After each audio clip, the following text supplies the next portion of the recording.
Alright, we are live. Mm, Hello everyone. Hello.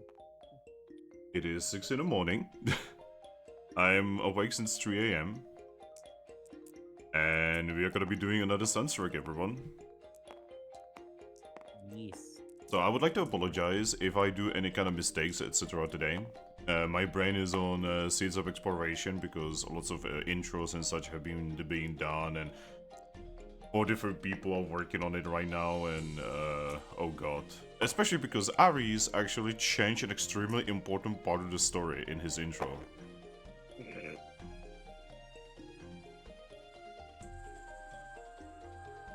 Aries committing crimes as usual. No, you see, Aries. Yes. Oh, you're very quiet suddenly.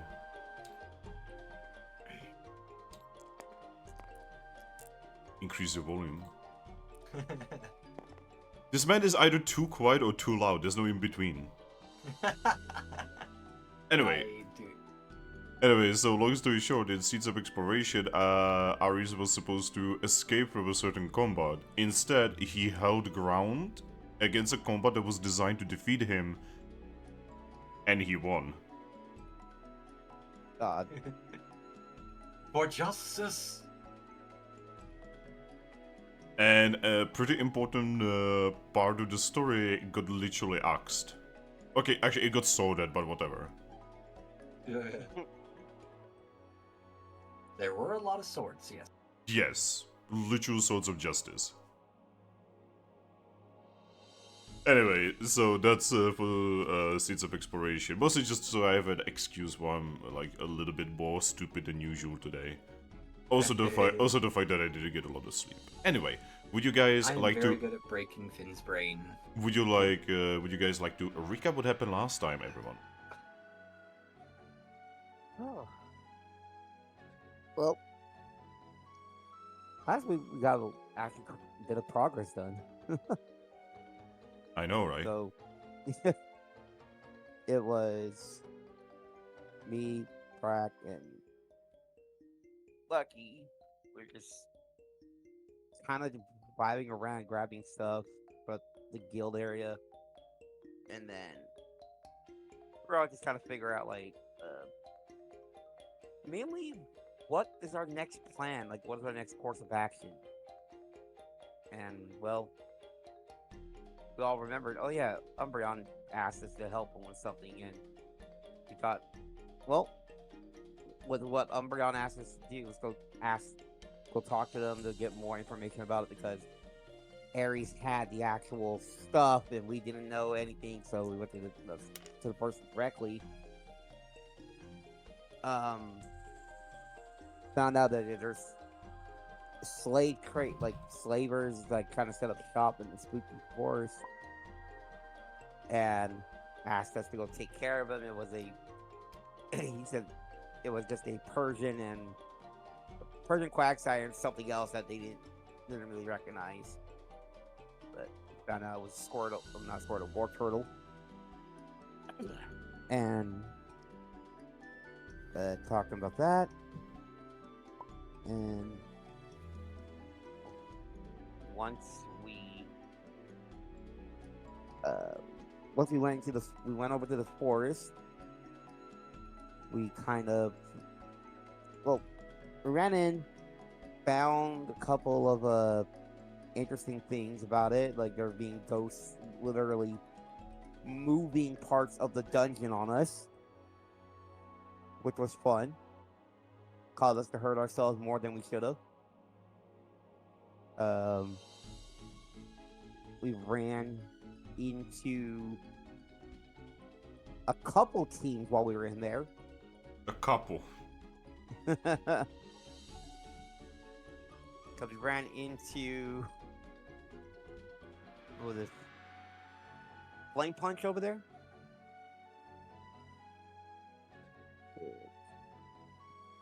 Because I kept remembering it was either Fire Punch or Flame Punch, one of those two names. I mean, But- they're over here, you know. There's so many groups. I was like, where the fuck are they? There they are. In the fire. Okay, that makes more sense. But yeah. It seemed Flame Punch. You ran into them, talked to them a bit. Said, uh, they were like pretty much, hey, we're here to take care of this thing, and they're like, oh, you guys are here to take care of that too? We came from Treasure City to deal with them as well.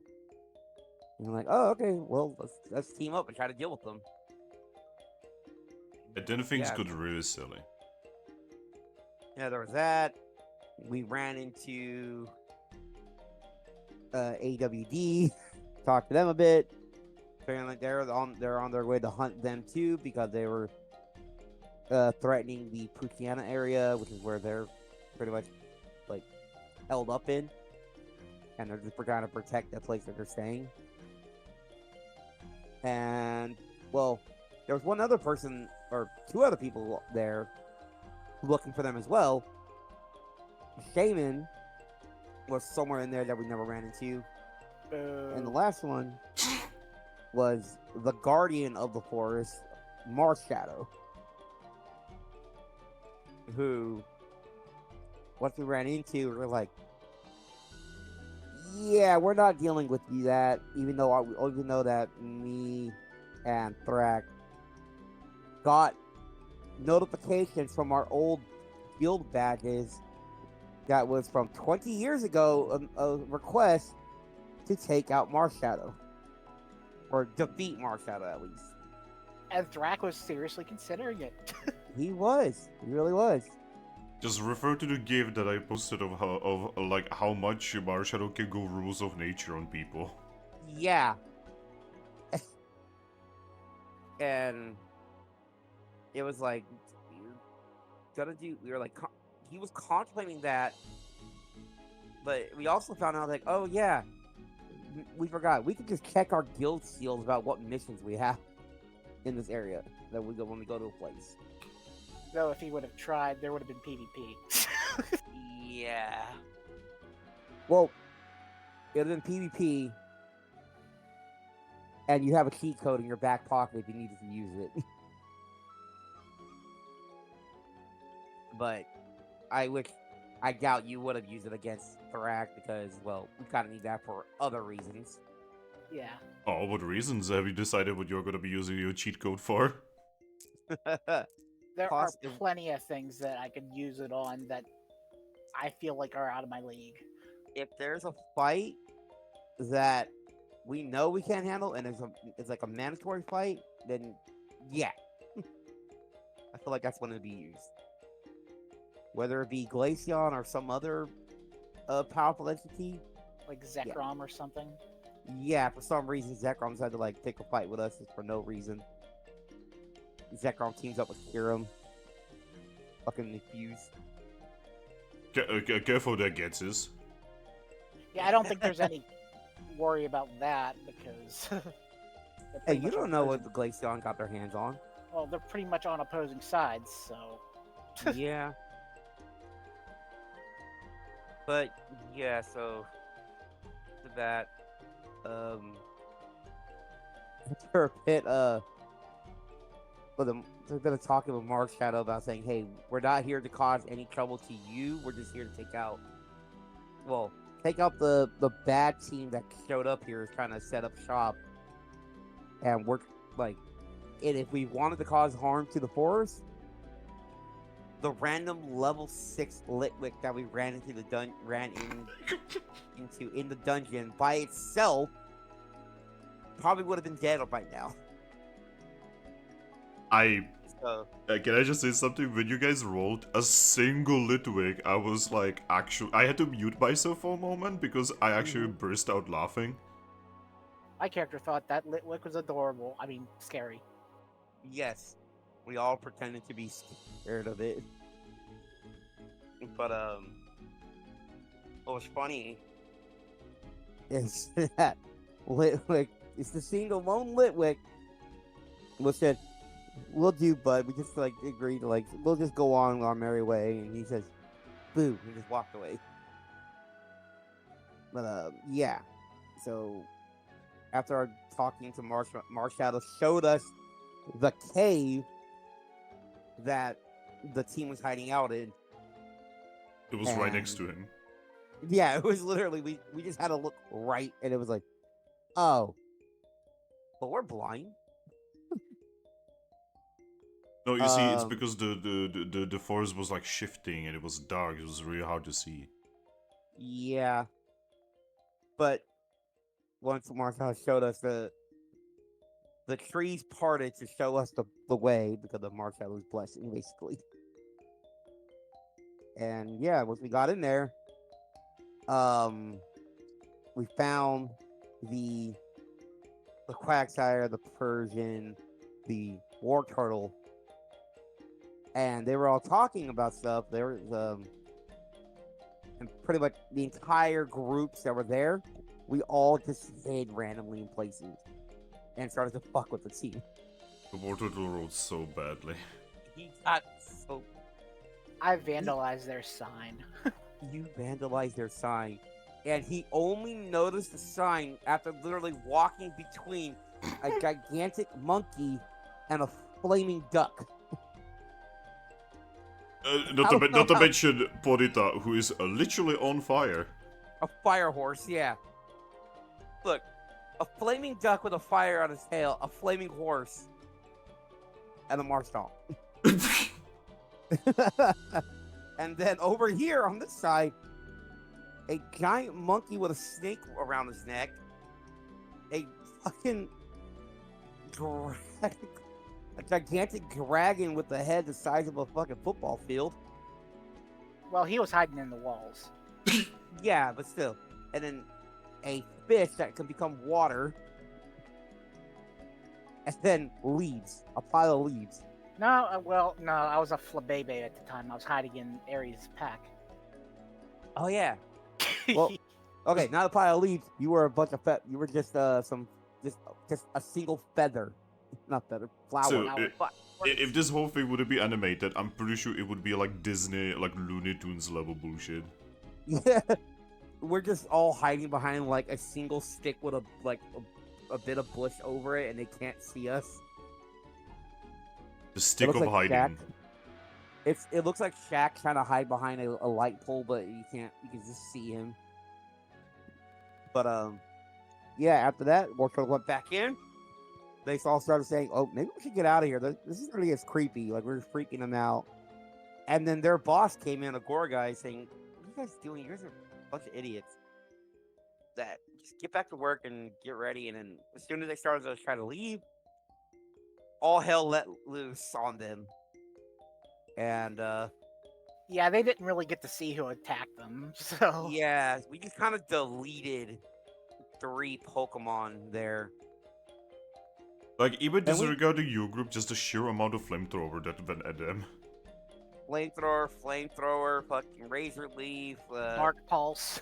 Dark Pulse. There was, I think, a Bubble Beam in there or something like that. I don't. No, I think it was Icy Wind. That's what. Yeah, I was gonna say Icy Wind. And then yeah, there was just so much stuff happening in there. Those 3 were just. Yeah, we're not even gonna try to like take them in. We're just killing them. And then apparently that freaking Gorgeist was immortal. Yep. Immortal Gorgeist.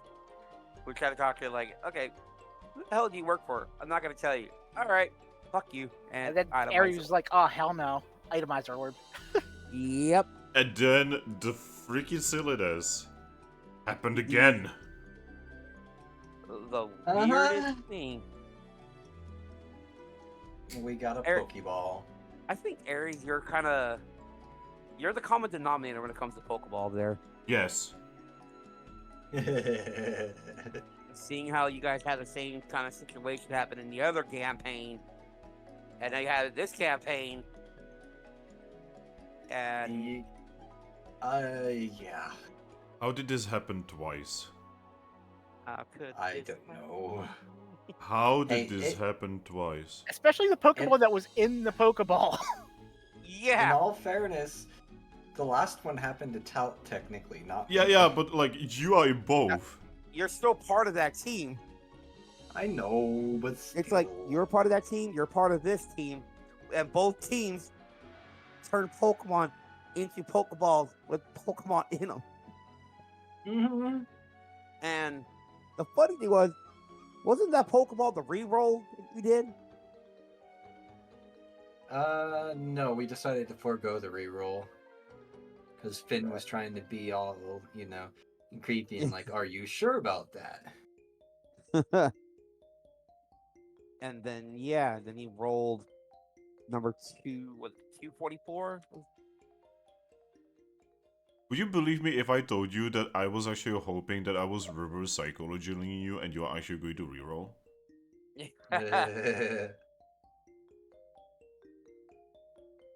Yeah, I don't doubt it. 244. You rolled 244. Which was Entei. So we just basically created a new Entei in this world. So now there's 2 Enteis in this world. Which is not good. That's very scary, by the way. Like, I have experienced Ante in the Super Mystery Dungeon. Out of the 3 dogs, he's kinda a dick. Yeah. There's also the possibility that it's the same Entei. Yeah, like, you see, Raikou is kinda like a boomer, right? And Suikun is Yeah. actually really nice. As long as he's not with the other 2 dogs, right? But Ante is kinda a dick. Oh god, but yeah, so we have a Pokeball with an Entei in it, and we're just kind of dealing with it like, so what the hell do we do with this thing now? Because the minute it comes out, if it comes out, somewhere in the world a new volcano is gonna appear. And that's gonna be fun. Well, the bigger problem is Gurgeist is now an Ante. Yeah.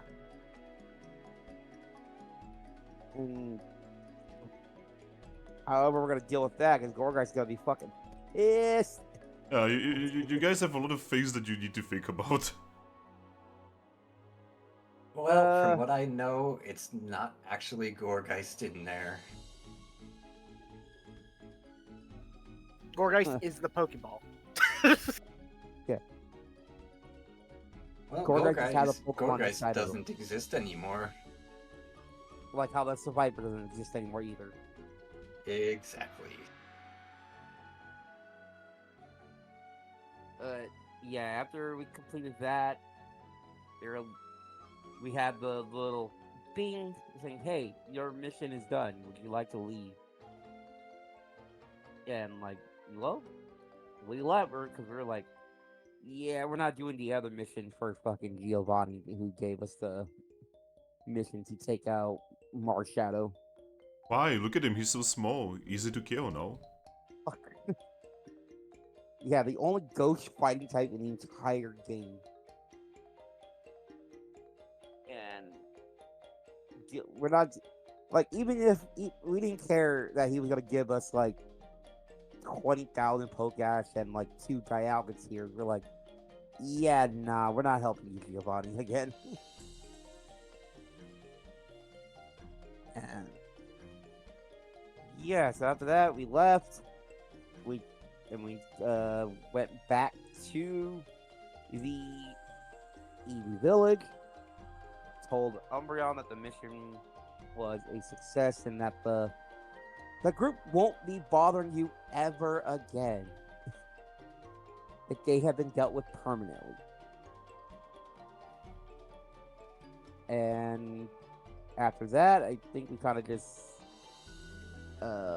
kind of celebrated a little bit, like in a way.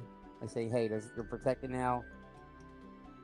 Vaporeon went with their family, which everybody over there was caring for them because, well, Eevee, now Vaporeon, they're caring because they evolved.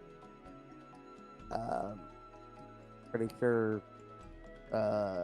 Lucky disappeared just a little bit after that.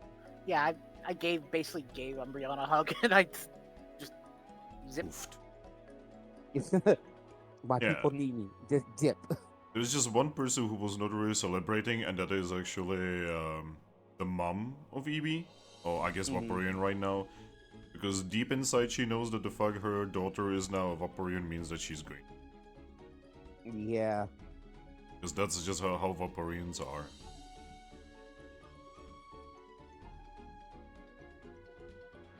And then, I think Thrack did his usual, wanted to go vibe with the birds.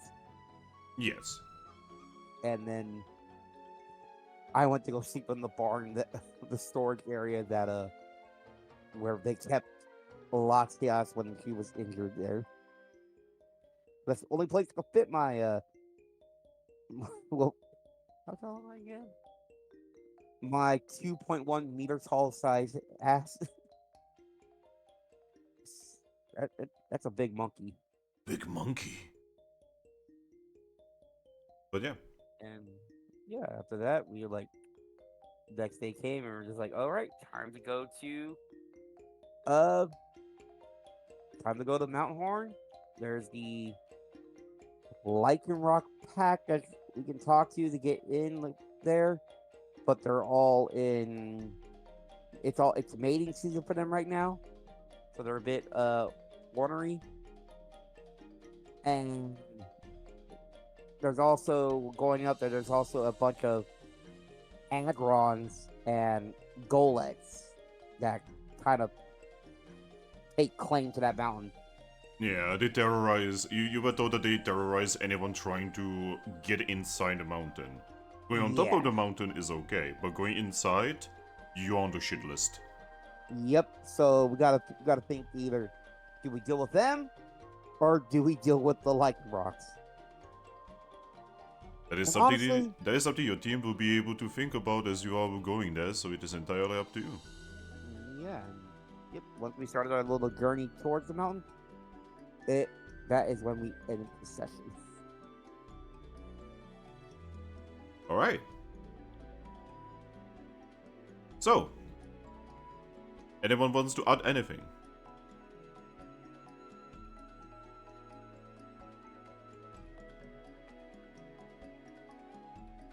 I said no. I guess that means a no. So first things first. Mm-hmm. Lucky pulls into existence, and Thrack pulls out of existence. It's trade one for another. We're leaving behind sad Cosmog.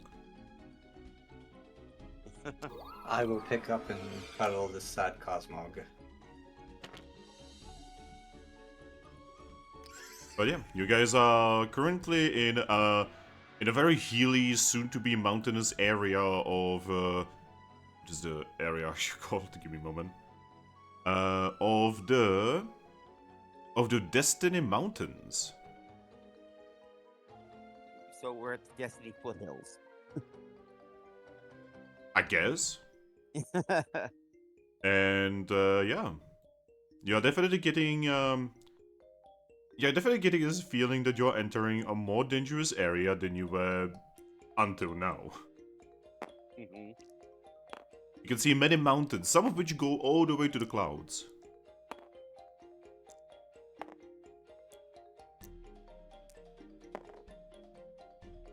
What would you like to do?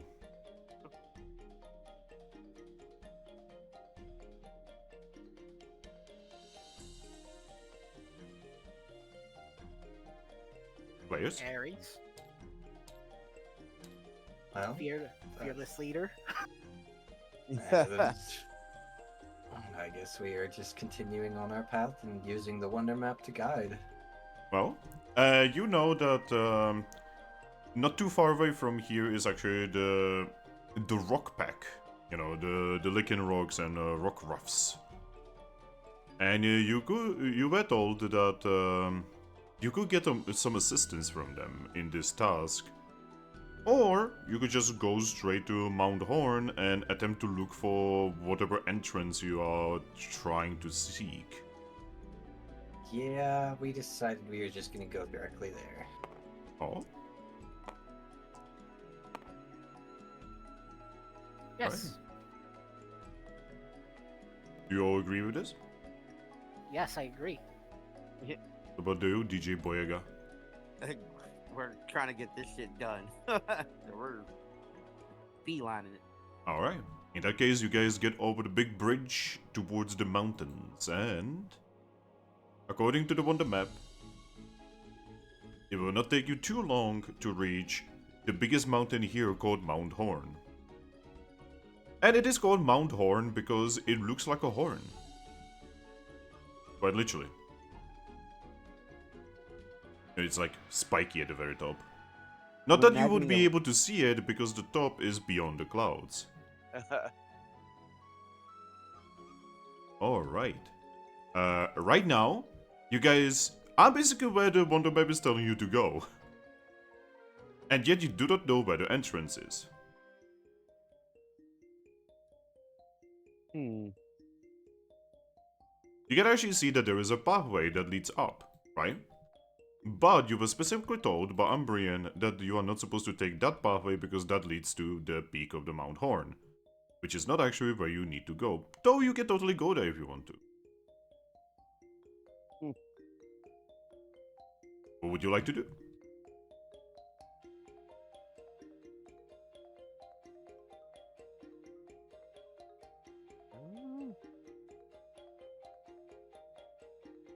I guess we could start searching in the general area for where a possible entrance might be. Yeah. Alright. In that case, please do me...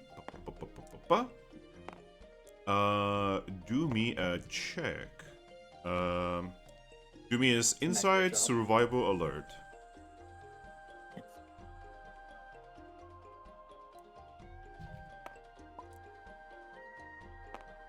And while you guys are doing this, I will describe something. So as you guys are over here, you can see that there's quite a few flying type Pokemon. You can also see that this is a home of many ground and rock type Pokemon. Some of which, the ground type Pokemon usually just notice you and wave at you in a friendly manner. Rock type Pokemon usually just don't bother you, really. The flying types seem to be kinda agitated and generally just like scoff at you in general. You don't know why, but they seem to be in bad mood, and you will see that there's a dangerous amount of Skarmories in the skies. Armory. Yes. And by the way, I just posted art of Mount Horn Is that in the it? group. See, I'm pretty sure that's not actually official art. Not official, it's fan art. I mean, Yeah, most of because- the art is fan art. Yeah, because Mount Horn is specifically supposed to look like a horn and doesn't look much like a horn.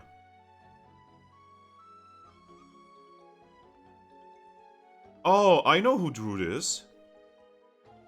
I know this artist. Oh. Oh shit. Yeah, they're doing a fan comic that I am reading through right now. Really fun one, by the way. Lunar Raymond.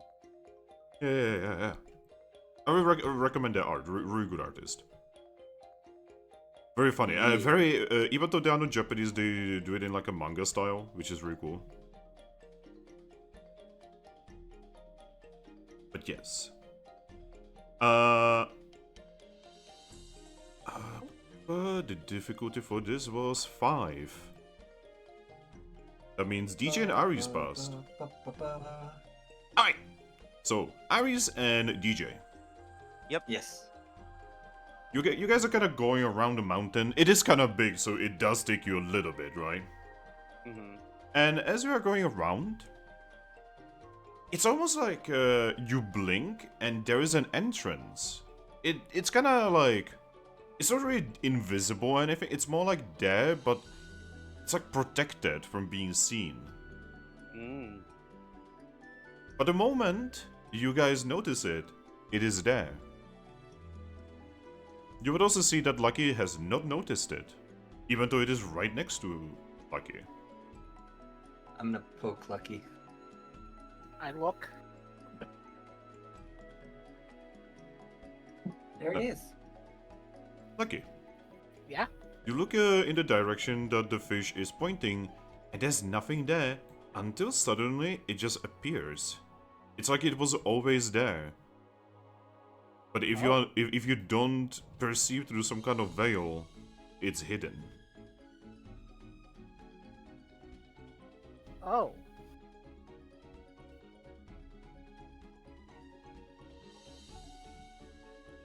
And description here of the entrance. So the entrance has about 100 steps leading into the mountain itself. The entrance itself seems to be like some kind of gate without any kind of, without anything stopping you or any door or anything. And in front of it you can see two statues of Pokemon who are currently, they're kind of looking like they are holding each other. These two Pokemon are actually two Agrons.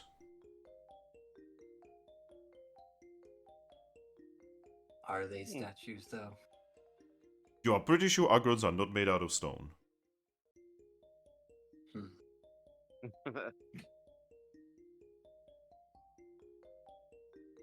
By the way, the stone that these statues are made out of is actually really nice and grey, and when you touch it, it's really cold to the touch. Poke. Poke, poke, poke. You poke the statue, it doesn't do anything. But again, it is very nice and smooth. Someone who made this has definitely done it in an extremely good way. Huh. Okay. But I'll yes. just kind of shrug. But yes, the dungeon is before you. And you're definitely getting a feeling that this could be dangerous. Mhm. Is there a Kangaskhan statue? Yes. When you go further inside, you notice that there is like a corridor, and as usual, there's the statue. Good. Alright. Good.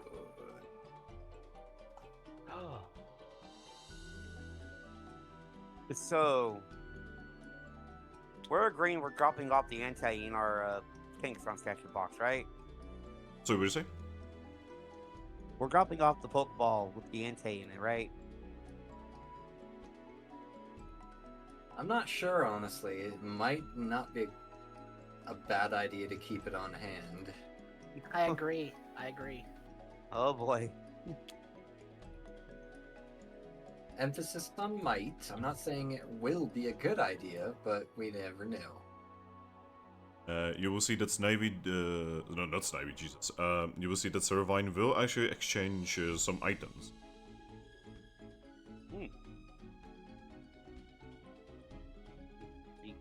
Serve on graphing things. Yeah, you can see that she specifically fishes for 2 orbs. Ah. We have Afterwards. escape orbs. Do we have escape orbs? Oh, yep. Making sure we have one, because that's my thing generally that I say. And I usually always keep an escape orb on me. oh yeah. Never leave home without a escape orb. Should I ask? Did we like eat at any point like on our way there? I mean, at EB Village you would be given food. How many Alright. days is it between EB Village and here? It's not even a day, so actually you would not actually need to eat yet. All right, cool. So we were actually good to go all the way there. That's pretty good. Yeah, you actually have the supply lines pretty well set up. It's Well, almost like making connections is really useful. so would you guys be okay if I put the 2 apples I have on me back into the storage? Yeah. I'll keep the 1 orange berry on me just in case. Meow.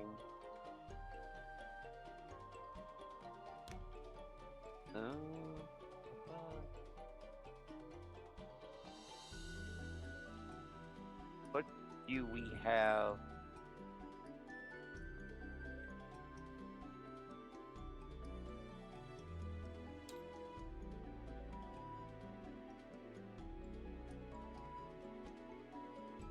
Man, that poor unknown just been chilling there for so long.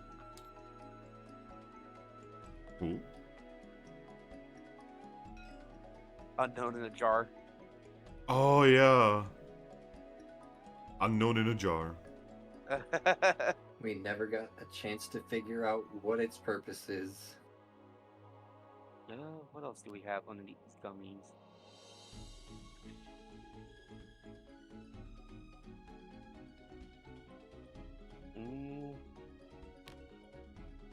We have any revivers on us right now? I have a reviver seed. Yes, Okay. I have one. All right.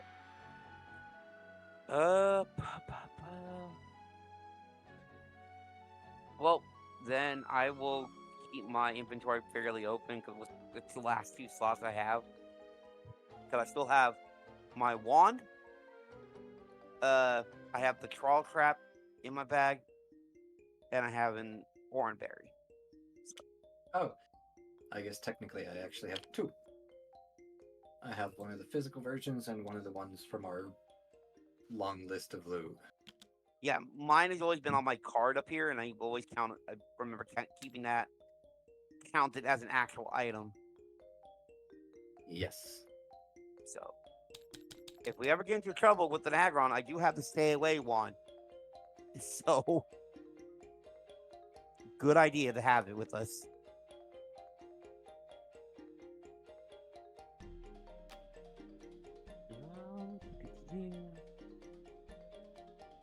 And I am good with my stuff.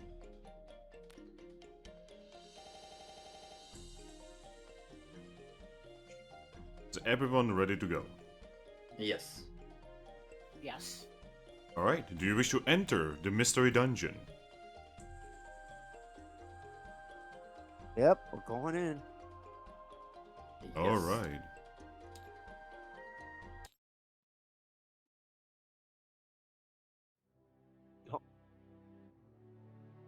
Ooh, music. Alright, in that case, find the first tile, everyone.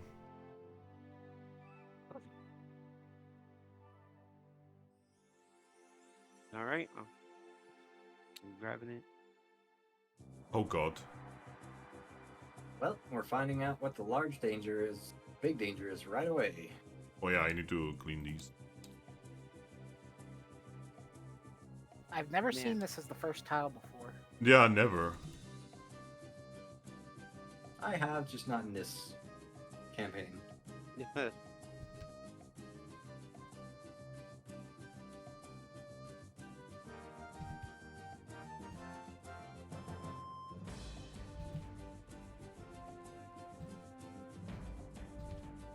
Wouldn't that be a rock slide? See, I was actually thinking like how to properly spell this, and yeah, I feel like Rocks fall, everyone dies. rocks fall, everyone dies. Alright. You guys, begin. And immediately I need everyone to roll me athletics. Yeah.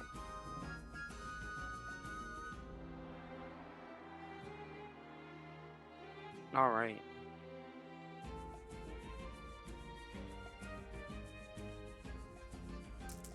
Welcome to the dungeon. Fuck you. You're literally rolling athletics in the first thing. Doing Servines. Oh. Oh.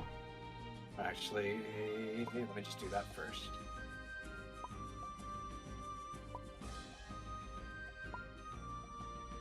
Oh no. Everyone else is getting helping hand, by the way. Oh. Okay, Servine has 2 more rolls then.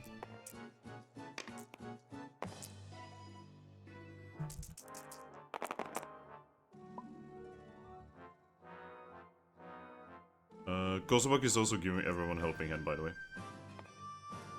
Oh, okay. Okay. Okay. Every time Servine gets a helping hand, she raises by 1.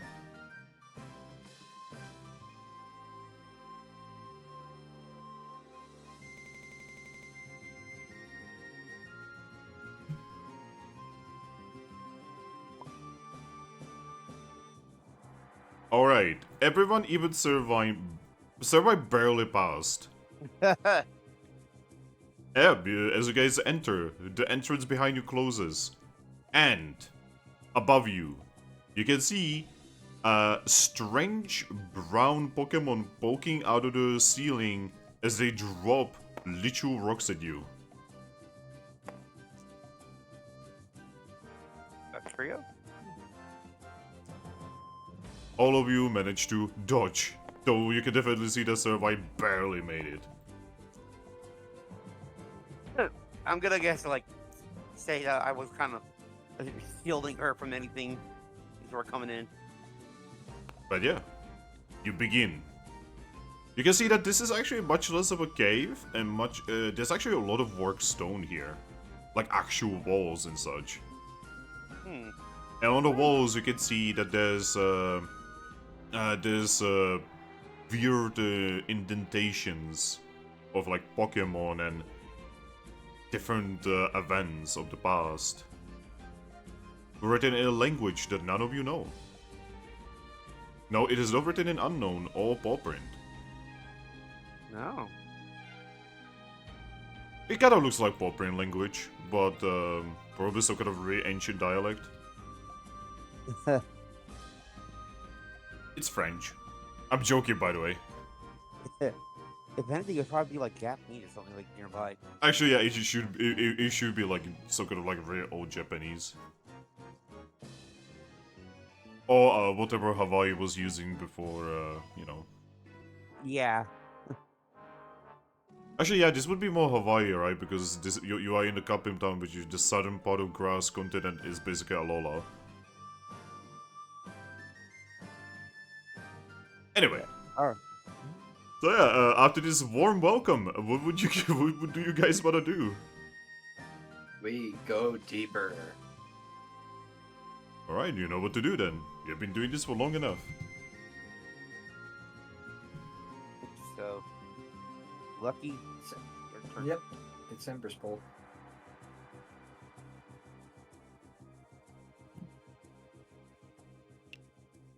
Oh god.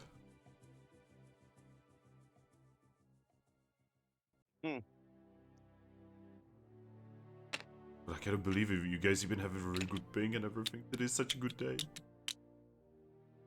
I'm looking forward to what's going to ruin today. Man, you are just begging to curse it today. It's Finn. because you know, I'm the kind of person who, like, when something seems too good, something's going to happen. Alright. Well, then keep that to yourself. Alright, hey, Lucky, could you please roll me a d20? Let's see what dungeon is down there. 5. 5, so you guys look down this hole, right? Oh. And you can see that there's a literal lava and magma and volcanic stuff everywhere. It's like really hot in there. Yeah, we're Alright. going back. Moldrake's lair. Let's go north. Beep, beep, beep. Put it in reverse. Yo, what are these styles? Oh, fucking That was no. not too bad.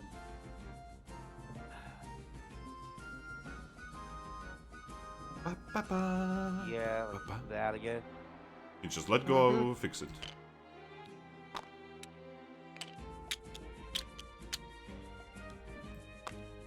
Alright, roll me a d6 to see what happens.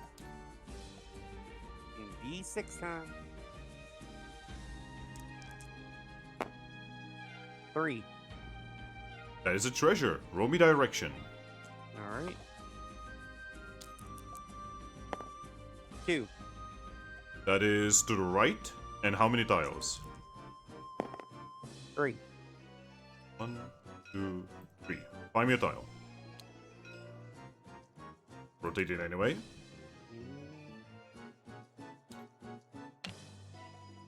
Right. And you find a rare chest here. On one of the frescoes, you basically just see like, you know, basically like a diagram of like where they put where like little Larons have hidden a treasure.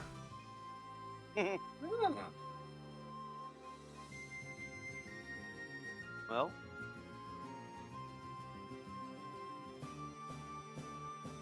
Alright. Fearless leader, it's your turn. T.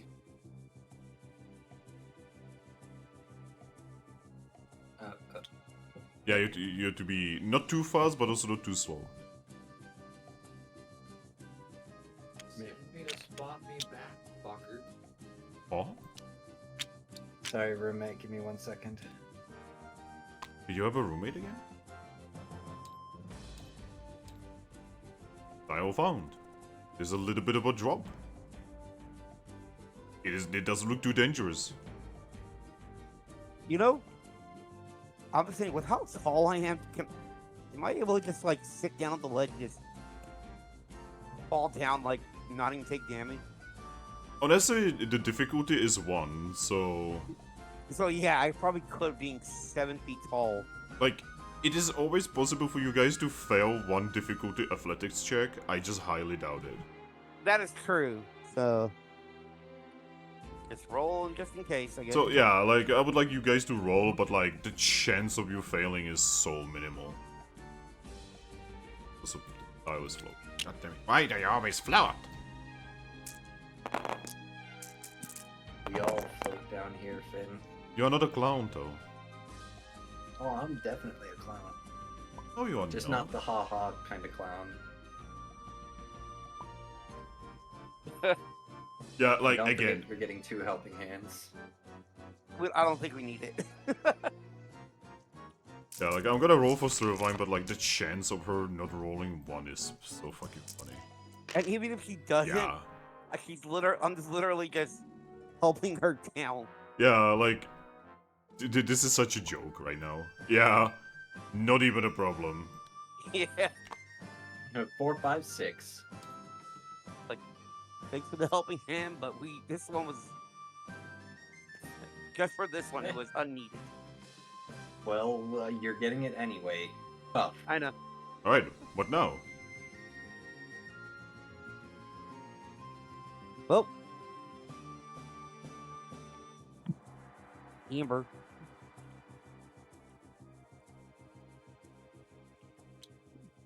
Oh no. Ah. How does that even fit here? So if it doesn't fit onto the tile where you need to put it, you put it somewhere else connecting to this tile. If that doesn't fit, you put it anywhere on the tiles you've created. So, and it doesn't fit to any other tiles, so except... Yeah, so basically it's fit here. It still increases the counter. And roll me a d6, buddy. So I can now utilize this to like... Yep. 4. 4. That is... Ah! Guild challenge. That is... Alright, roll me a d6. 1 to 3 is 1, 4 to 6 is 2. Oh, couldn't we flip a coin for that? Yeah, but like I'm too lazy to spawn a coin. 4 to already 5, have so one. it's 2. Alright, 2. Okay.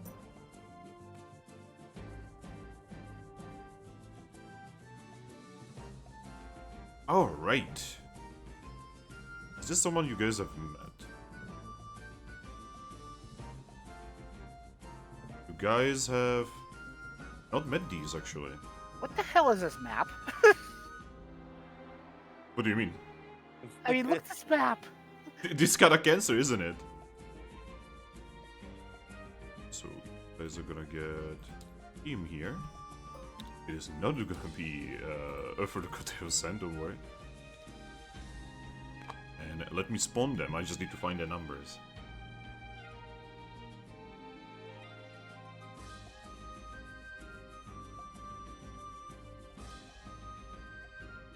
Right, so it is 231.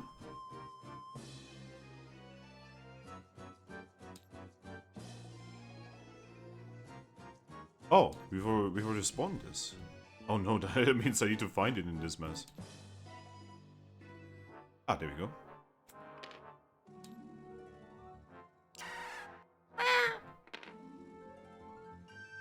And this is 749.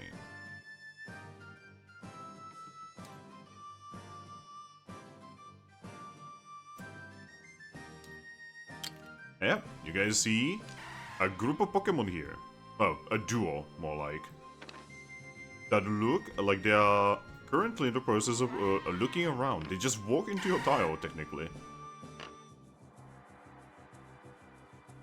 Upon seeing you, and seeing how big and scary you guys are, they immediately get into combat stance. Hey, it's me. What? It's my other me. Oh no. It's a Fampy. But yeah, they look ready for a fight. I just raise a paw and just wave at them. Pampy looks at you. Oh, Thrack? Thrack showed up. Ah, Thrack, just as the elephant shows up, the other elephant arrives. What? Guys, I think we need to address the elephant in the room. Oh my god. What are you guys talking Speak louder, bitch. about? No. I'm Wake going up. to punch you straight to Koksaki. Is that some kind of county in USA? How would I? Probably. How would I know? I'm not from USA. Probably. There's probably a city called that or something like that. But yeah, what do you guys want to do about the situation? Kind of. I think we're all waving at them to like saying, "Hey, we're friendly." Pampy looks at you and says, "Are you sure? This is not some kind of trick, is it?" I'm just gonna take off my badge and just like toss it over to them. She walks over, checks it. Then she exhales and she just says, "Alright, these are guild members. We are safe." And she just takes the badge and brings it back to you. Or more like she like sets it down, more like. I will take it back and put it back on and just say, "Nice to meet you. My name, well, you can call me Aries. Alright, Aries. We are just here trying to complete some inane mission. How about you?" Oh, we are rescuers. We are trying to find Pokemon that got knocked out here. Oh, who are you looking for? Perhaps we can give you a heads up if we see him. She thinks about it for a moment. She seems kind of distrustful of you. Mhm. But then she just sighs and says, "We are looking for Vibrava. She's been knocked out She's been knocked out somewhere here." She's just gonna nod and say, "Oh, okay, wonderful. Well, like I promised, we will let you know first things first if we see them." Okay. If you find them before us, could you help them? She's gonna nod.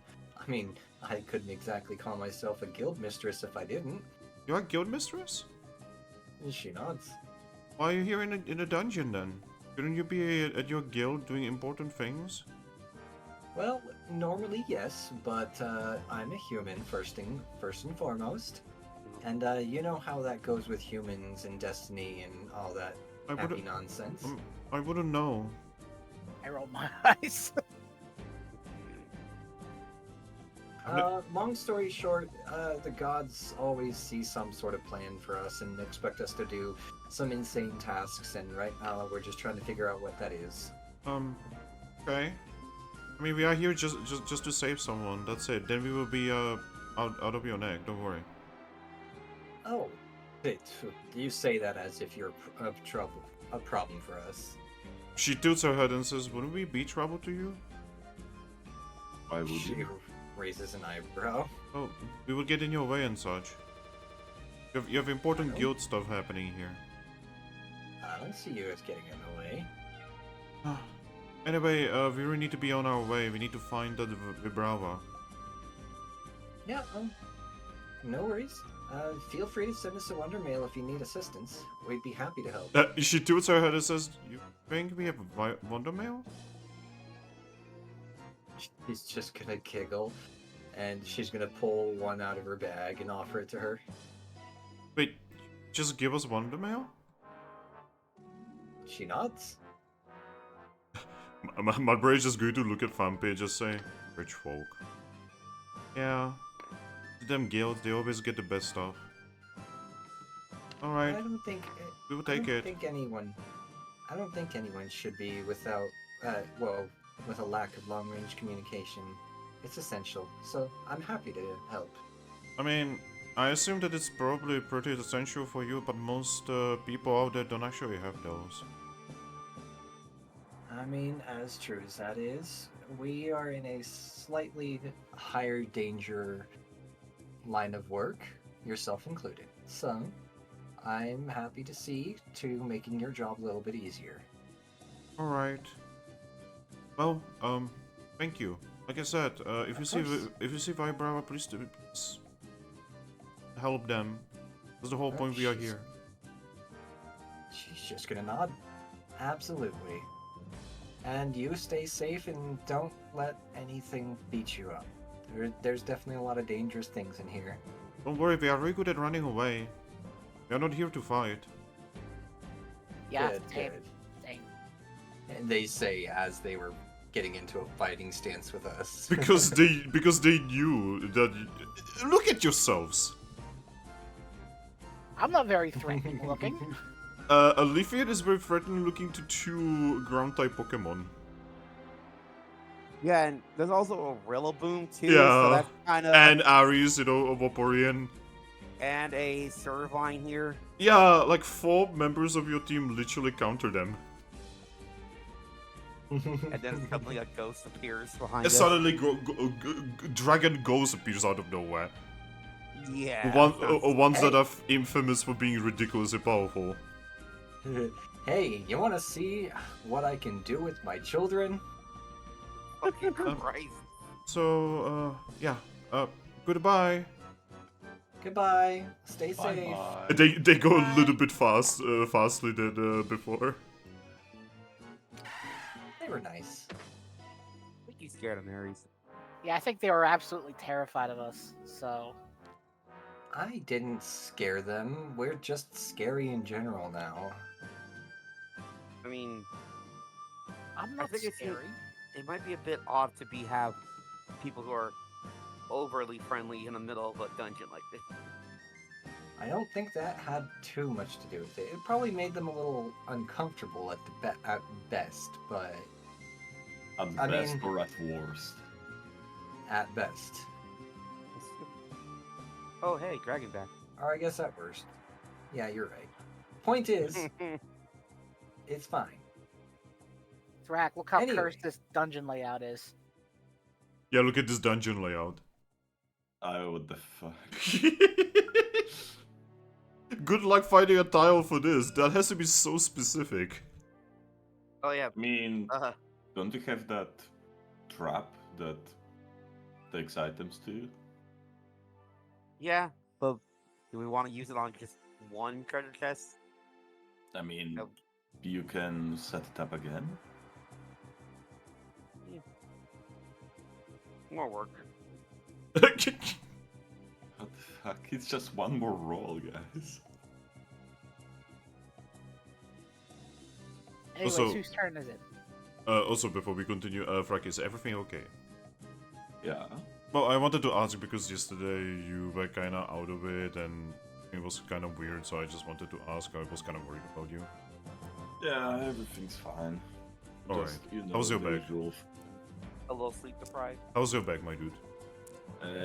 Back is getting better, but now my left knee is getting fucked. for Aren't your some reason. knees always fucked though?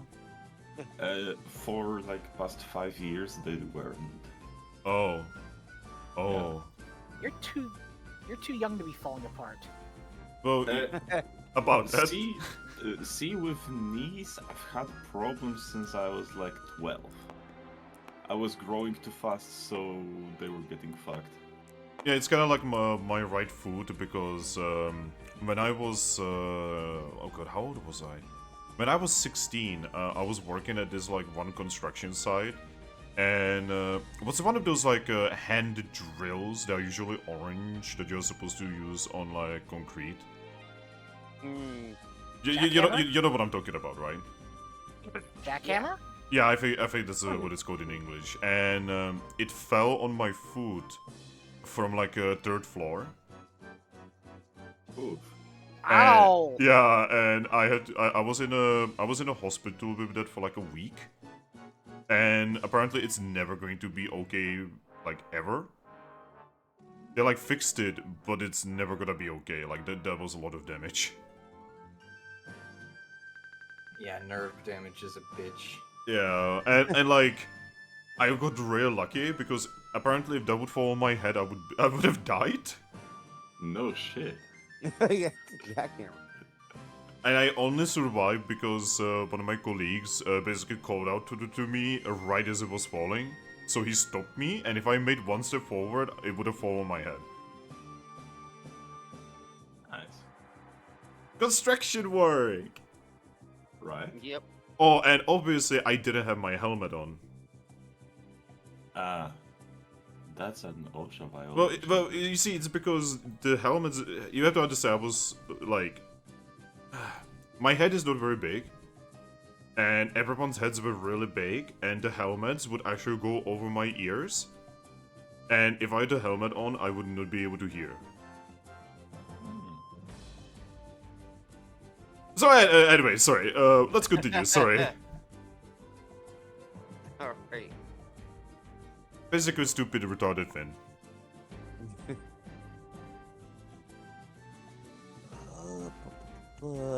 Also, Thrack, look at the pink. It's stable. Yeah.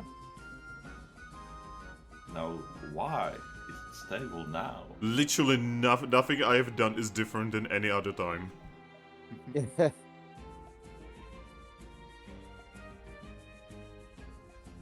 But yeah, someone needs to find a tile. Thrack. Since Ember found this mess over here, I could not connect any of these tiles on this side. I mean, that works. That's Yeah, it nice. does. Oh. Why? Give me a moment. I need to put like a marker for these now because I'm not used to having more than one of these. Do I have something that will work as a marker? I could use this as a marker.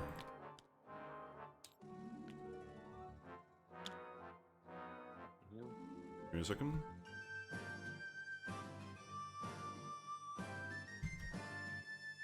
If only we could find Pidgeotto. Yeah, I know, right? But that's actually supposed to be kind of rare. Alright, Oh.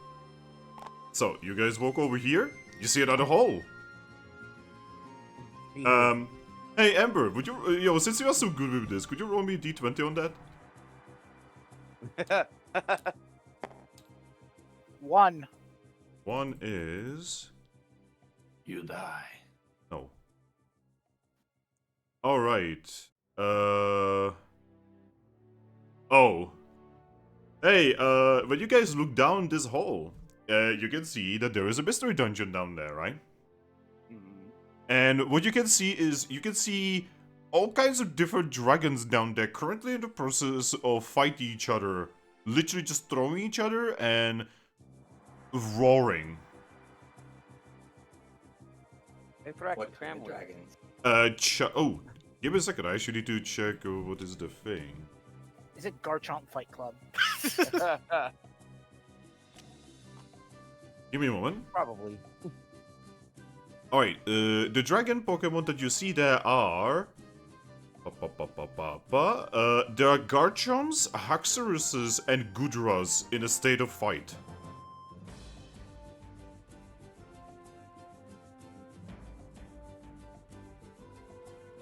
So it's just a gang war. Let's never go down there. Yeah, you can see just some of them just roaring, and you can see their kids, just like throwing rocks at each other. Just start singing. Why can't we be friends? I just put up a sign that says, "Here there be dragons." Here be dragons. Why can't we be friends? Why It's just can't Ares' we old be family. friends? Yeah, here's the name of the dungeon, by the way. God. The challenge grubs. Yeah, but isn't that just exactly where their card comp was from? Yes, actually.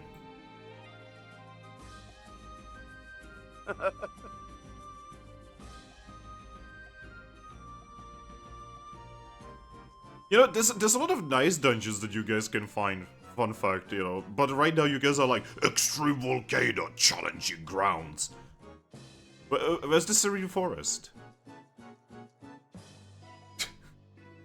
But yeah, you guys see a big fucking hole here. What do?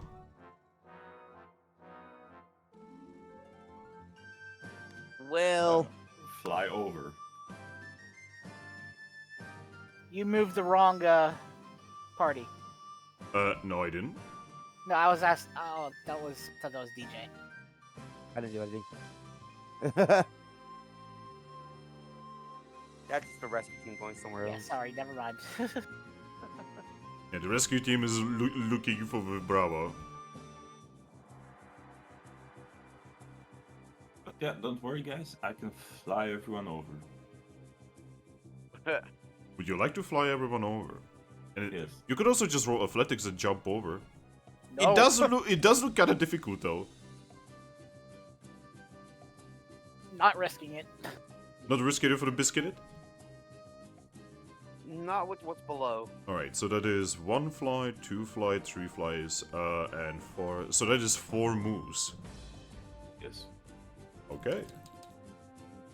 Where do you wanna go? Here or there? Alright. Here. Make it over here, and that means these guys are gonna get 2 moves.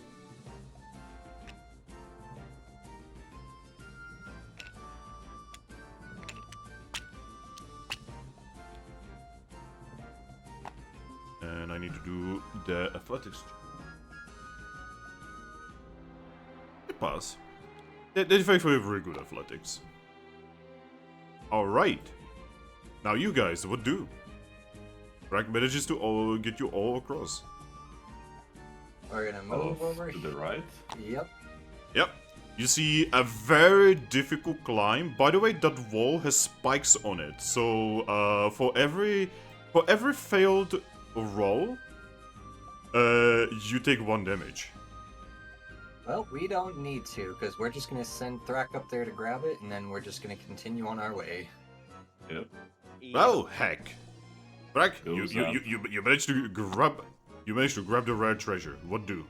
All right. Open it. You wish to crack open it? I'm gonna crack it. Alright, you crack. In that case, roll me a d10. Okay, who hasn't gotten a chance to roll on treasure yet? I think me. I could have sworn that you have a few times. I absolutely don't remember that at all, so I don't know.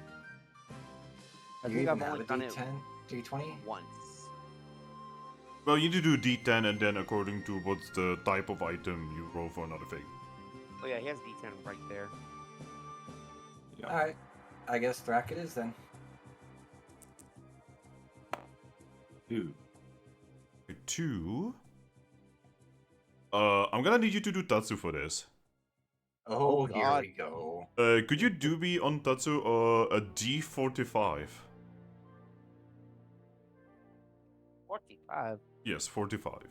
I rolled 17. 17?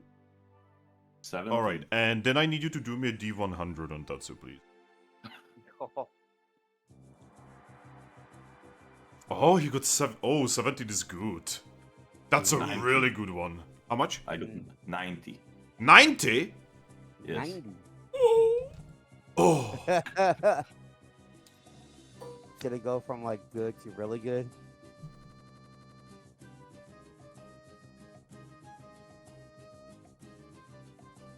And this is...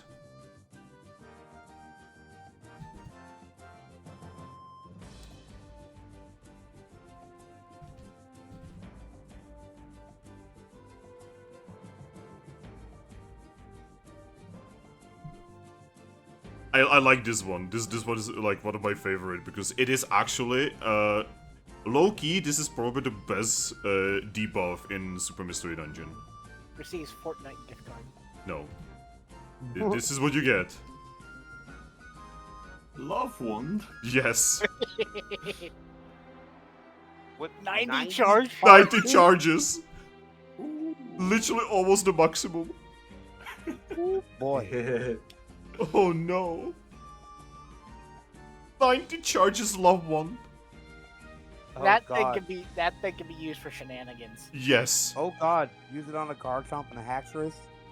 Oh god.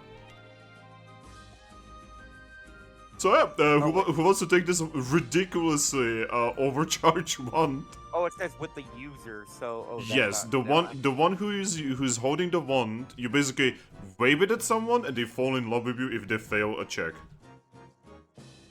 This one is creepy. Yes! Have you not realized this about Mystery Dungeon, that some of these speaks are absolutely beyond war crimes and creepy? Oh God, it's that one fairy dojo we landed in. Hell, in fucking Super Mystery Dungeon, one of the missions I did recently was literally to find a Pokemon that has fallen victim for this, and I needed to beat them up until they got out of this, this one's influence. Somewhere DJ's inner Pokemon is screaming for that wand. You know, Finn, I don't know why, but that just sounds like Barbie movie. Oh my god, kinda actually. I understand what you mean. Surround's like, keep that wand away from Rilaboom, please. Actually, so why is looking at that wand with great interest. I just see her looking at it like, don't get any ideas about that. She looks at you and says, "I have no idea what you are talking about, dear." I just give her that look like, come on. I see how you're looking at it. She blinks. I'm just looking at it like any other Servine would. Exactly. Well, the only one who can even take it right now is DJ or Ember. Well, I have the room. I guess I'll take it. Yeah, DJ can take it. Ember is like, this would give me too much power. I already have a wand anyway.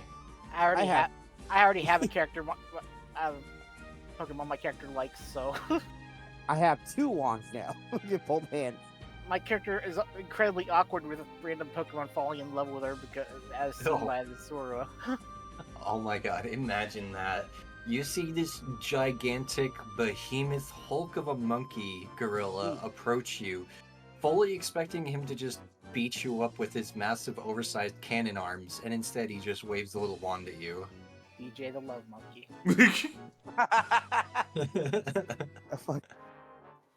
Just swish and flick. And you feel the love tonight?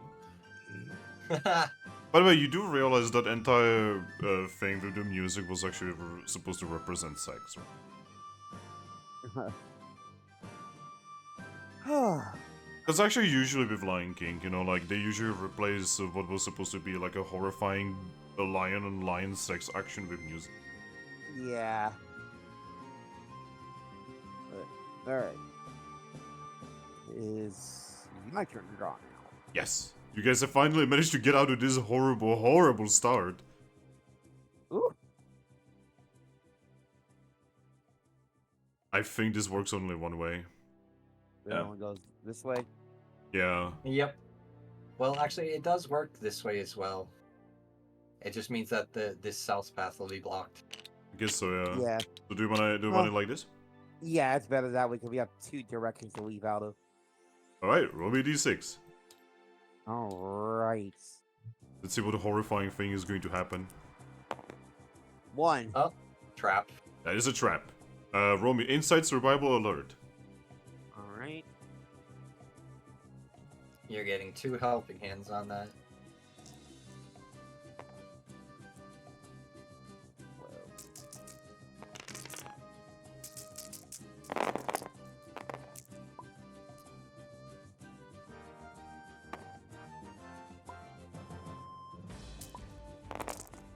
I can already tell. Oh my god. Yeah. Alright, give me a moment. Oh my god. Damn.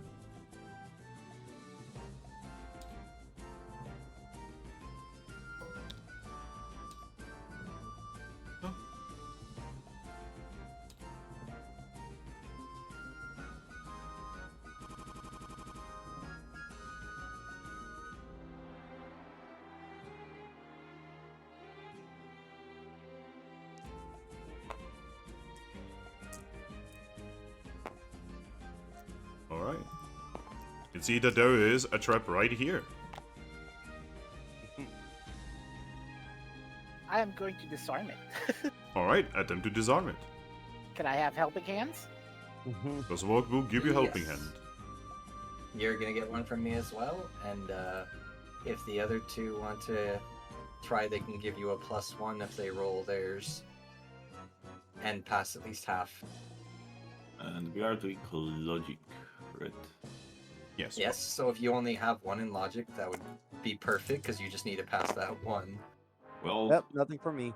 sadly I've got 3. And I will do Servines. Well, how many lots do you have? Servine is giving you +1. Ah, so essentially you're getting 3 helping hands just from 4 sources. Ugh. Still okay, I guess.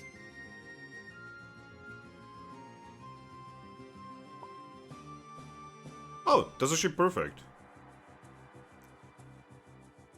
You disarm it.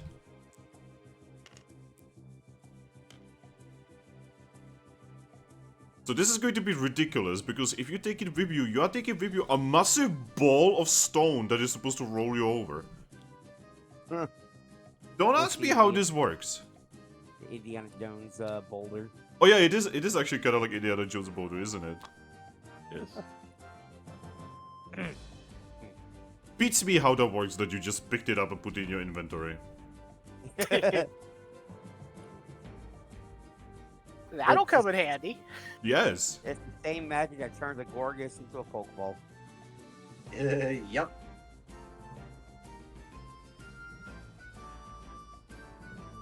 Or it's like any cartoon where they pull out a piano from a pocket. It's funny you mentioned it, because we did, me and my sister, maybe we watched Barbie, we didn't watch Roger Rabbit, and they literally pulled that trick. Yeah.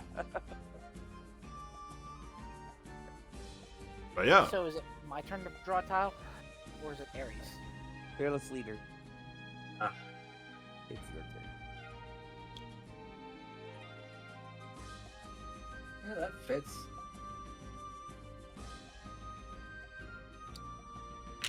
sit up. Tunnel. Secret tunnel. Secret tunnel. Take it over here. Oh no. Oh. Bad luck. They're like, help. That's actually the second tile, so I need to roll. Oh no.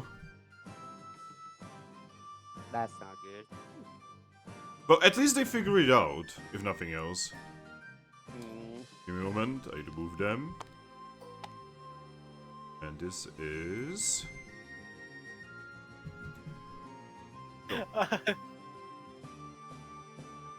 Oh, it's not the type of trap that I thought it was going to No.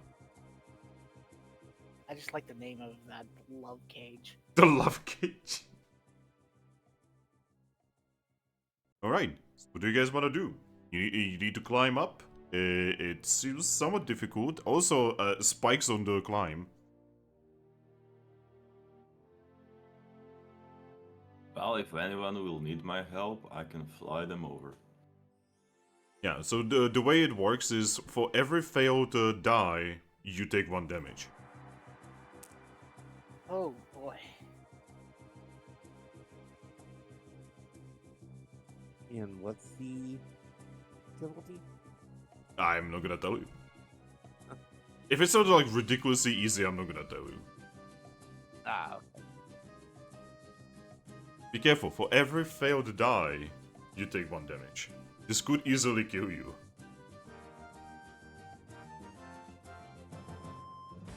Hey, doesn't that mean that you take more damage the higher your athletics are? Yes? Actually, Thrack, float me up and I can lower some rope. Alright. See, now you're thinking. Alright, so Looking with portals. that is 1 step. You float Lucky up. Lucky, do you have rope? Yes. Lucky sets down rope, and anyone can use this to safely climb. All right. Who would like to use it first? I shall. Alright. Climb up. How this fish Yeesh. climb? So as you climb up, I need to roll for Fumpy and Mudbray.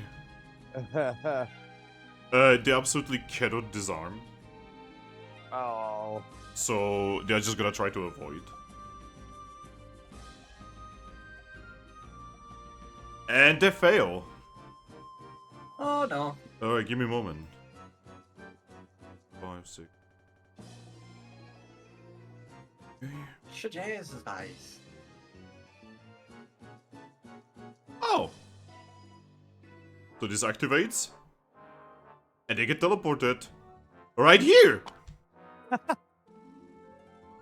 It is, we're climbing up.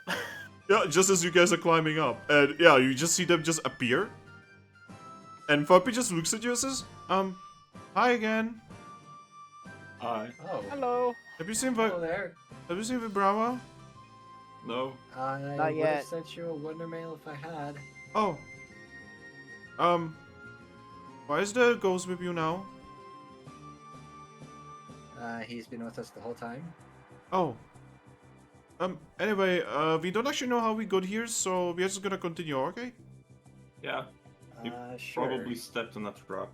Yes, we were trying to walk past this weird device. Yeah, those tend to appear all over the place. Okay, goodbye. Goodbye. Bye.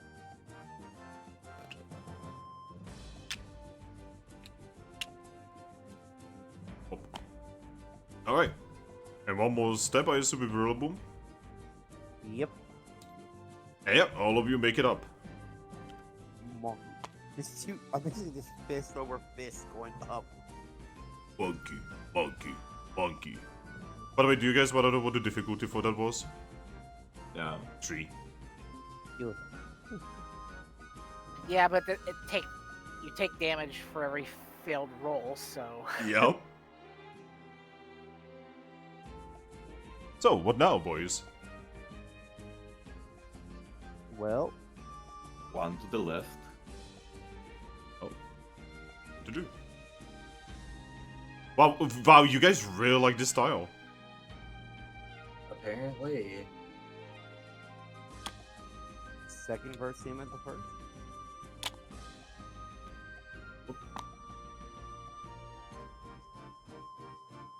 Alright, you have a climb before you again. From Or climb we to can climb. Rack. Or we can just jump. You cannot jump, there's a big wall in front of you. Oh. But first things first, someone roll me a d6.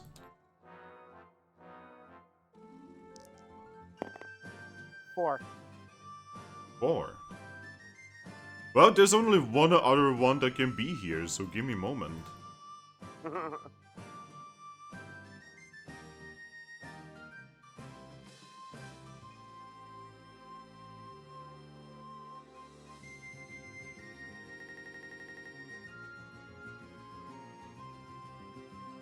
This is going to be a fun one.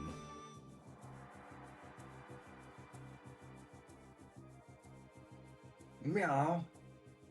Did you just meow me? Guys, did he just meow me? I think he did. Okay. I need to find a number for this one.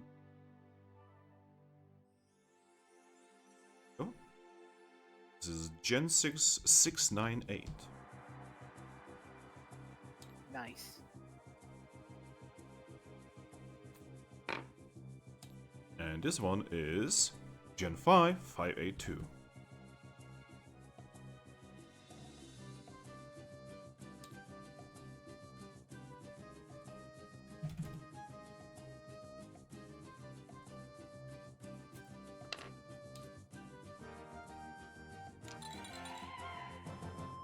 You find a team.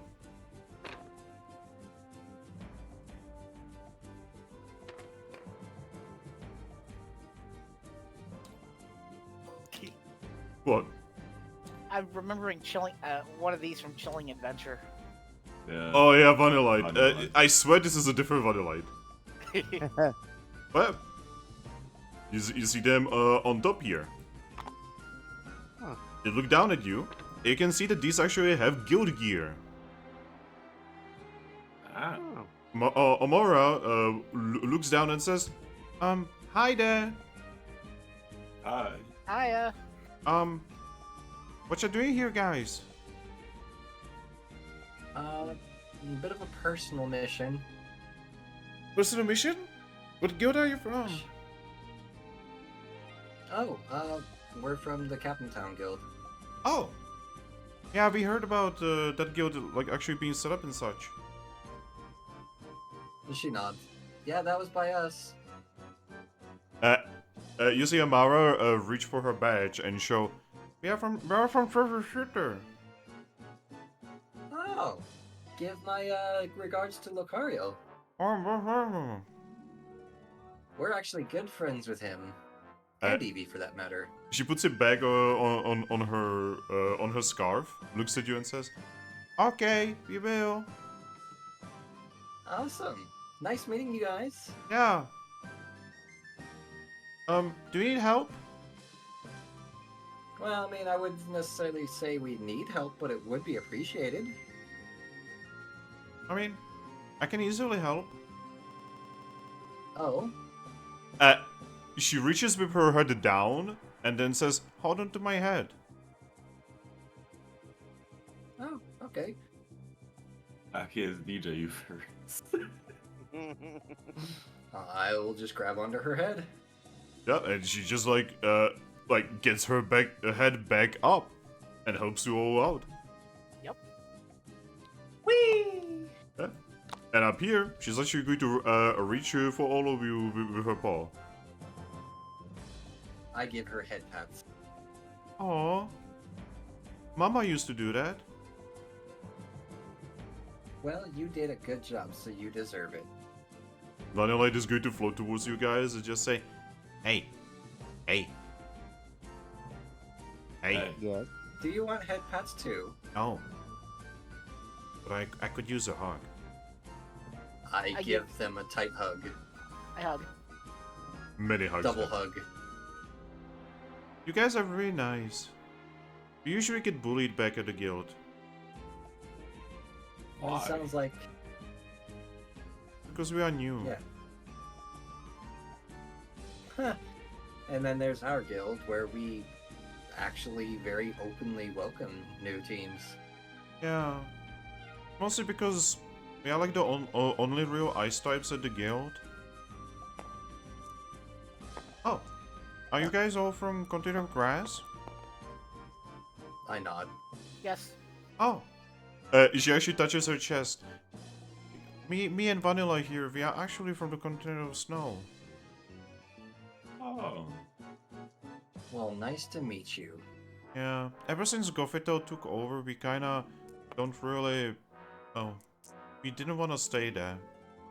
Wait, she took over the entire Gotham. continent? She toots her head. Yeah? Oh man. I mean, Let's just say it's not much of a she's gonna- continent, really. I mean, Let's yeah, just- after the whole split. let's just say Gothatel's been a thorn in our side as well. Yeah. Me and Vanilla here, we are trying to get stronger so that we can return and, I don't know, help our parents. Well, we wish you all the best of luck. Yeah. We may end up fighting her at some point as well. Well, I do wish you luck. I don't think she's, like, evil or anything. But she has that big dragon, and that big dragon is kind of scary. Yeah, well, we have a big dragon too. I mean, yeah, I see. No, not him. I mean, yes, he is a big dragon, but I mean a bigger dragon, just like the big black dragon. I know who you're talking about, by the way. We have his sister. Wait, he has a sister? And a brother. Wait, And a brother, yes. wait, legendary Pokemon have families? Yep. Yes? Oh, I had no idea. I mean, technically speaking, Articuno, Moltres, and Zapdos are also brothers. Oh, you know Articuno? Yeah, he's a good friend of ours. Yeah, we helped our. I we helped nod. him out. Oh, Helped him out of gosh. a jam. Articuno lives with my family. Ah, well, Well, I guess used see- to, but then Gofito did something to him and he has not been with our family ever since. well, you'll be happy to know that we actually just recently released him from Gothatel's control. Oh, really? Yes. Oh, Articuno is the best. He has so many stories. I remember when I It- pop out of the egg and he would be telling me all of these stories. Wait a Uh, minute, let me Articuno ask you actually this. started talking with people? Be right back. I need the bathroom. She toots her head. Oh, obviously. He's always been talking to my people. Well, let me Oh. ask you this. Have you ever heard the names Ares or Thrack? No? Yeah, so Articuno's never mentioned in any stories about his recent adventures with anyone named Ares or Thrack? No? I mean, he was telling about this journey that he had with Lugia and Kyogre. And about some kind of Lucario and Sylveon and such. Ah, yes, see, that Sylveon is me. Just Oh. in a different version. Wait, but that doesn't make sense because Uh, you would have to it's- be Sylveon. It's complicated. See, we are humans, and for me and Aris, there's technically, well, at this point, just me, two of me. Oh, I'm here, Yeah. and in Lively Town, there's Mihus and Empoleon. oh. Well, So, let's... I don't exactly understand it, but she did spouse. I'm very glad to have met you, and thank you for helping Articuno. He's very important to me and my parents. Yeah, no problem. And to make a long story short, we did such a good job when I was a Sylveon and he was an Empoleon that the gods decided to bring us back a second time as an alternate version to do another job. Yeah, it sounds like you guys were very important, and it seems like you guys are very important now as well. Can I give Yeah. you another hug? Of course. She just like goes and gives you guys hugs again. I'm back. Hey, Leafy, Yeah. you are being hugged by a dinosaur. I hug back. She's getting another tight hug. You guys probably don't realize it, but you helping Articuno and such, that was so important to us. Thank you.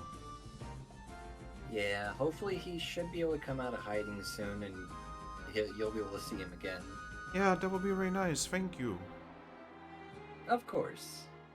Me and Vanilla here, we're gonna be striving to be as powerful as you guys are, and help everyone as much as we can. Well, just don't let anyone ever force you to falter off your path. Shakes her head. Never. Because there are going to be bad Pokemon who are going to try to test you day in and day out.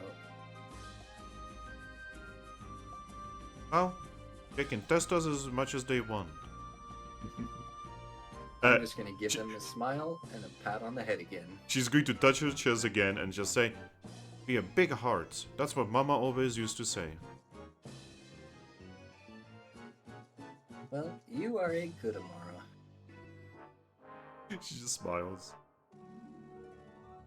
Alright, well, we had best be on our way, but it was very nice to meet you both. Okay. And you stay safe out there. Oh, what mission are you guys on here? Oh, we are here looking for a stone. Just any old stone? No. We are looking for specifically a dust stone. Ah, okay. Well, if we see one, I will let you know. Oh, that'll be very nice. You can send us a wonder mail if necessary. That was the plan. If we find a dust stone, we will send you a wonder mail. Oh, okay. Oh. And if you... Is there anything you are looking for? We could help you as well. Well, right now we are just primarily looking for... I would say probably some sort of door or something like that. Oh, I mean, we did see a door when we were here yesterday. Ah, but you know how mystery dungeons are. She nods. Yeah. The problem is that door has a very scary looking Agron in front of it. Yeah, I mean, it wouldn't be what it is without one, so that makes sense. Yeah. If you see it again, let us know. Yeah, we will tell you. I appreciate that. And she's gonna get another head pat. Yay. You guys are Alright. really nice. Well, we try to be, as nice to everyone else as we want everyone else to be to us. And it's really nice that you are Vaporeon. We have 2 Vaporeons back in our village. Oh, really? Yeah. Well, let's just say that, normally I probably would have gone for a Sylveon again, but this was what my inner Pokemon wanted, and I respect her wishes. She tilts her head. What do you mean you would have gone for evolution? Evolutions just happen, silly. Ah, but you see, not for every Eevee. Some lucky Eevees actually get the amazing choice.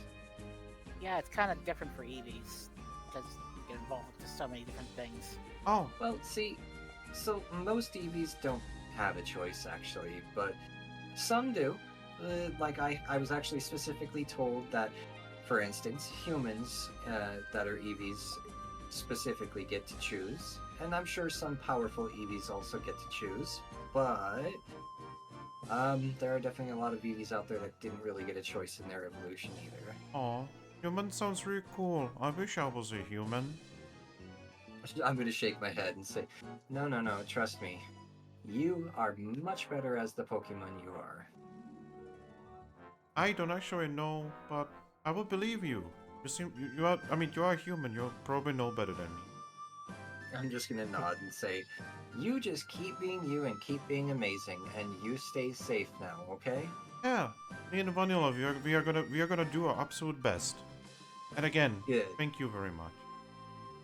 Anytime, and do not be afraid to call for help.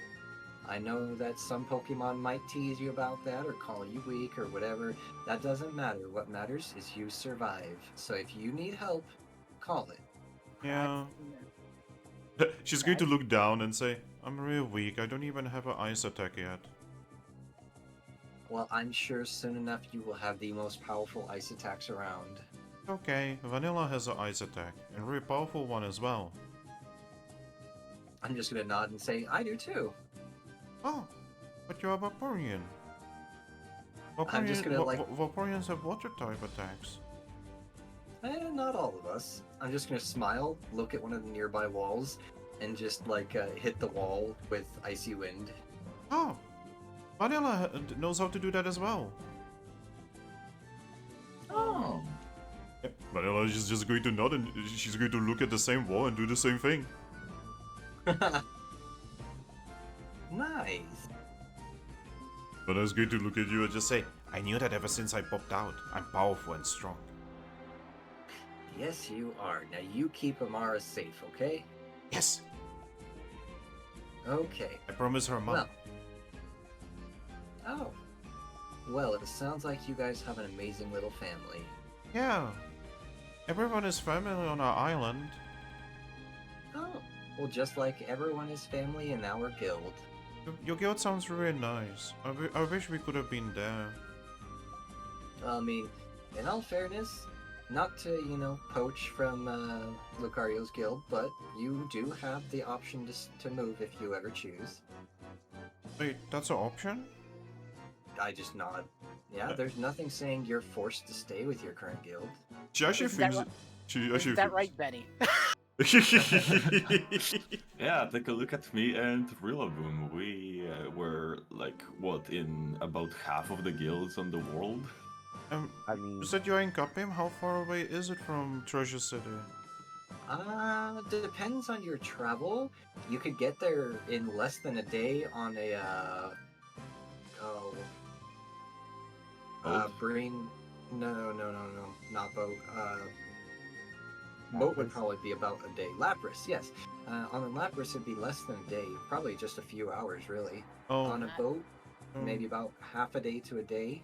But Oh. on foot, it'd probably be about like 3 days, 4 days. I traveled from Treasure City to Capim in a day while plastered. So Oh. The road that leads there? Yeah. Oh. In that case, people think about it, alright? Okay. It would be nice to be in a guild where not everyone is like really, really powerful. We are like... There's only 2 other bronze teams and... Oh, they get bullied a little bit as well. But we get bullied more because I'm real weak. Well, don't you worry about that. They just don't see your potential like I do. Yeah, you, also, you see, by the way, you see Vanilla float towards her and just give her neck a hug.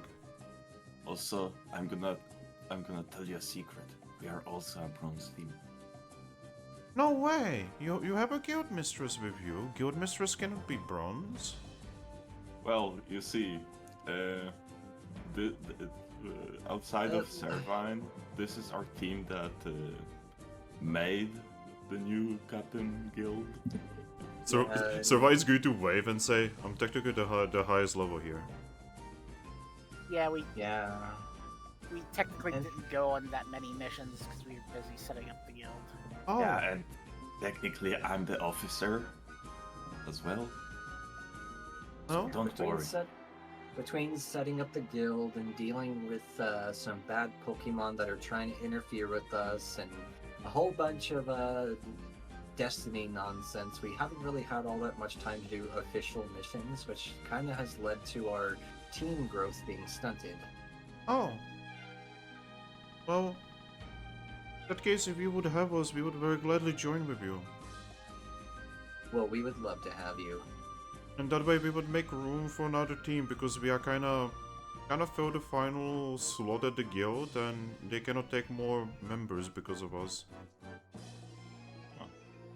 Well, I see some pretty amazing potential in you. I actually know exactly what you're going to grow into, and I know that your kind are some of the most powerful ice types out there. I mean, I know my mom is really powerful. She Exactly. once managed to freeze a Corviknight that was attacking us. Oh, Man, wow. it's always Corviknights. I was being chased by a bunch of your evolved forms in a dungeon just recently. Oh, I'm sorry. No, it's okay. We are usually very nice and relaxed. We are not very quick, you see. So we usually just like sit or lay around. Well, so in all fairness, we can't blame them because, there's a lot of dangerous Pokemon out there and you kind of have to be extra careful, so Yeah, but it yeah, happens. my mom and my dad, they are really powerful. They are not very quick, but they are very, very big and powerful. Well, I'm glad they are because without them being powerful, we may never have met you. Yeah. And one day I will be as powerful as them. Maybe one day I will be the most powerful of my kind. Because Articuno blessed me when I was born. Oh. Well, I could definitely say I think you will. Yeah, I even have this. And she's going to go into her bag and pull out a, a big blue feather. Oh, well now that is something. Articuno gave this to me. He said that one day I will grow up into his champion. I don't know what that means though. It means he expects great things from you, and one day he wishes for you to serve him. Oh, I will gladly serve him. Well, until that such time, you just stay safe and don't get into too much trouble, okay? Okay. We'll see about getting to this Capim Town and seeing if we can join with you. Do you think Lucario is gonna be angry? Oh, absolutely not. Let's just say that I know Lucario on a more personal level now, and he's honestly very, very relaxed. I mean, Now, I've Eevee never might actually... be a little flustered. I've only Yes. seen him once. I usually talk to Eevee, who seems very tired. I don't think I've ever seen her It's- not tired. Yeah, she's very tired. Always tired. She needs to take a break one of these days. I don't think she sleeps. Yeah, see, that's what I was saying. Eevee might be a little bit flustered because it ends up meaning more paperwork for her. But, in the end, I'm sure it'll work out for everyone. Okay. Well, we'll see about it then. And thank you again. You guys are really Hey. nice. Anytime. It's so nice to see Pokemon who are evolved and so strong being actually nice to our small Pokemon. Well, let's just say it takes a different frame of mind. Not too long ago, I was pretty small myself. I mean, you are Leafian. You are really nice and big and strong. All of the evolutions are really strong and nice. I once met a Vaporeon, and she was really nice. Very fluffy too. Though a little bit too.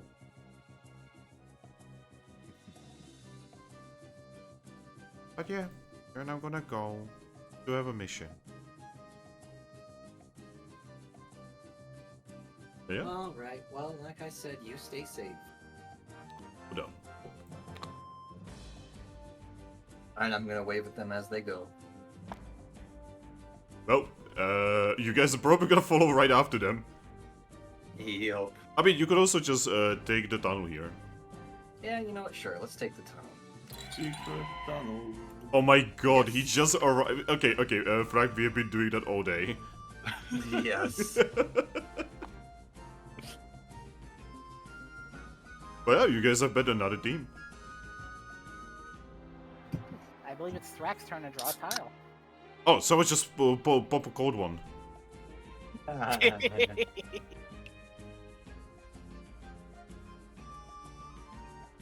So look, you guys have found some fans. Are you sure you want to put it that way? Well, No. that's the only way that connects. Actually, no. Because this No? side fits at the tunnel. The middle one Oh, fits on the yeah. tunnel. Remember, tunnel. You did gotta block them out, though. You know, they're just gonna walk up to the corner and be like, huh, this is a nice corner. Right. By the way, now you guys know what is the usual personality of this Pokemon line. They are very slow, Yes. very nice, very chill. Also, I'm really Naive. surprised to hear that Articuno is actually speaking with people. Yeah, so canonically, so Zapdos is basically just kind of flying around, you know, just finding people to talk to, right? Moltres is still a piece of shit boomer in a volcano somewhere. And Articuno basically took over, like, part of the continent of snow. And he basically has, like, a, not really a temple, more like he created, like, a massive den for Ice-type Pokemon. And he's basically just kind of vibing with them. A sanctuary. Yeah, kind of like a sanctuary. So yeah, out of the three birds, Articuno probably got the best end of the deal. I mean, honestly, I think Moltres is kinda happy with his end of the deal. then- Monsters is just a piece of shit boomer though. And then Gothitelle fucked everything up. Yeah, I think Gothitelle just went in and just ruined everything. Honestly, Continent of Snow was kind of like a really nice, chill place for Ice-type Pokemon. Like, a place where they could be safely, because a lot of the people just kind of bully them. I'm just gonna say, man, the content of snow can't get a fucking break. Yeah, it can't. It's like the freaking lore hates that continent. Like first it gets like cut in half, right, and then like when it's finally starts like cooling down, everything's okay. You know, then like Gofito comes and ruins everything. At this point, we just need to nuke it. No, it's not the continent's fault. It's just it's small and not very defended, and because of that, people take advantage of it. No, leave the continent alone. If you want to nuke something, nuke the continent of sand. Oh. Now you see, there's actually a lot of people in Continent of Sand. He's not wrong. It is the third most populated continent. What's the first and second? The most populated continent is Grass Continent, then Air Continent, and then Sand Continent. Grass Continent is the highest population because 1, it's really big, and 2, it has shit tons of food. And 3, a lot of Pokemon are coming to the Treasure Guild. Yeah, and it has like the single most powerful guild that is keeping the continent somewhat safe. Yeah, especially we can see that especially when Yveltal absolutely fucked up the city. Well, to be honest, that's Yveltal, and last time she showed up, she almost ended the world. Super Mystery Dungeon spoilers! Thanks, Glaceon. Thanks, Glaceon. Like, the fact that Glaceon, you can kind of see how far Glaceon is on the insanity scale, because she would know what happened during Super Mystery Dungeon, and yet she still did it. I did it, and I'll do it fucking again. Alright. Could I ask for a little break? I need to go on the toilet. Yeah. Okay. Yep. Be right back.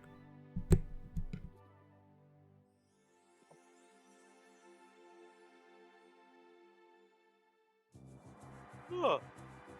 Bruh.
So what's up? I'm back. Oh, Mhm. welcome back. Welcome back. So I did it as quick as I possibly could. Feel better? Alright, so. Let's move on, shall we? Yes. So we'll do. Oh, great.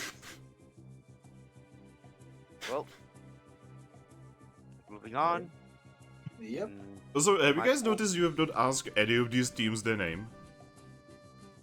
Yep. Yeah, we're not really big into names. I think people just keep talking and forget to say ask it. Actually, now that I think about it. There's actually a lot of teams you guys have not asked their name of. Right. Yeah, we just remember the Pokemon in the team. Alright. Alright, roll me a d6. Alright. 4. 4. I think that's already done, right? Yeah, there can be no more teams. So, is that a Reroll. random event now? Just reroll. 4. Okay, so let's just do the random event on that. Well, I re-rolled it again. I got a 6 that time. Oh. Okay, in that case, roll me for direction. Alright. 1. That is north. It cannot be more than 2 tiles. Okay. 2. Alright, find me a tile.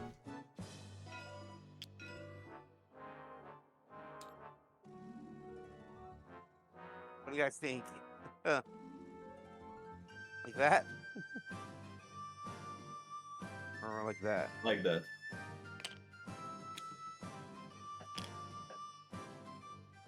Yeah.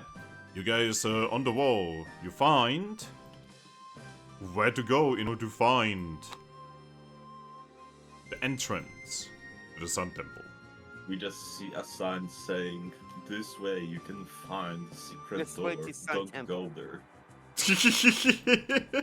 Fucking reverse psychology over here. Please welcome to our temple. Welcome to our temple. Please don't come. Alright, what now? Well, Aries. Alrighty. So look at the shape of this dungeon. Oh no. Oh no. Reroll.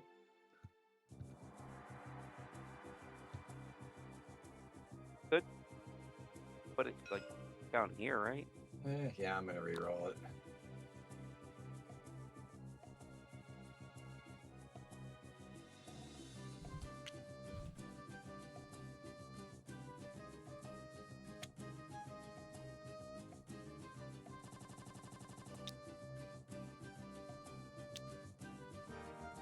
Kinda works. Oh god, this is gonna be a nightmare to put together. Yeah, let's just leave it as it is. Because it's on the little edge. Yeah. Good enough. This could not be worse if I tried. Actual worst case scenario for the tiles. Alright. You wish to keep it? Yeah. Alright. You see a big hole in front of you. So this piece would probably sit more flat if we moved this down to here. Nope. Actually, yes. Yeah. Wow, physics. Exactly. But yeah, Well, you see a big hole. The jump looks potentially dangerous. I just jumped it. Do you wish to roll athletics to jump? Yes. Except for I'm the just jumping. except for the floating dinosaur dragon ghost. Don't worry, Like I'm it'd be not easy. jumping. I mean, you could, you know, just for you it would be like a glide.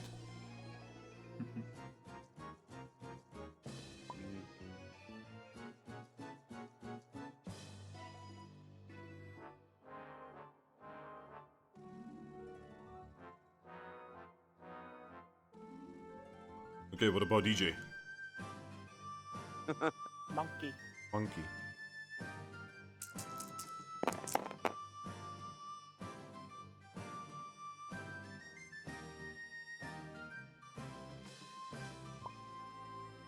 My fingers were PTSD. like, yeah, PTSD. My fingers were like shifted over a little too far. He spots an area dose and gets PTSD Oh god, no. It's a bunch of Ariados. Yeah, with knives. Oh god. you guys know what I mean. Yeah, but we can mock you for a little bit. Remember, friends mock each other. Yep. Does the guy need to roll for them? Oh!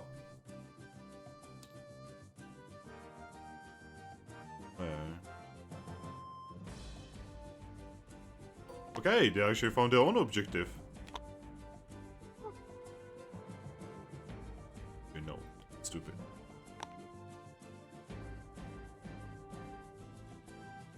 Oh, that's gonna be kind of a nightmare to get there, actually. Know where it is. Just Yeah. have fun getting to it. Oh yeah, what now? We're gonna go up into the next tile. Maybe you could go around, you know, fish for some treasure chests and shit. Nah. Alright. This dungeon's already kind of a nightmare to navigate. It is a kind Yeah. of nightmare. This is like the worst case scenario, really. Alright.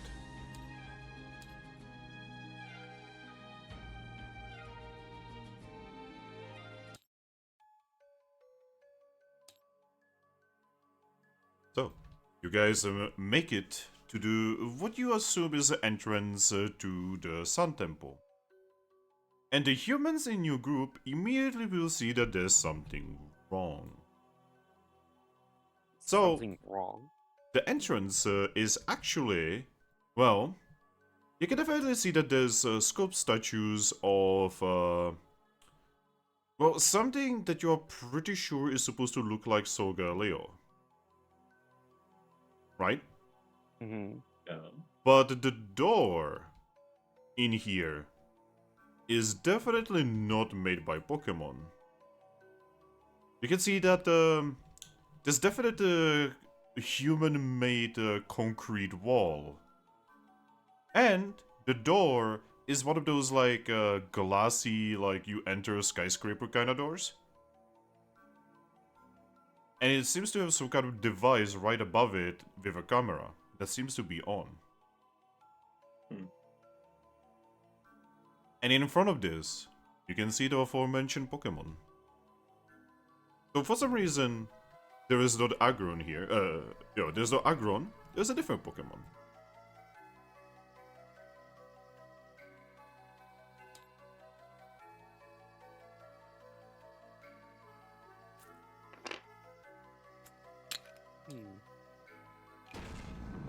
Who is this? Oh.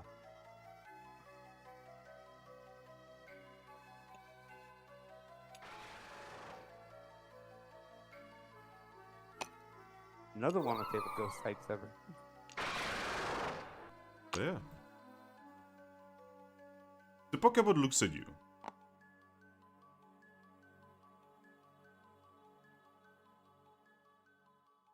You can definitely feel a presence from this individual, by the way. Like, this would be no pushover in a fight.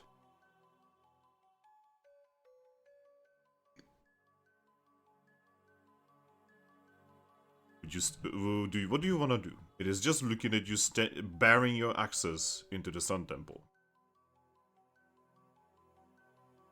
I'm just gonna lift the paw and wave at it. It does not wave back. Hello there. Do you speak? It will nod and say, yes. Oh, wonderful.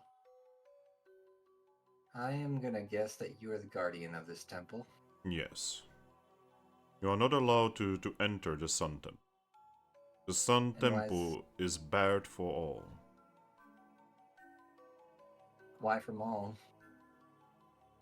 He tilts his head and says, it is as it was supposed to be. An eternal who vigil says? given to us and the other guardian. And why is that? Because someone has to protect it from would-be destroyers, pillagers, and scavengers. Well, what about those seeking to use it for its intended purpose? I highly doubt that in this age is a Pokemon that is seeking to use it. I'm just going to lift Cosmog. He looks at Cosmog and just says, "Oh, so the time has come, I see." I'm just gonna nod. Yes, and well, have you heard the stories about fated humans and Yes, they're I am Ah, aware good. of the entire thing. You don't need to tell me. good. Then that saves us a lot of time. Well, then you know exactly why we're here.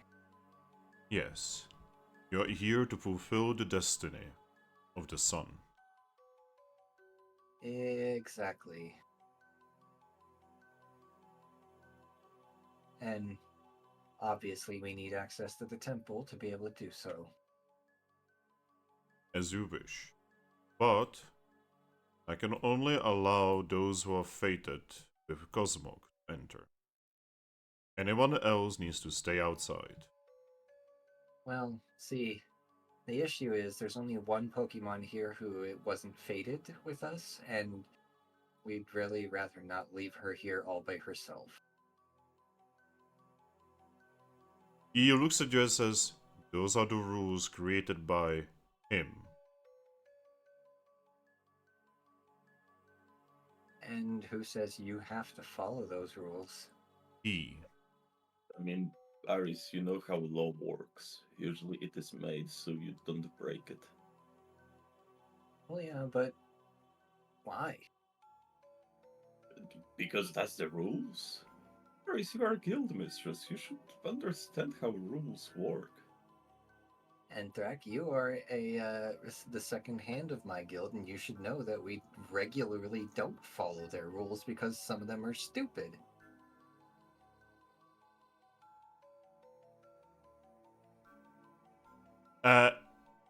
The Pokemon actually looks at Zoroark and says, "Surely you understand and respect."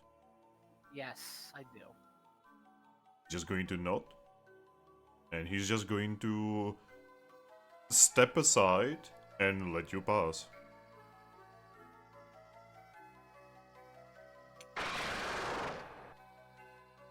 And the moment you get underneath the door, the camera like sends some kind of signal across you as if scanning you, and the glassy door opens for you.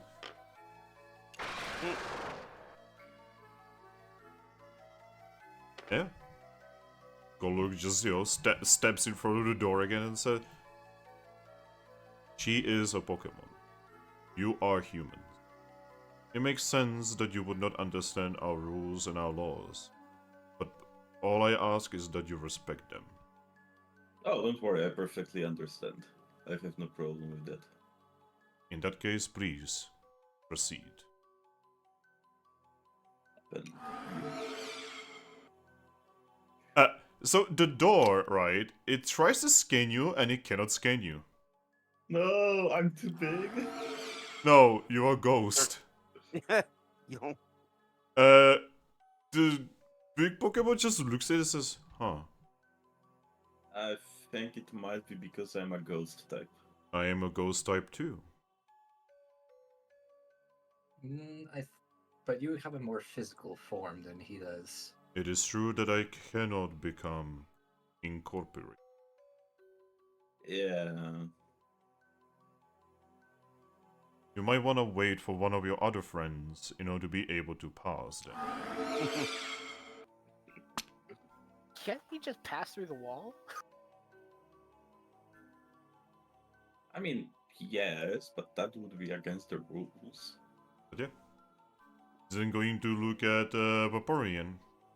Are you ready to accept our rules?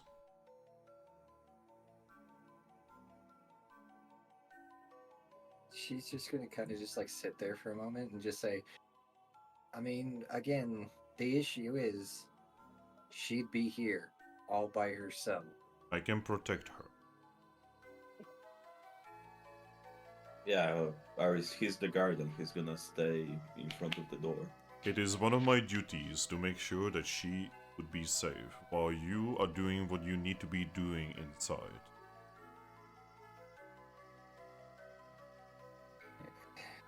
She kind of just like shakes her head and says, I don't like it.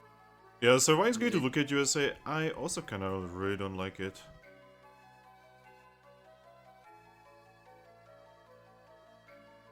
Why? She looks at you and says, what if something happens to you inside? I mean, then it's better that it happens inside because then it wouldn't be you getting hurt. She actually narrows her eyes and says, if you guys get in trouble, I want to be there with you to help you. Well, if you're gonna get in trouble, I'm gonna send you a wonder mail. I am totally gonna be able to get past this big guy. She just points at the massive stone Pokemon in front of you. We are gonna be safe there, don't worry. Size. Ah yes. Last time I heard that one, I ended up alone.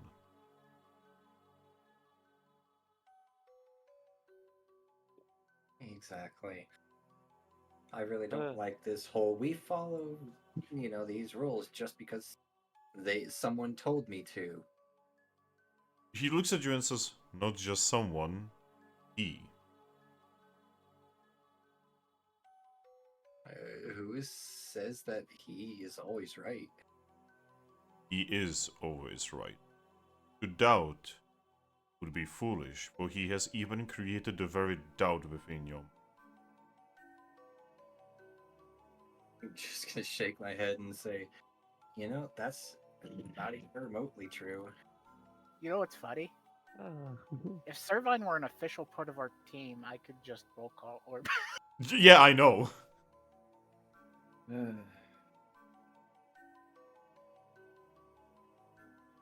Aris, we are doing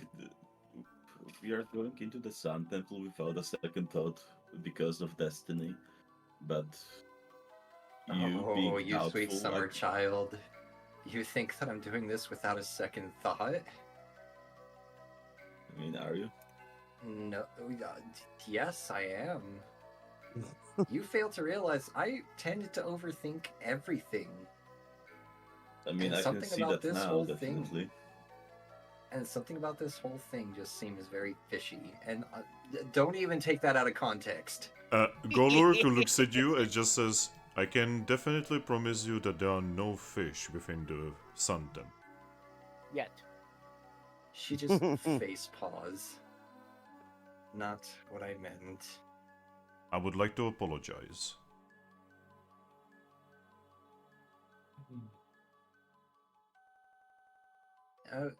Just suffice it to say, I mean, you seem strong, but I can't say I trust my friend in your hand.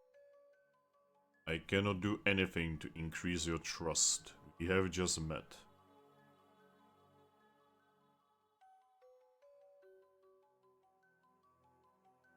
Especially since you seem unholistically devout for some reason. He narrows his eyes a little bit and just says, obviously I am. My clan, our families here, have been devoted to him for longer than anyone can remember. Back when the lakes here were grassland. Back when all of the continents were one continent.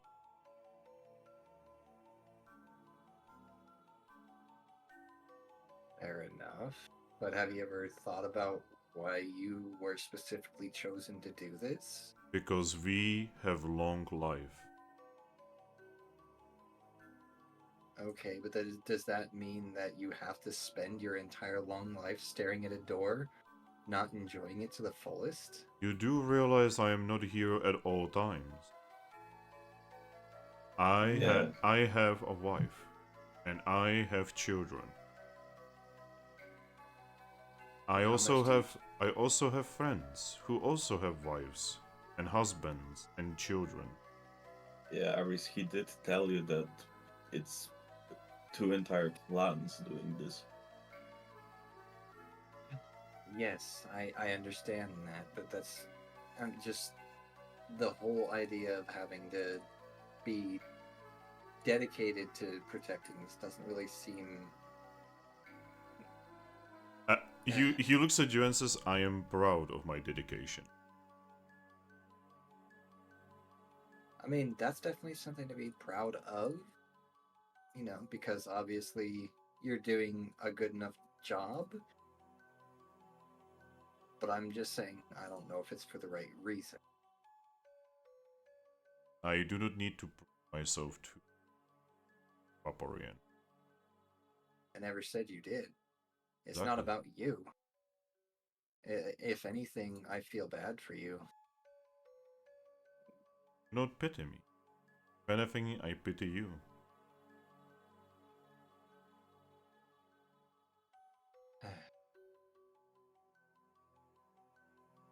It's always religious zealots that put me the most at unease. God, Ares. Aris, Make please this more difficult stop. than it needs to be, Aries. I would understand if this guy would try to murder you for religious reasons, but he's just telling you that he's standing there for Menacingly. religious. He's not even for standing religious menacingly is the best part. He's just standing. It's not about that. It's about the fact that we're just supposed to leave our friend with him. Just because he was told that, you know, only we can go in.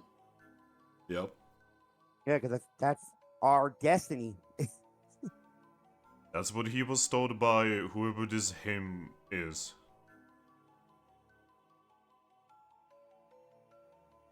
Well, You That protect goes it with- anyway. Aris, you either understand that and not even accept, just respect it, and we go in, or you don't, and we go back to Capim Town. Because, I mean, like, there's yeah. I mean, there's definitely a lot more options than that, but You could also beat him up. If Aris Yeah. tries to beat him up, I'm gonna help him. What do you think we are, Evie? I mean, Evie would resolve this by just fucking fighting him, you know? and that's also not who I am either. That's Yeah. not what I'm getting at. But you're part Eevee, so and all Eevees are trying to take over the world. Oh my god, that Oh conspiracy my theory again. God. I'm worried because in Seeds of Exploration there are EVs, and I'm scared that you guys are gonna, like, I don't know, like, start killing them or something. Oh god. All right, Aris, how about that? I'll take Cosmog. Me and Vincent will go in, and you will stay here with Servine together, so she's not alone, and we can move on.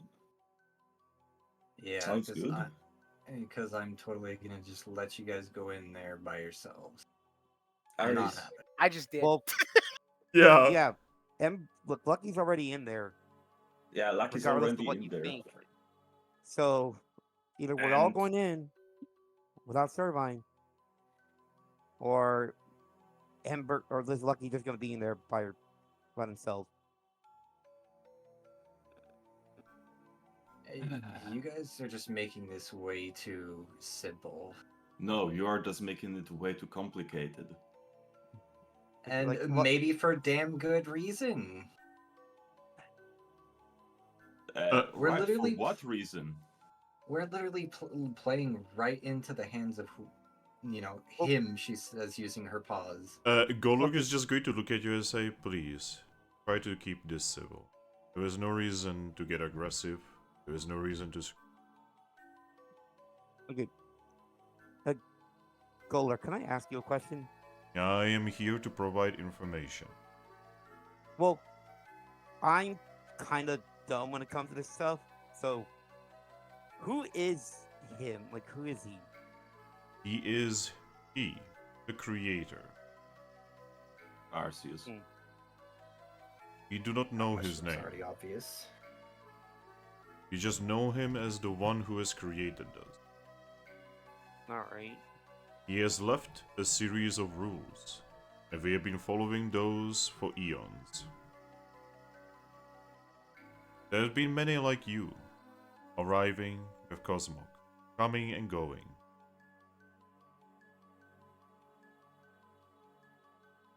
And every time, we would do it the same way. The cycle continues, over and over. It is exactly as he has predicted.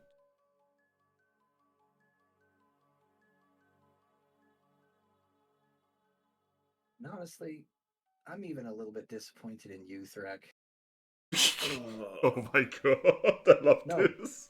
I swear, after we get to Capim Town, I'm starting to drink. No, I'm being serious. After everything that we went through with Kyogre, if we were to follow our destiny and just do it as we were expected, we would have fought Kyogre, murdered her, been done with it, and that cycle would have continued. Why are we letting this cycle continue exactly as planned? Just because he is telling us to? Our destiny was not to fight, but to stop. And we did exactly Because we chose to that.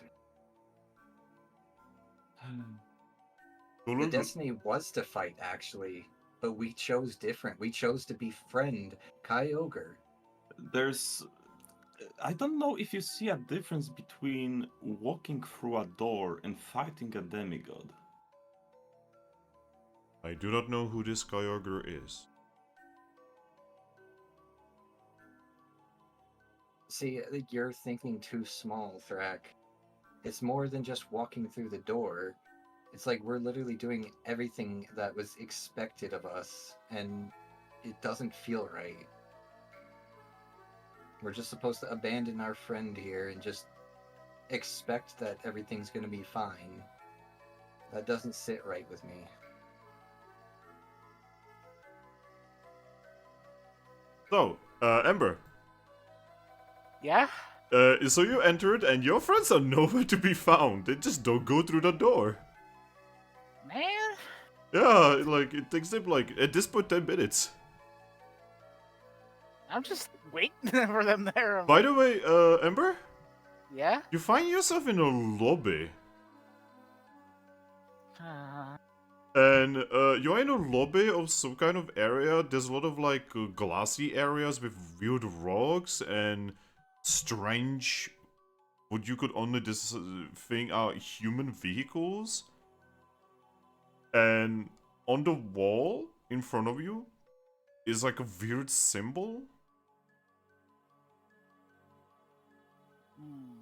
I inspect the symbol. Give me a moment. I'm grabbing the symbol.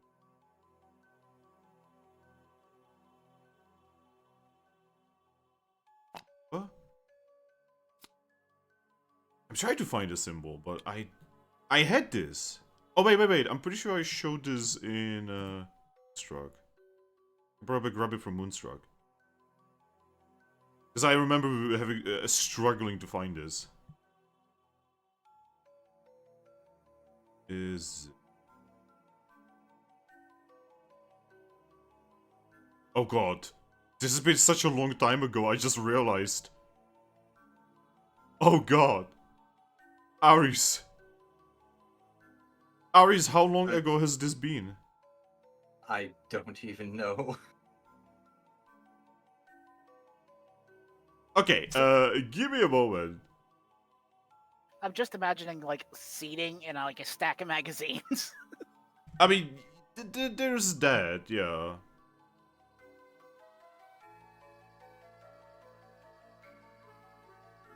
Yeah, there we go. I think I found it. And a kettle with like very poor tasting coffee. There we go. Oh, I hope this is going to send normally. Please tell me this sends normally. You see this, but with a rocket.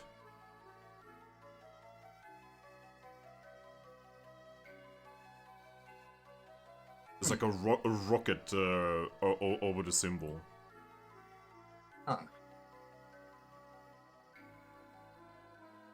Yeah, you can see like weird devices everywhere and lots of screens, like big screens. Have I seen this somewhere before, like in that bunker?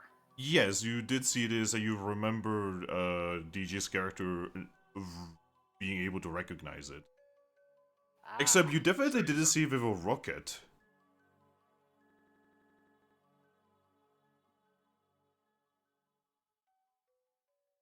Hmm.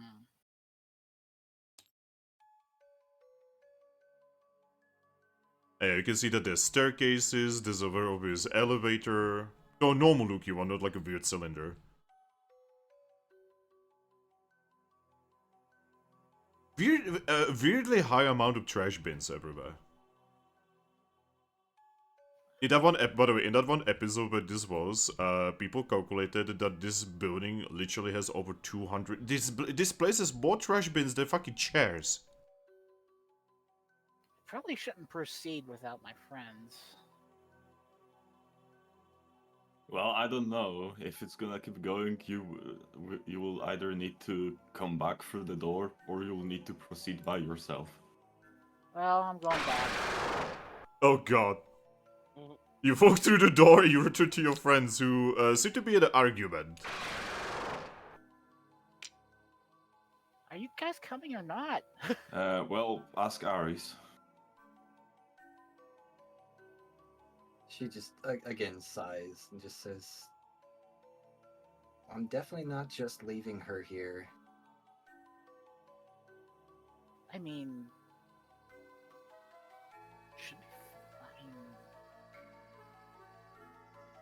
that's fair. I don't like it much either, but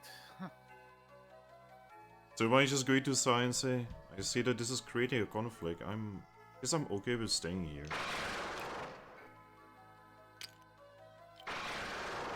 You could always leave a escape orb with me, and I guess if something happens I could just escape orb out.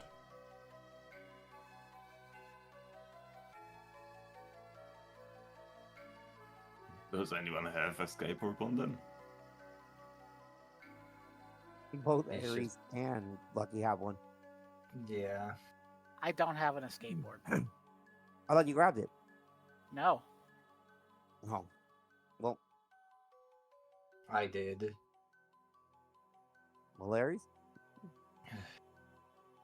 But then again, that leaves us without one.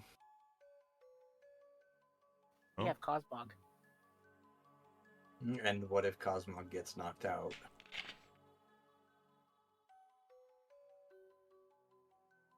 Then we rest and I make a Magnagate.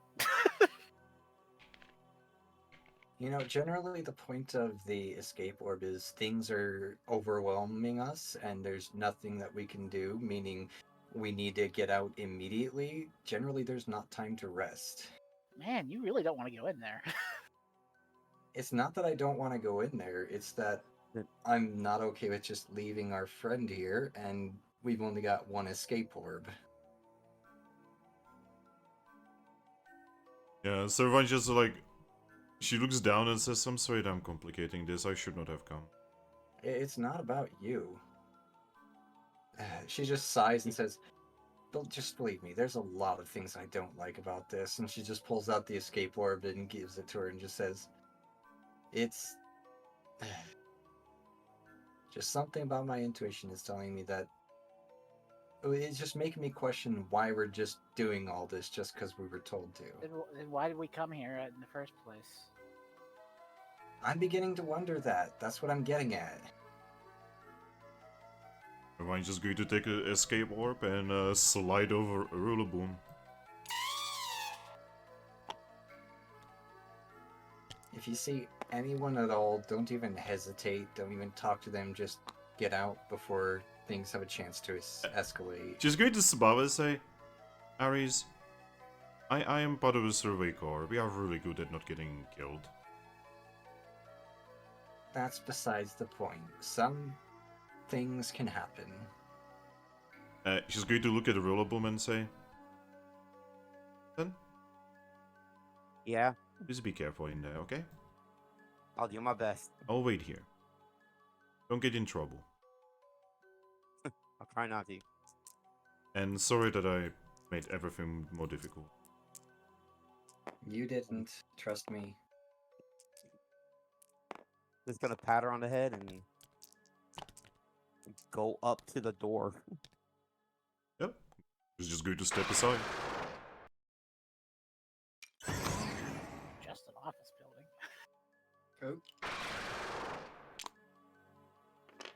I'm gonna stand in the doorway to let Dragapult in because he can't be scanned. Yep. It scans you and you're just let through. All right. Yep. Once Thrack is in, I go further in. And as you guys pass through, you notice that Golurk doesn't go with you. He actually is going to walk up to Servine, sit down, and say, "Do you like poetry?" And Servine's just going to look at you guys and say, "Take me with you!"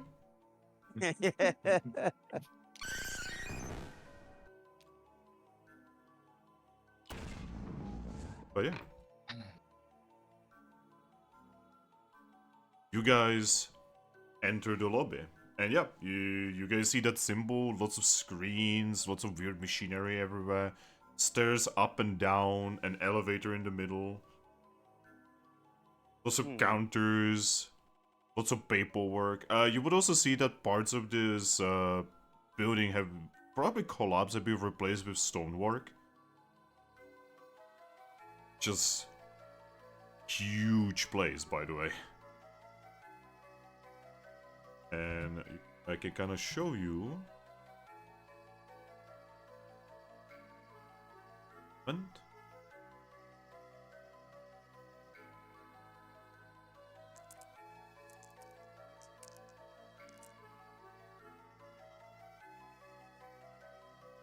you can see that some of the machinery actually still works. Now, disregard the people.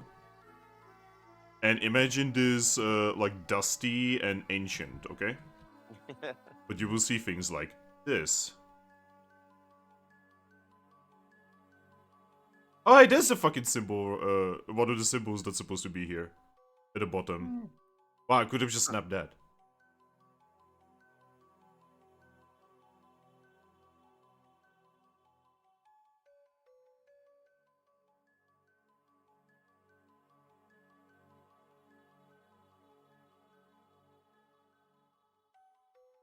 So, DJ. Yeah. Your character is from Hoenn, right? Yep. All of this seems weirdly familiar.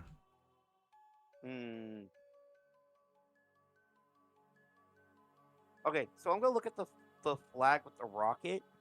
He's there. He said, Yes. and I'm kind of, is this? I'm thinking of it like, are we in Lost Deep City? Rose. Because I'm like looking at this stuff and like I'm remembering. Well, I guess I remember. Yeah, because I have 4 logic on importance. Yep, you would have a pretty good memory of your, like, human life. And because of how this looks like kind of a control room, I'm gonna assume this is the rocket launching facility that was in Moss Deep. Possible. It does look rather familiar. The question is, would your character ever, like, go inside? I mean, at some point, most people do go inside to take a tour of the facility. Yeah, you currently are in the lobby area that has most of the... you literally see an area that is literally just like a tourist trap where you can go and this was like a shop, and you can even see that there was some, like, still prices on some things. Go look for what looks like a reception desk in this area. Yep, very easily. It's right across, actually. Okay, I go up to it and I kind of scrounge around the desk to like see if there's any. Yeah, there's brochures and such that you can find. There's also posters. Oh, I'm gonna look at the brochures and posters. Yep, you are in a place called... Give me a moment. It is called the Tokusane Space Center. Mm-hmm. And yes, it is written in Japanese. And then there's like an English translation underneath. Wow, Okay. actual translation. Yeah, because this is a tourist area. Wow. Congratulations, you found a home. Ah, And like I finally, said- proper Galarian language. But it's like because of that, I'm like, yep, this is exactly where I thought it was. But why is it Huh. inside a mountain? Well, I mean, after a couple 100,000 years, but the sediment will start falling around it and just start to form a mountain around the center. But yeah, what would you guys like to do? Huh. I'm gonna look to the back of the group. I'm like, guys, this makes a lot of sense why this is considered the Sun Temple now. Oh. Yeah, oh. My base is still picking up threats. I'm like, they used to launch rockets here. Rockets. Yeah. This is a space center. Oh.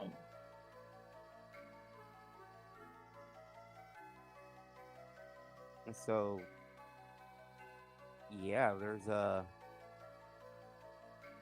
and I mean, what's the one way, easiest way to get close to the stars?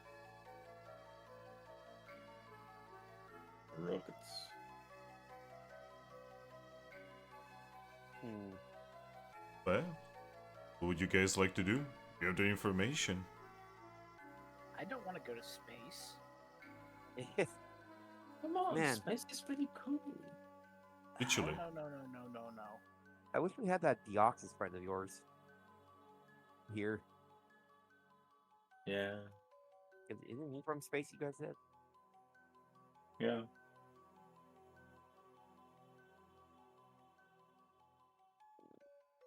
Alright, so with those brochures I looked at, does it tell us, like, what's on each floor? Yep, it will tell you that there's 10 floors. And,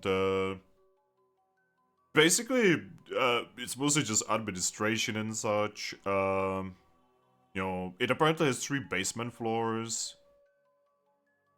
Basically, none of this actually tells you anything important because, considering some of the walls here are literally replaced with stonework, you're pretty sure that, this facility is not as stable as it used to be.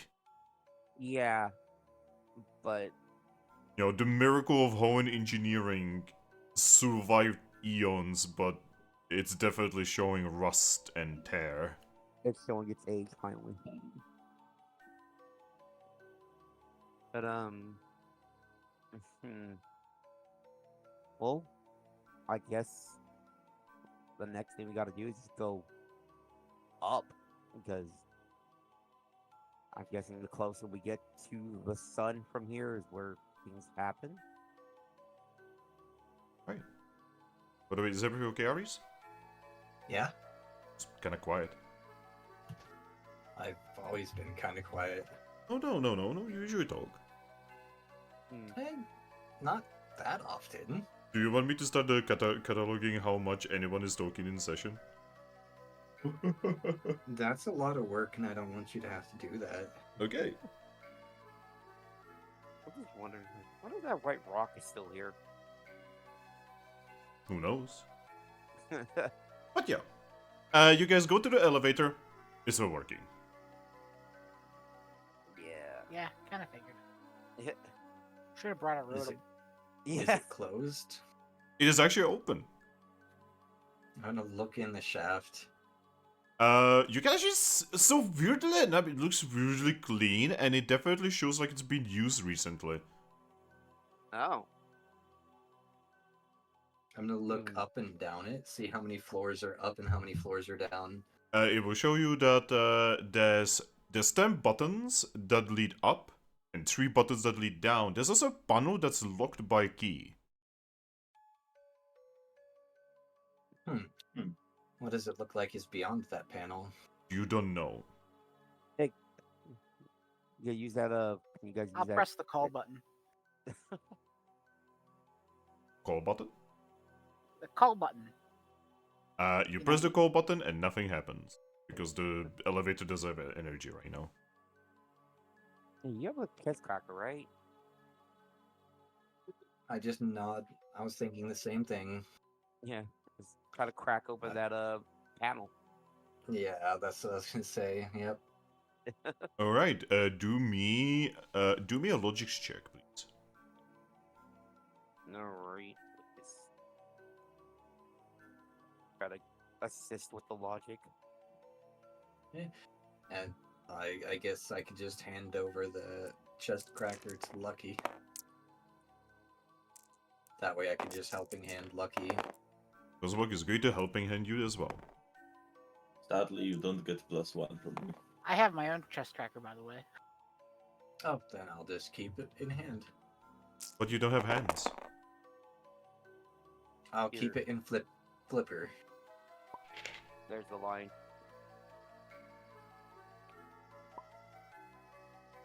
And that is exactly enough. Wow. Alright. Ember.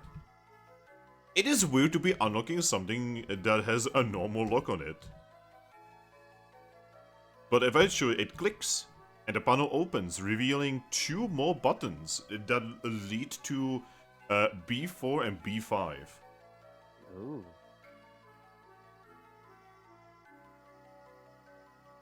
Secret ports. I'm guessing those are unpowered as well. Yeah, the entire elevator is unpowered.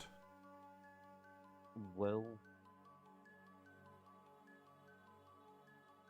Guess we're gonna find a way Can to I power see them. the doors to the other floors from here? No. It's an elevator. Is there a stairwell? Yes, there's the staircase going up and staircase going down. so Oh, okay, so the elevator is on this floor, it's just unpowered. Yeah, you Yeah. literally entered the the elevator and it is like open and everything. Oh, okay. Here I was thinking that it was just an open elevator shaft. Oh no no no no no no! It is literally the elevator is there. we Okay, walk into the okay. box. Well, do we want to go down or up? We could take the stairs, you know. Yeah, I Well, was saying, do we want considering- to go down or up? We'll see. The thing is, though, considering that these were in a locked, like, case, these buttons B4 and B5, something tells me that the staircase is not going to take us to those 2 floors. Oh, let's see. I want to look at the those basement Maybe there's floors a and see if generator any- downstairs. Yeah, look for a power room or something. You would know that from the brochure that you have read.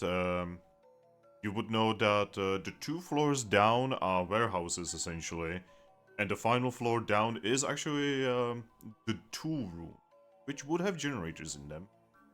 Does it mention- State of the art generators, by the way. Does it Right. mention anything about floor B4 or B5? No, nothing's mentioned whatsoever. All right. Hey, I wonder Thrack, why. Yeah. why don't you float through the bottom of the elevator and see if you can see any of the floors? Alright. All right, I'll go in. I'll go down. all right. You enter the shaft. You float down, and yep, you can definitely see the normal floors. And then you can see something that looks like an armored panel. That looks very out of place because it seems to be a slightly more high-tech than the rest of this facility. I'm gonna assume this is below floor 3. Yes, and you can also see that there is a symbol on it, and it kind of opens in the middle, the armored panel. The symbol is blue and black, and it has like a shield and a big P on it.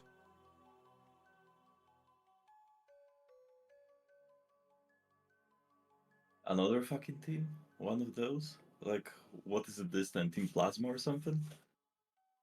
Was there Team Plasma? Who knows? You're the only one there. Do you wish to go through it? Yeah. I'll stick my head through it. Yep, you can see that the rest of this elevator shaft looks much more high-tech. And the best part is, this part seems to be powered. Ah. And yeah, when you poke your head through, you can even hear like a hum. You know, like that electrical hum. Yes. You can definitely hear it.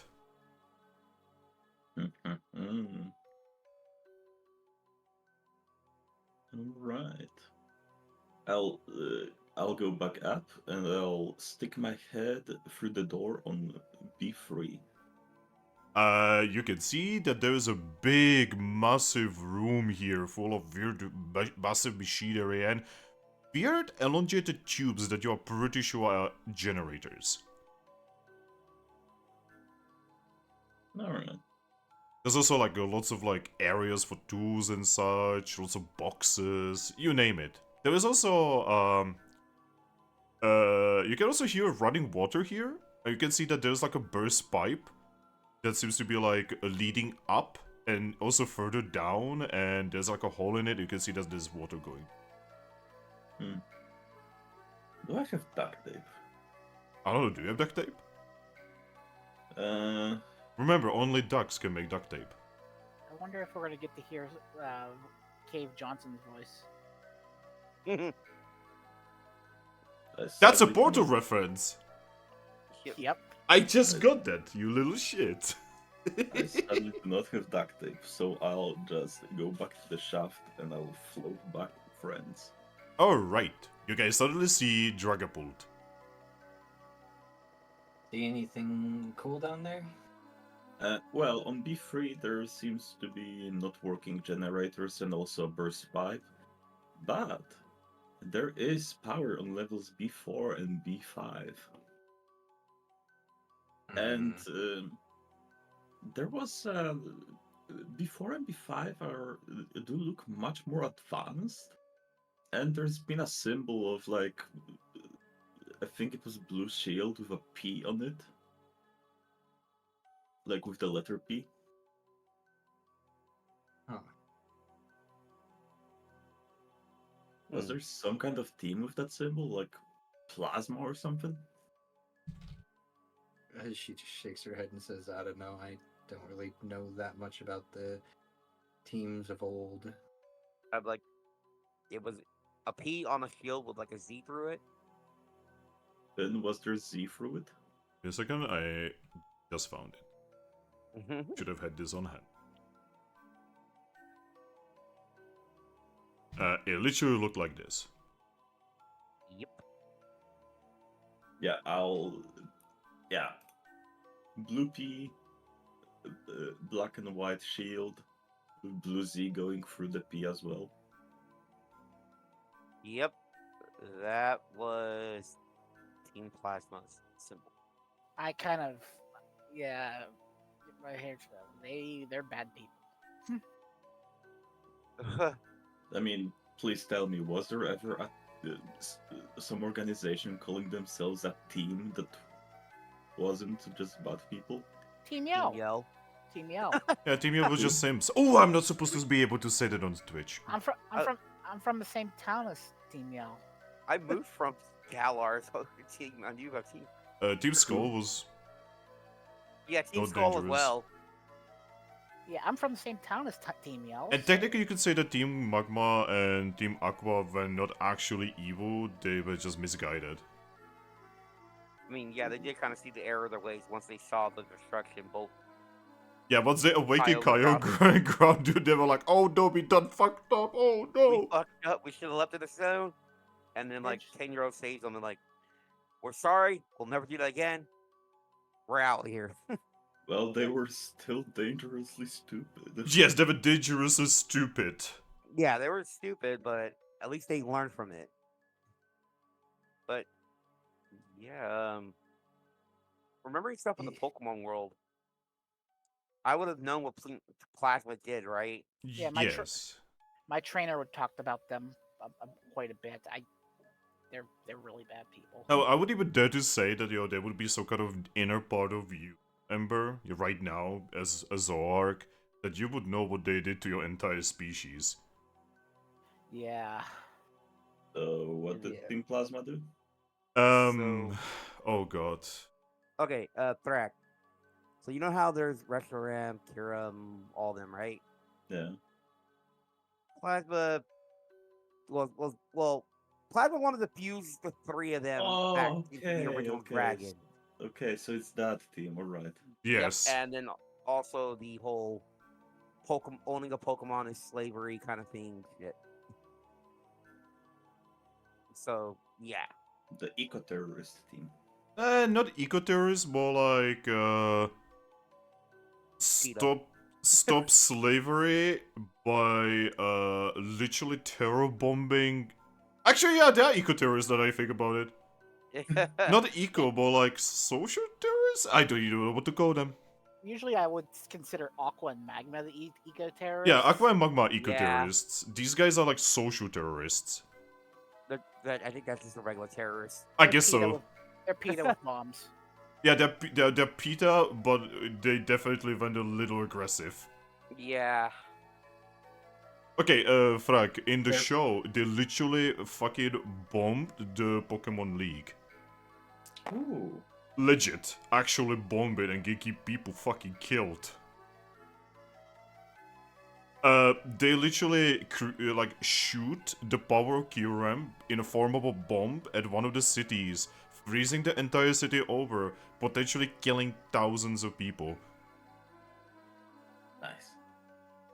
Out of all of the teams, they're probably the single most deadly one, actually. If we are not counting the, from the Alola, the bait and switch team. Because they technically endangered the world more. They're the Free Power Alliance, yes. Yeah. For people who play So- Power World, you know. Yes. Yep. But yeah, if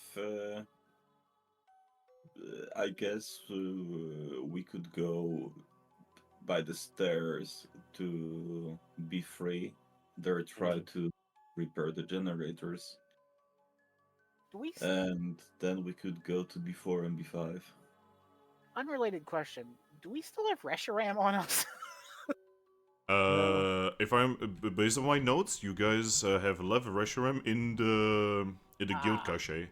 Okay, good. Is this Well, correct? specifically the Guildmaster's personal hidden safe. Oh, okay. Reshiram is in a safe place. Could you imagine if you Yes. brought a Reshiram here and you would just see that look when she would see that symbol, like, oh god, not again, not again. That's kind of why I was started to ask. Yep. Yeah. Well, But yeah, let's just say Vaporeon definitely looks more assured of not liking this place now. Just yeah, I mean, she looks like she just had a chill run down her spine. what's fine? You have fins. That's besides the point. Liquid Spine. Liquid Spine sounds like a character from Metal Gear Solid. It I mean, there is Liquid Death, so that's like an offshoot of that. Yeah. Looks like you're having second thoughts, Ares. It's not about second thoughts. It's more about now I'm more affirmed in my thoughts. I think we should investigate at least. I'm not saying we shouldn't investigate. I'm saying we should definitely be cautious about what we do. So, as you guys are just kind of talking and vibing, you suddenly hear someone approaching. From where? I'm entering south. Oh, are you entering stuff? Yes. Okay, roll me Yeah, stealth. well, Well, I'm just thinking about it. If someone's coming to town and we're just talking, they'll probably know that we're here. They know someone's here, but not how many someone's. By the way, they are not very stealthy about it, you can literally hear voices.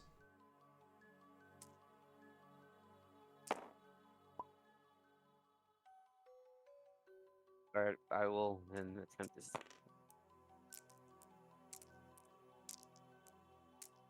Oh wait, what am I doing? I turned into Flabebe and hide in Ares' pack. What a strategy. I don't know if I'm that much stealthy right now. You can roll. No, I mean, like, I did and see what I got.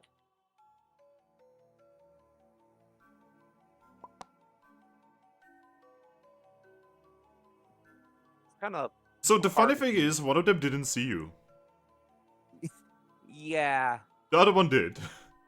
Yeah, there's a big giant monkey just standing here.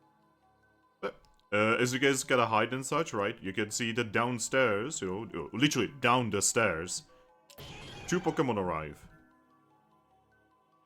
And they just gotta walk past you, and they're like, you know, I'm really looking forward to seeing, those guys that were supposed to arrive today. Yes. Oh, I think it's one of them. Well, okay. Since you guys are all hiding, right? Mhm. I'm just gonna go walk. I'm just gonna walk up to them like, hi. Hi. Hold on, I'm gonna lose track a little bit because.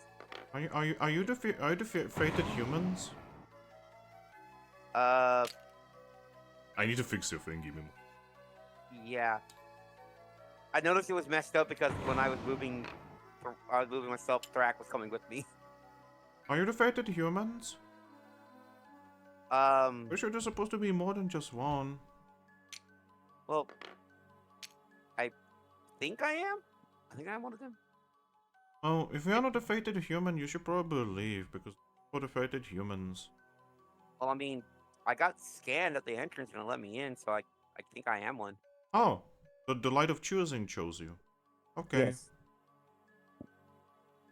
Well, So, do you have, he just looks around. Sense. Do you have the... What the one is called? Hey, what did that call that one? Cosmog. Yeah, do you have Cosmog? Wait, I think I have an idea. I will turn into Cosmog and hop out of the shadows. Okay, give me a moment. that's actually keep Cosmos safe. Oh, I'm like, that's Cosmog. That's a Cosmog, right? It's like all purple and blue and such? Yes. Okay. Well, the ritual chamber is upstairs. On floor 10. all right. Okay. You didn't actually know that you guys are here. Do you need, like, you need to be shown the way, or can you, you just need to take those stairs over there. I just kind of point to the elevators, like, do you know, like, there might be a place to fix that. Like, Oh. do that. Oh, you mean that one, the weird moving thing? Yes. The weird moving thing moves when the Rotom is downstairs. And I guess Rotom is gone right now. He shrugs. I don't know. Rotom can go through walls, so he can be just about anywhere, really. Huh. He could be in the big talking room. The big talking. And where's Yeah. that? It's one floor above, and he sometimes like enters the weird machines there from the ancient Pokemon. All right, Ben. Well, So can we go downstairs and play? yeah, you can go do that. Oh, okay. I told you that the humans are gonna be nice. Meanwhile, there's 2 humans basically holding fucking guns. Rose is good to look at Cosmog and say, good luck, Cosmog. I'm really jealous that you are like really fated and like he chose you and such. Mm-hmm. It just Cosmog nods.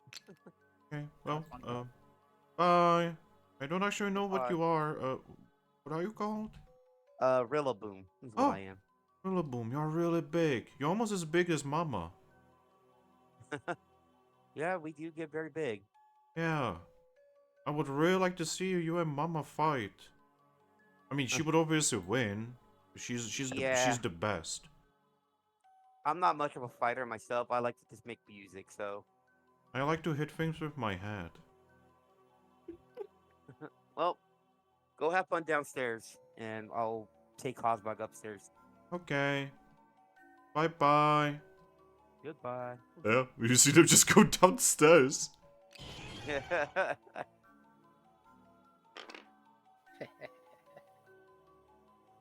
kind of look at the fake Cosmog. I'm like, Well, that was quick thinking of you. Yep. All right, and I kind of just call out to both Aries and Thrack. I'm like, well, you heard him, right? Yeah. She's just gonna nod. Let's go talk to that Rotom first. She nods again. Are we going to do the Ritual. I don't That'll like the ritual? sound. I don't like the sound of a ritual chamber. Yeah, but if they're this primitive, everything's gonna be like anything scientific is gonna be considered like magic. She's gonna kind of just like look at that and just say, I don't know about that. We've mean- already met a religious zealot outside, and that made me uncomfortable enough. And now knowing what team is in control here, and that there's apparently a ritual chamber, just makes this. It's sending up so many red flags. That's why we're not gonna go. That's at the end of the list of things we gotta do here to I actually know, go up to the I'm- 10th floor. And I'm just saying we definitely should go down to these secret floors and see if we can figure out what's really going on here.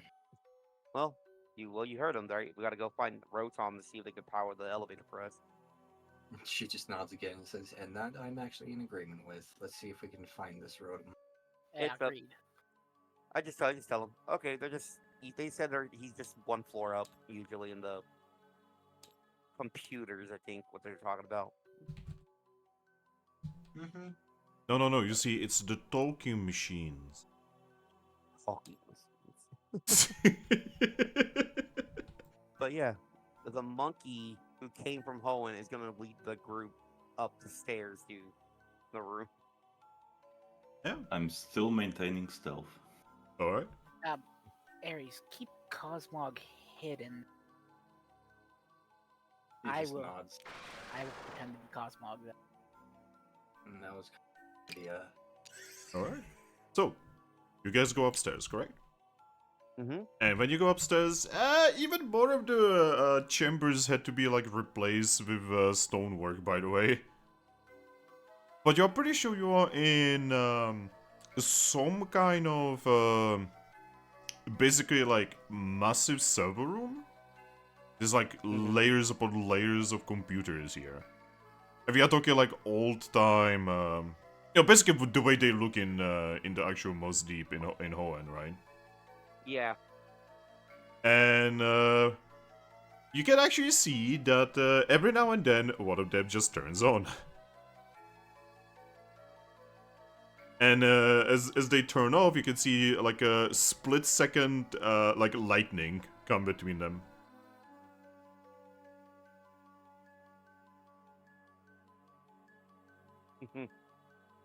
Just Well, blap, blap.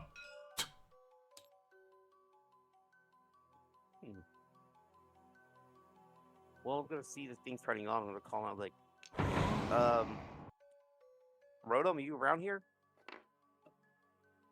Very suddenly, out of nowhere, Rodon. Hey there! Hey, Rotom. Hey there. I've never seen you. Are you friends Yeah. are you friends of the Agrons? The Agrons and Golurks. Oh. Well, hello there. What can I do for you? So, You're I not heard you're not friends with that weird lizard, are you? weird lizard. Yeah. What color is the lizard? Black? Oh, yeah, no, I'm not friends with them. Okay, what can I do for you? I heard that you're the one who controls the elevator or the box that goes up and down. Oh, you mean power? Yeah. Yeah. There's like this really big thing downstairs that I can enter and I can power it. Do you think it'd be okay? Do you think you can help us out to help us get downstairs? Oh? Well, why do you need to go downstairs? There's nothing interesting down there. Well, you see, all the stuff that I'm seeing here is, well, from my home. Okay. And I'm kind of just curious if everything is like, if everything's still the same. Well, I mean, yeah, sounds like fun. I've not been down there like a day or two. Great. Then I'll head to the thing, and then so we can go down there. 'Cause I can't exactly go through walls like you can. All right, then give me a moment. I just need to go down. Okay. All right. You can use the elevator over there. Yep. Thank you. And he just flies through the floor. Mm-hmm. Rotom. It takes a little bit, but eventually, the lights of the entire facility turn on. I'll look over to Aries. Lucky. And I give him a Cosmog thumbs up. Cosmog noises. Yeah, by the way, Cosmog would be like close to you and would just like poke you, and then Cosmog would be very happy to finally have another Cosmog to interact with. Oh no. Alright, guys. Into the elevator. Alright. You guys enter the elevator. By the way, the elevator is big enough because in the anime, they literally show putting a massive drill into the elevator. So I'm pretty sure it Yeah. can handle you. I mean, usually these things can have like a weight capacity of like 2 tons in them. Yeah, it's more like a cargo elevator. it definitely Yeah. is more of a cargo elevator. And I'm barely 200 pounds, so 90 kilograms. That's nowhere near a ton. So yeah. Would you guys like to go down? Yeah. Yes. Alright, which floor? B4. Start at 4. Alright. He goes down. Man, it feels weird to be in one of these again. And weirdly enough, the elevator is actually pretty functional. You know, there are no scraping noises or anything, you know, it's almost like someone has maintained it. Is it playing the elevator music still? No. Oh. Thank God. But yeah. He goes down, and then it stops on floor 3. You hear some kind of opening noise, and then it goes further down. And, so you know that symbol with the shield? Yeah. It is actually on the door that is before you as it opens. And it opens from like a middle. Mm.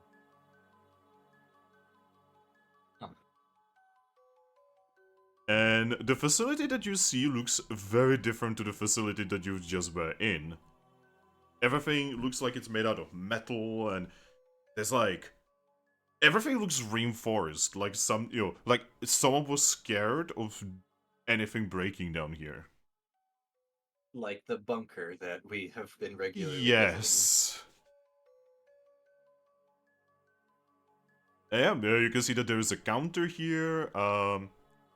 There's an entire wall that has what appears to be clothes, you know, like uniforms. Mm-hmm. And yeah, this looks like you are just like entering some kind of military facility almost. Oh boy, can't wait to find the guns. Well, you're joking, but Team Plasma actually uses guns. They literally will shoot guns at people and Pokemon. I know. What How are- Finn, what are stats for guns? I am literally not giving you any of that. Fuck you. Wow. Where's my immersion? That's not- Glaceon wants a war. We'll give her a war. She arrives, fucking underwater mines and Pokemon with guns. It is Power World. Literally his power! I just realized if we find enough guns, we could just give all of them to. God, what were their names? Chespins? Yeah, to Chespins. I feel like giving guns to Chespins is the single worst idea you could ever make. Those Alright, Chespins are just our fucking lit monks. Oh my fucking god. But yeah, what do you guys wanna do?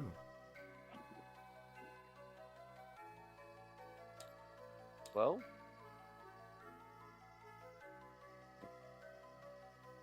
I'm gonna check at the front counter. What are you looking? I'm checking the front counter. Alright, the front counter has, well, it has a terminal that is not on, and it has lots of paperwork, and it has, pamphlets for Team Neoplasma. Neoplasma? Yes. It's all just like indoctrination stuff and like propaganda. I'm gonna start reading over some of the documents, not the propaganda. The documents here are mostly just logistic stuff, you know, like food being delivered, you know, stuff like that. Also information about like power regulation. Also, them spying on anyone who goes back and forth from the facility. By the way, everything is written in English. Huh. Oh. That's convenient for me. Well, it makes sense when you think about it, because they are from Unova, and Unova is literally USA. Yep. Yeah, that's fair. Well, I'm gonna press the power button on the computer then. It turns on, and it basically turns into okay, you know that these guys are like really filled with indoctrinated, right? Because on the main desktop you literally see like the symbol of plasma. Of course. Oh my god. And yeah, you can like actually browse through it, and you will find that whoever was the secretary that was here, right? She has like her family photos and such there, you know. She had like 2 kids and such, you know. A nice looking husband. Okay. You would know that she was basically just doing secretary work, you know, just dealing with calls, you know, forwarding top secret information, you know. She never actually had anything on her, she was literally just a bridge.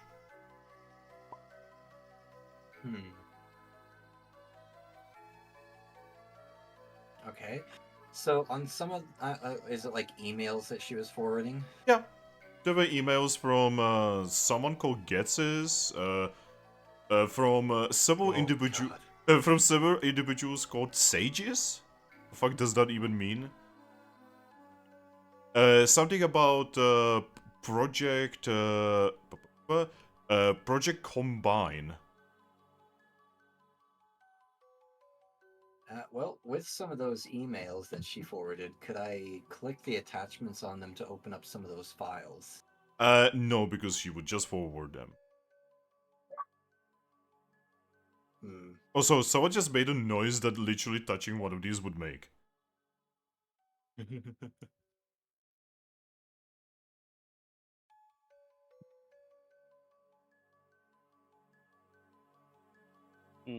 But yeah, like Project Combine, and then Project Final Strike is coming up a lot. Final Strike? What are they making? Nukes? Well, you would actually know that like another thing that is commonly commonly mentioned is basically, so you know how I was talking about the whole power thing, right? You would learn from the emails that very commonly they mention something about experimental generator that is powering this facility. That seems to be a B7, together with the you would also know that whatever the final strike is actually contained within. And yes, I say contained specifically. B7? Not B7, sorry. 5.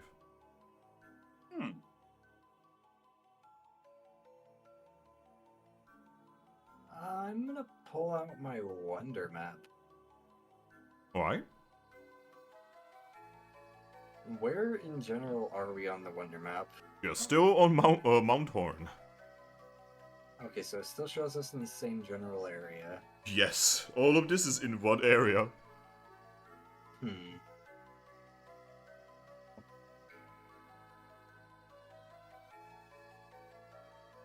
Okay, so it's not the same experimental generator that Reshiram was about to power. No. It's another one, but who the hell could be inside? Do we Because- want to know? I Is that want to wrong? know. I mean, Zekrom, Kuram, and Reshiram have been outed from the generators and stuff. Yeah, but this could have been one for Kiram, just not Kiram, Zekrom. In the Uh, past, and Zekrom's already gone. But if he would be gone, then the generator wouldn't be up Mm-hmm. and running. Right. So it's someone else. What would you guys like to do? You can take the elevator. There's also a staircase. Really nice looking staircase. Even has like these little like blue lights on it. By the way, Are there any- they generally have like this theme of like black, white, and blue. They really like putting like blue lights on everything. Mm. Are there any like nice looking items that I could take as a souvenir? I mean, they do have those uniforms. They literally have berets. With like a little shield on it. Dracloak with a beret. Draco with a beret. Well, the berets are not big enough for his massive head. You could put the I mean- berets on your little dreepies though. And on top of my head. The beret is tiny compared to your head. Dracloak with a tiny hat. Oh god, You know- Dracloak is French now. You know? Yeah, I'm gonna put one on each of my kids and one on top of my head. Oh my god, that's adorable. You just made it too adorable. What are you doing?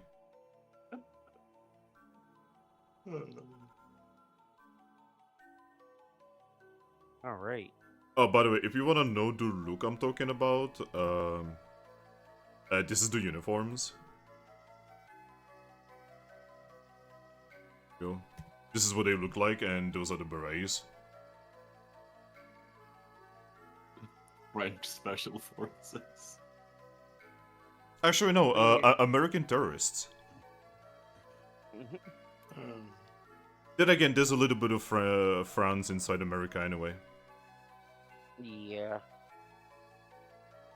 But yeah. I am dripped out. How about we take a look at the generator? Let's take a look at everything. Yes. Right, do we should go downstairs? Is that the only other thing left on this floor?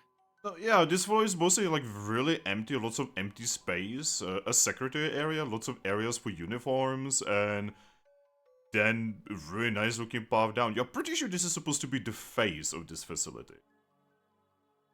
Yeah. You know, This area you can even see that there's like a table, you know, where you know you're supposed to sit down with someone, you know, maybe convert them to your cause, you know. This is literally the reception room Yep. floor. Yep. Yeah, I got you. And then yeah, I guess we're going down. So, Down to the indoctrination room. Yep. You guys go downstairs and oh boy, you see a massive, heavily reinforced door with lots of warning signs on it. You know, guys, how about I go through it first? Yeah. Just peek, don't go too far.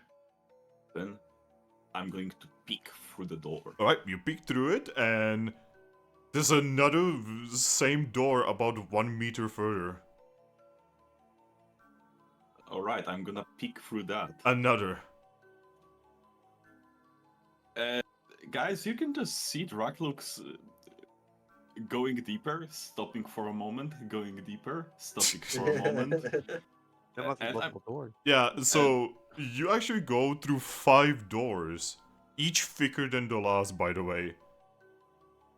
And then you see a Alright. massive cylindrical room, very similar to a certain room you have already seen, where Reshiram was.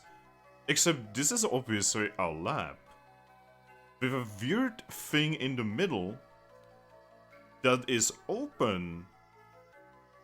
And there's a lot of like machinery around and obvious experiment areas, and oh my god, where the fuck did you just enter?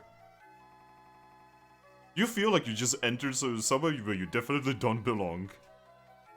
Do I see any Pokemon here? No.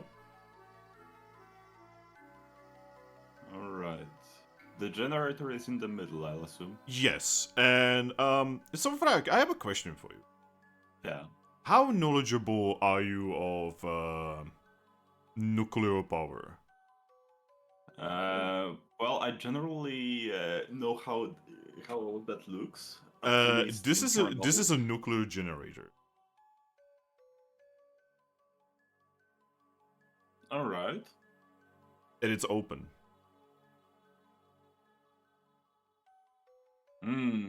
I can just feel my body getting crispy. You can also tell that someone has been here recently.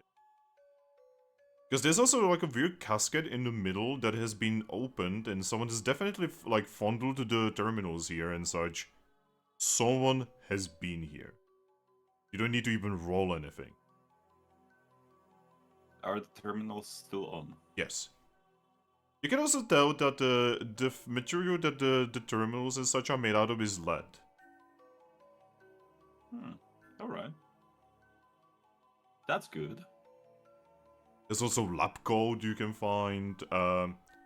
You're pretty sure there's something here because there's like a pillow that has something on it, shaped kind of like a ball that someone has taken. Alright. You know that a similar thing has been in the restrooms facility where, you know, someone took restrooms Pokeball. Yeah.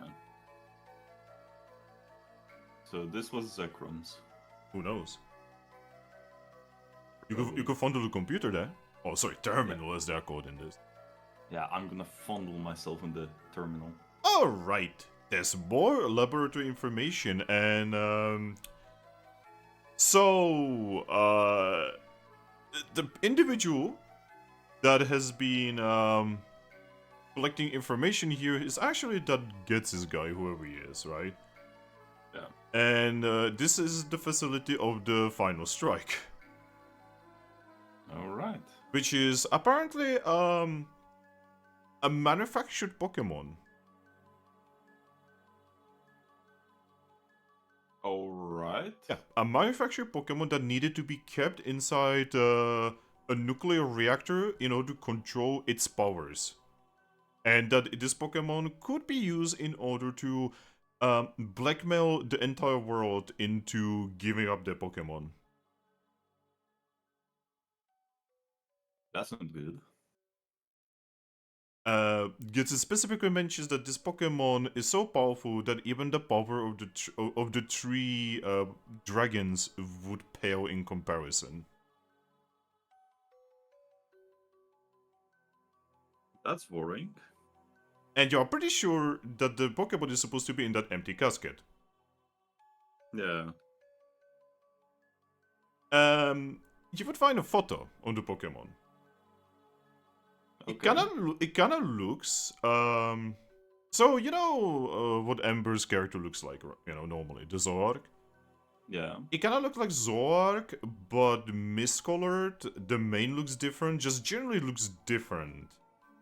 So Zoroark, but wrong. Yes.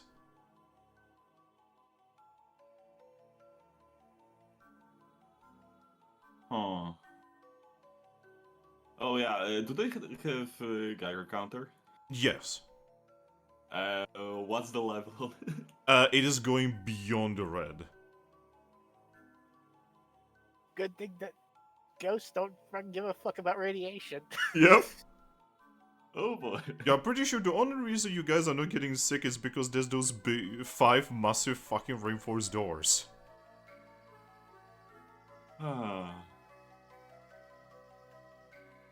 Well, thankfully it's still stable. I'm gonna try to find in the terminal where I can close it. You are pretty sure it is a terminal that someone has pulled the motherboard out of.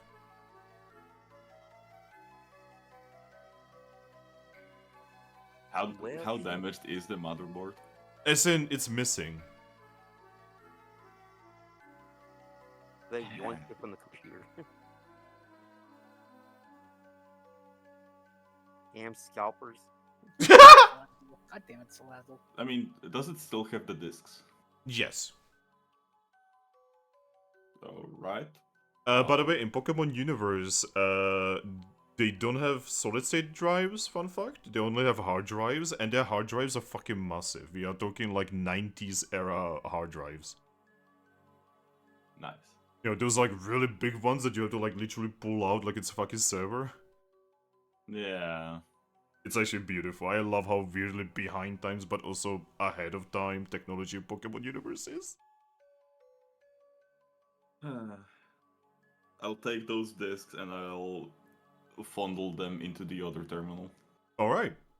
Iverpu quickly picks them up. Alright, what are the options from those new discs? You can close the casket. I close the casket. Alright, it closes.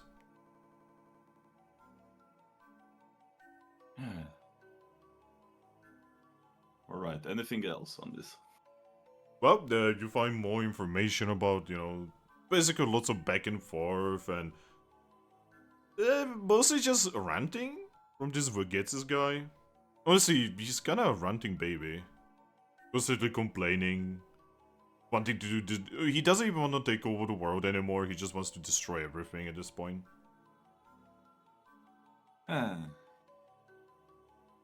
Constantly complaining about some kind of 10-year-old.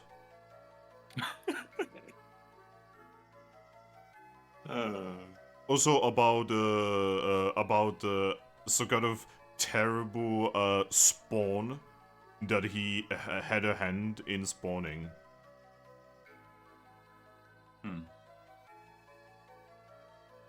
No idea what he means by that.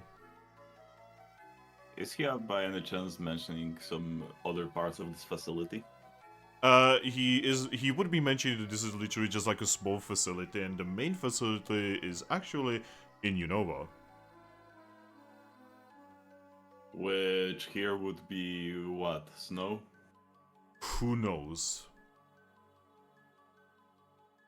You only recently learned that you are actually in like a mixture of Alola and Hoenn right now. No. You are pretty sure like the northern area of the continent is probably like Johto or Kanto, and then next to it would be the other. You could probably triangulate a little bit that like that would mean Unova would be either Mist Continent or the Snow Continent. Yeah, and considering Gothitelle took over the snow, it's probably somewhere in the snow. Who knows? Hey guys, USA got frozen over. Canada became USA. Down. It's Well, just Alaska. It's just Alaska. Oh my god, all of Unova became Alaska. Well, they don't need that freezer facility anymore then. I know, right? Alright, then do they have any of those anti-radiation showers thingies? Yes. I'm gonna go into one. Alright. You will get squirted upon. Just as TJ goes BRB restroom. Lol. Yeah, because if I'm gonna be horribly irradiated, I might irradiate my friends. Which could be bad for them. Alright. What now? You know, I'm gonna take one of the lab coats with me. It is a really nice looking lab coat. I'm gonna get rid of the radiation on it as well. Okay. Squirt, and I'm gonna start going back. Alright. So, before I go back, I'm gonna try perception, I think.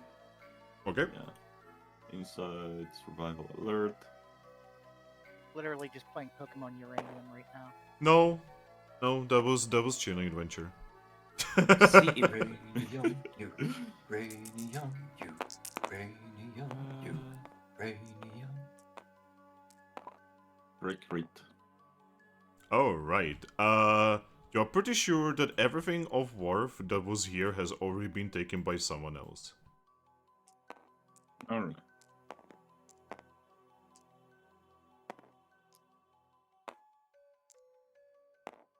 What do? Right, time time to go back.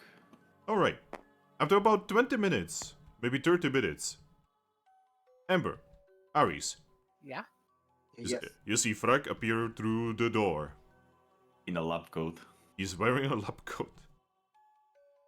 At this point, I probably would have gone through like every message and every email in the terminal. Oh, welcome back. Hello. So, I'm gonna show them the photo of that Pokemon. Alright, Ember, Yeah. you see a Zoroark similar to you, but it is wrong. Huh. So, apparently this thing was in the reactor, and the what was his name? The G dude.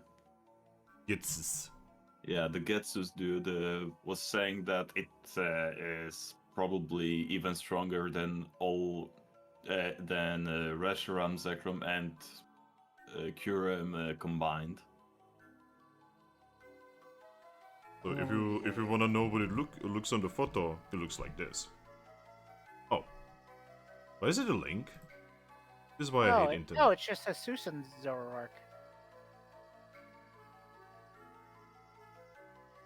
Oh yay! This place just makes me all the more uncomfortable by the second. There we go. It looks like this. Ah, it's just a Susan Zoroark. What the hell is a Hisuian Zoroark? Ghost type Zoroark. They hate humanity a lot. Gee, I wonder why. After All this this. After like a massacre of Zoroas and Zoroarks. Wait, there was a massacre? Apparently. Huh. Yeah, and all this talk on this terminal about all these secret plans, and yeah, this is making me. I want to get out of here, honestly. Figure out what's going on and then just get out of here. Yeah, I mean, that's what was going on. Also, someone left the reactor open and running, and tried to destroy the controlling computer, but forgot that computer is not just the motherboard. So thankfully, I was able to close it. But I don't recommend getting inside unless you wanna become a ghost type, I guess. Well, I mean, at this point, I'm just water. Water can become irradiated, but water doesn't get harmed by radiation. Actually, fun fact, you would start boiling. Yeah. Ah, That's actually how. Fun fact. That's actually how radioactive reactors actually work. Either fission or fusion. They actually technically they just cook water. I'm Yeah. guessing radiation would. well, yes, but that's destroy water that the, comes. Rilaboom here. Yeah, Mm-hmm. but that's water that comes in direct contact with nuclear material. Just radiation itself wouldn't really do all that much. Fun to fact. It's make actually about the vapor. rods rather than the material itself. Yeah. Well, yeah, that's what I mean. The rods are made of the material. Actually, no. They're basically just massive heat sinks. Yeah. Fair enough. But the point is, just radiation in general doesn't really affect water all that much, so... You should I mean, I'd be probably tell fine. that to Fukushima. Oh, okay. Oof. It pollutes it and makes it nasty, but that's about it. The water Ah. itself is so you still... want to become a poison type? Radiation type, let's go. No, we are not doing that thing again. But yeah, the Ghost Zoroark is not there, and its Pokeball is also missing. So someone took it. The Getsu guy was also talking about how this is just a small outpost, and the big birthplace of theirs is in Unova, which, considering where Gothitelle is, it's probably on continent of snow.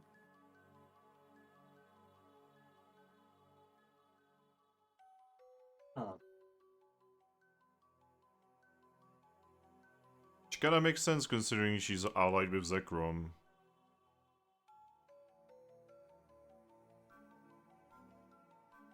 Yeah, so now someone or Gothitelle has this new guy of ours. Okay. Well, are you able to find any information on what's going on with the whole Cosmog situation on that terminal? There was nothing about it whatsoever. Cosmog wasn't even mentioned. Was it just the one terminal down there plus that reactor? There were more terminals, but you know, for like, if you would spend time, you know, like going through, you would just not find any information about Cosmo. Yeah. There were more than one terminal, and not even one of them had the even smallest mention of Cosmog. They weren't even interested in it. Huh. Weird, considering that this is all connected somehow.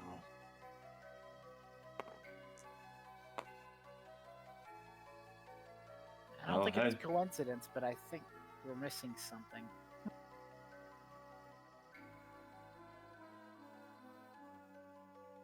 I just nod.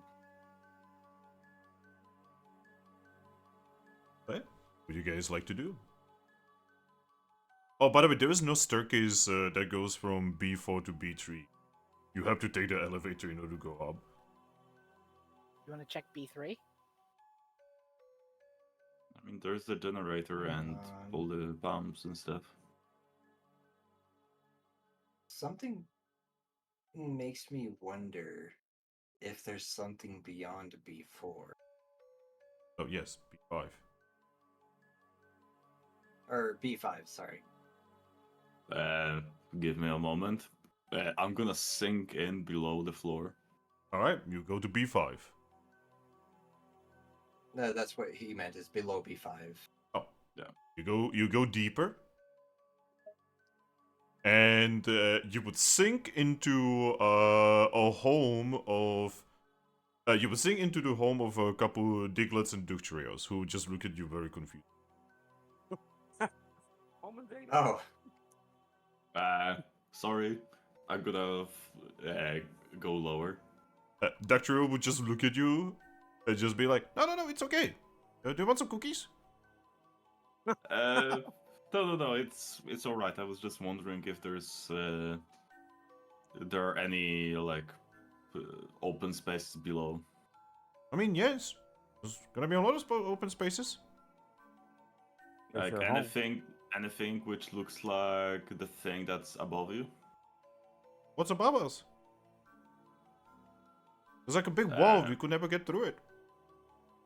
Oh yeah, like are there any big walls? No, not here. No, sorry. Hmm. We would know. Understandable. Have a nice day, kind of thing. Hmm. All right, thank you, and sorry. It's alright. It's not the first time.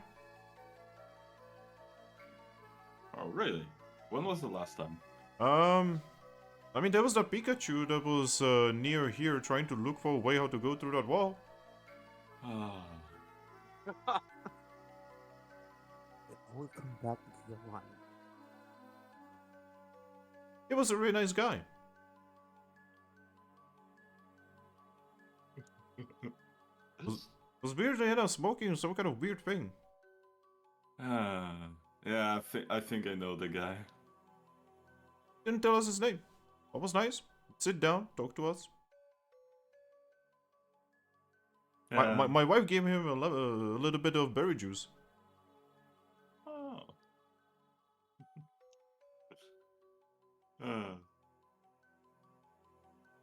Well, thank you for the information. You're welcome. Have a nice day. Have a nice day as well. Is it day? We don't even know. I think it's day. We live underground, so we wouldn't know. Yeah. Yeah. Well, again. Goodbye. Bye-bye. I'm gonna go up, and once I can actually see them, I'm just going to say Giovanni.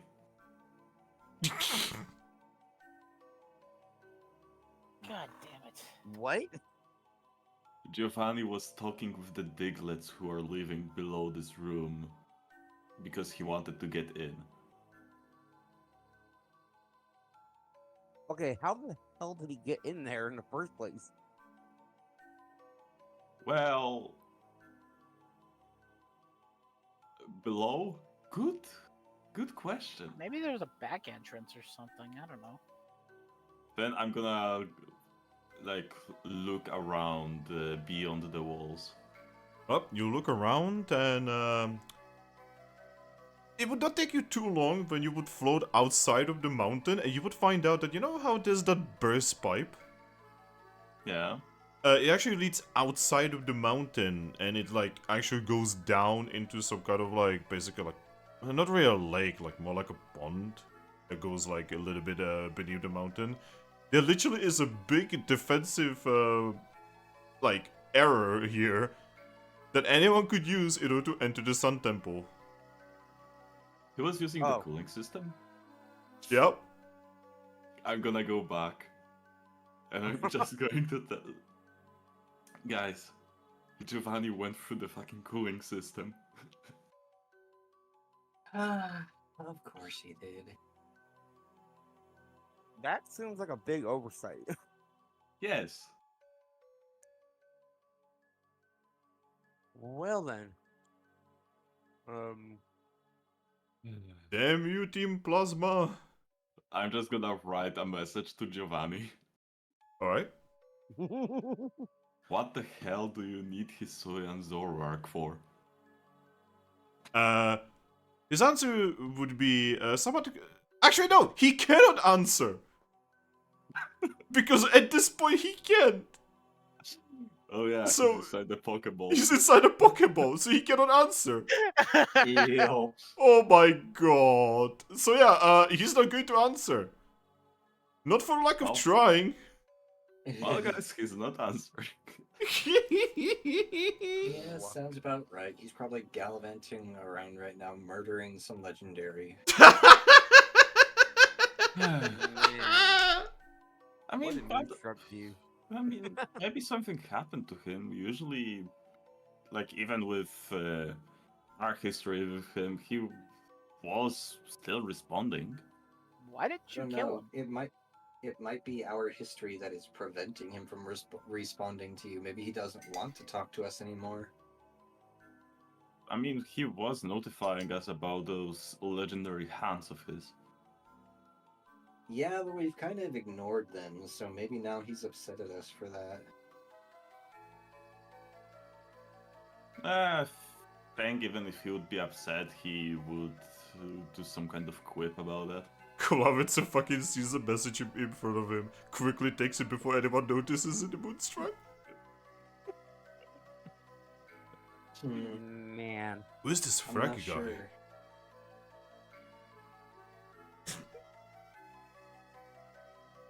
Oh yeah, I would sign myself as both Dragapult and Empoleon. Oh. I didn't know that two people can send a message. The implications. Oh yeah. But yeah, from everything I was able to find on the other side, that Plasma, Neoplasma, whatever, they were not interested in Cosmog at all. So I'm personally not worried about them trying to fuck with Cosmog. Especially since this is the facility and the ritual thingy is on floor plus 10. Was this a Just red gonna herring? nod. Was this a red herring? You know? It seems like it. Yeah, she's just gonna nod and say, I still don't like it, but at least it's good to know that these guys weren't directly involved. Yep. It kind of seems like this Getsus guy at this point was even done with Reshiram and her brothers. He was interested in that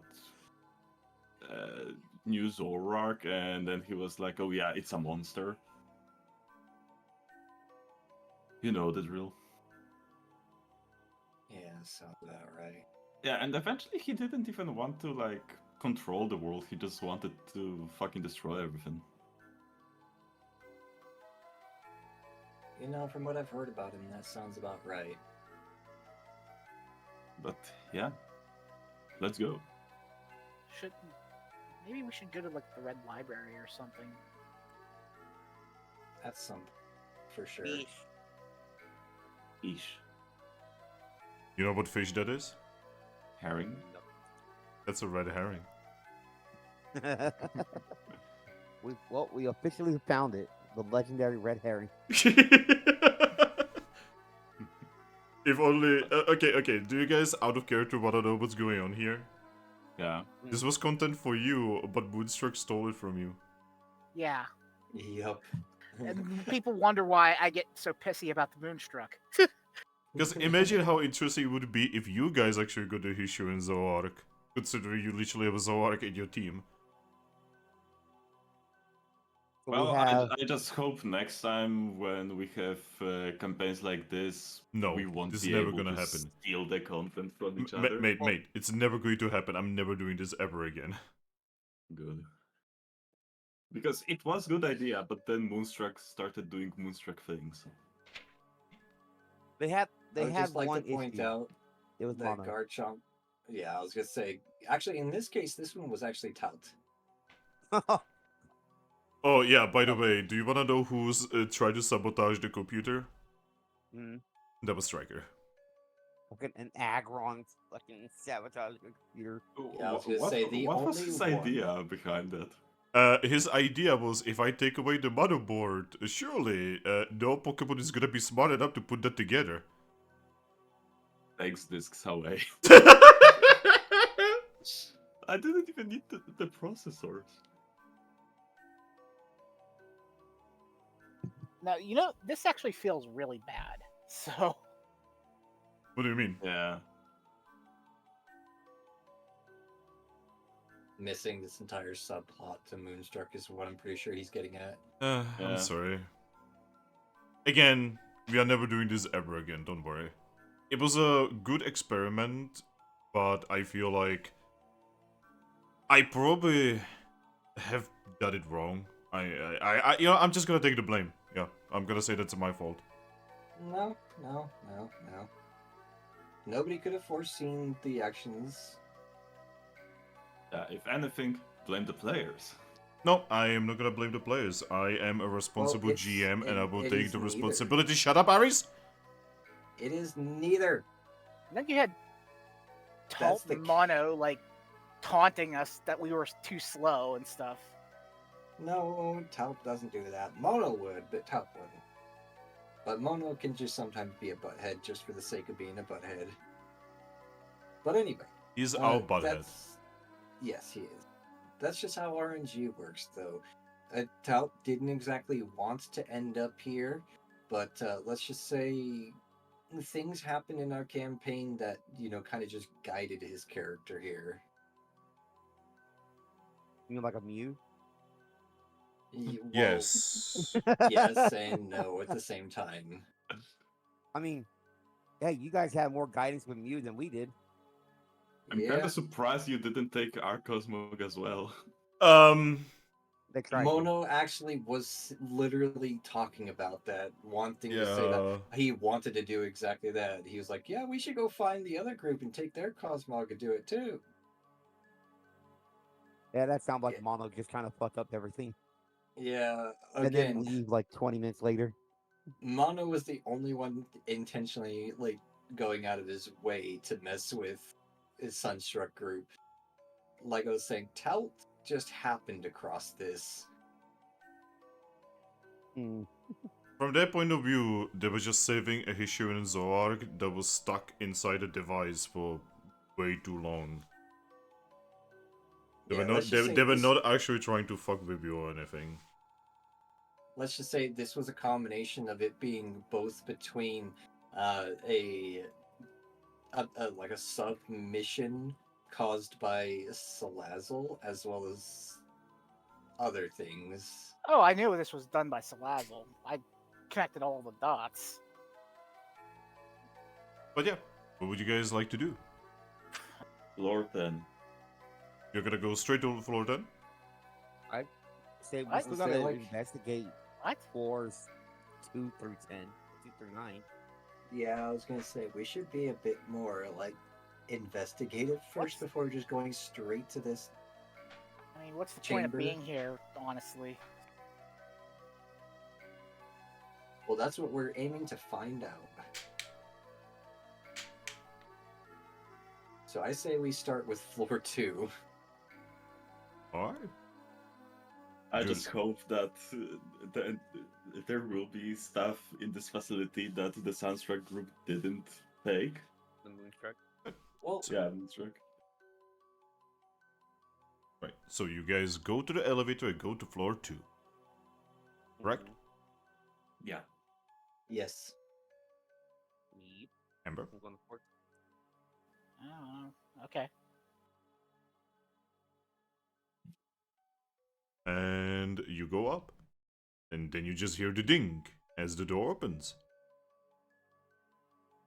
And here, you can see that there's a lot of corridors. Leading to, you know, small storage areas. There is a storage area here that is full of boxes that have, you know, those green peppermint like bonbons that are usually in like secretary areas. Yeah. There's several boxes of those, How do they taste? like peppermint. I'm just gonna start shoving them in my bag. Okay. I love peppermint. Oh no, we found the one guy that likes licorice. But yeah, the most interesting room on this floor is actually a room that is closed and there's a keypad next to it. Hmm.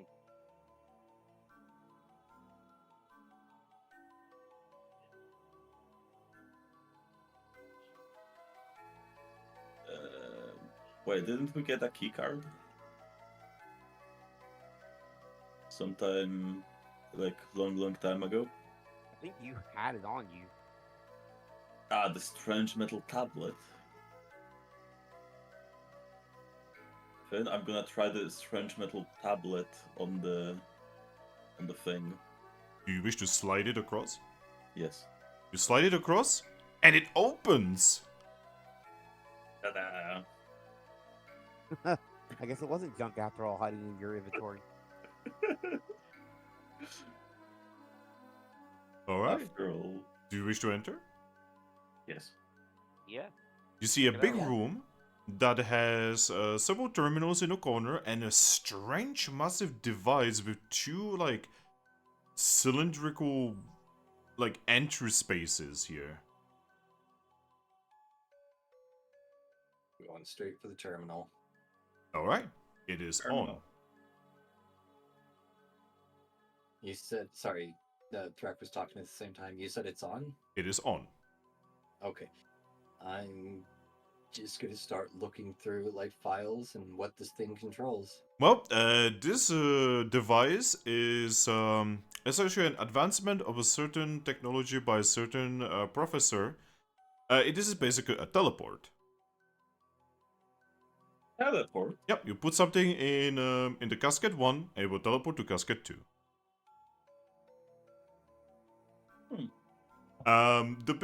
This is experimental still, and the big idea behind this is that it should be allowing people to be able to be teleported or goods across vast distances. Specifically, this one when it's actually going gold was supposed to be able to teleport from Hoenn all the way to Kanto.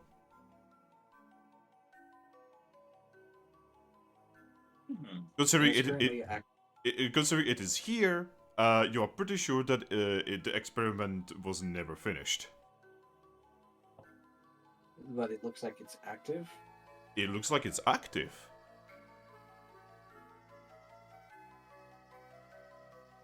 Huh. I'll put an apple into one of them. You put an apple in it, and then nothing happens. I'm gonna activate the machine. You activate the machine, and it gives you lots of errors. Oh.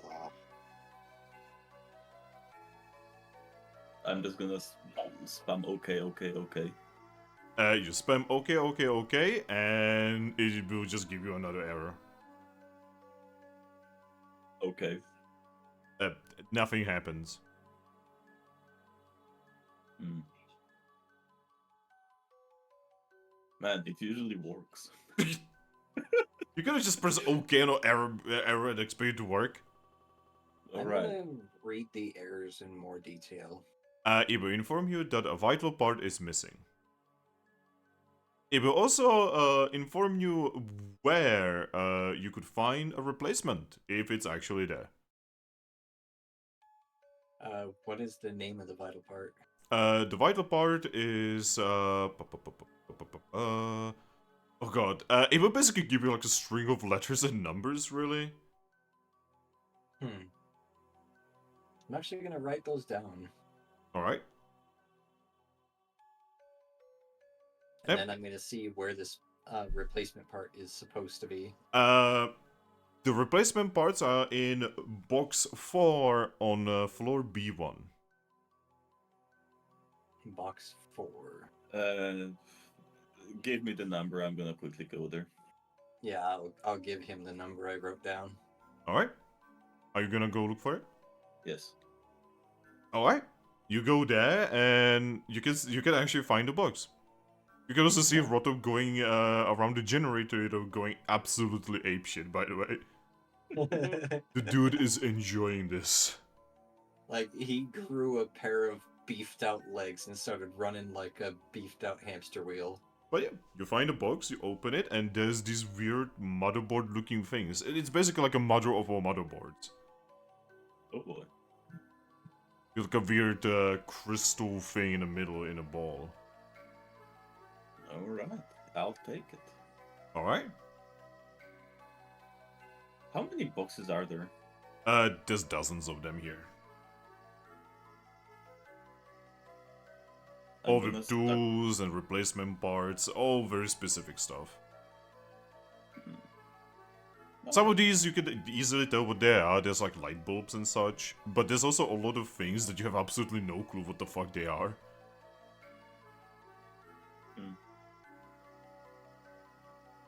Oh, every facility like this needs a lot of replacement parts.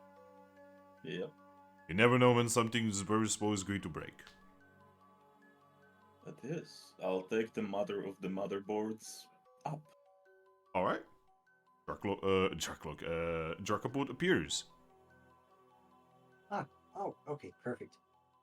Well, according to the terminal, that's gonna go right there in that slot. I'll mount it. Yep. Slide it in.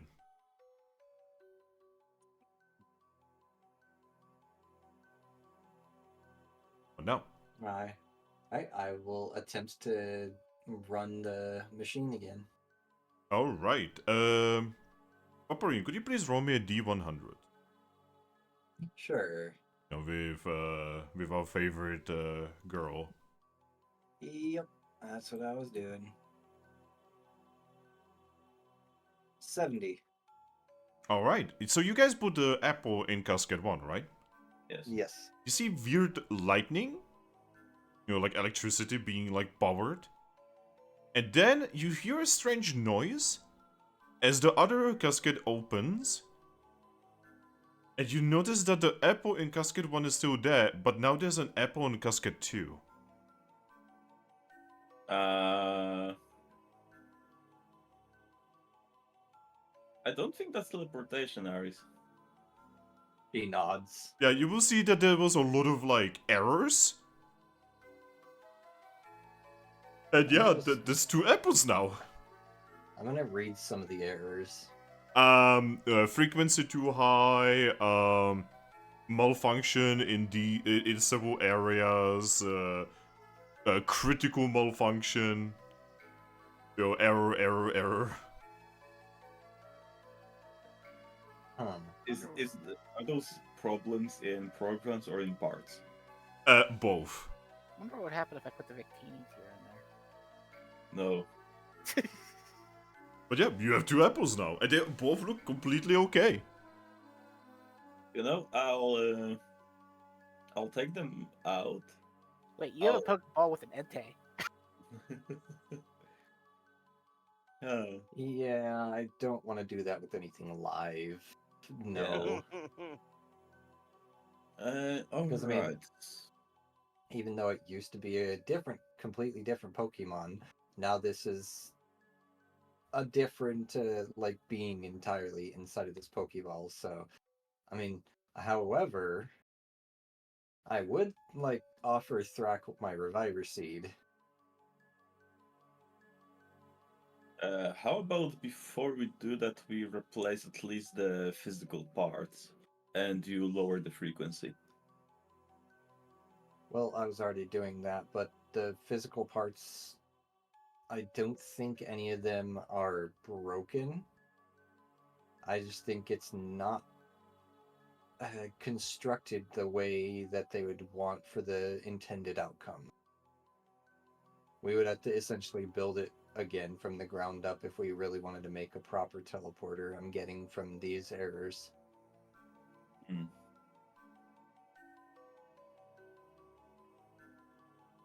And also be way smarter than than I'm pretty sure you and I combined are.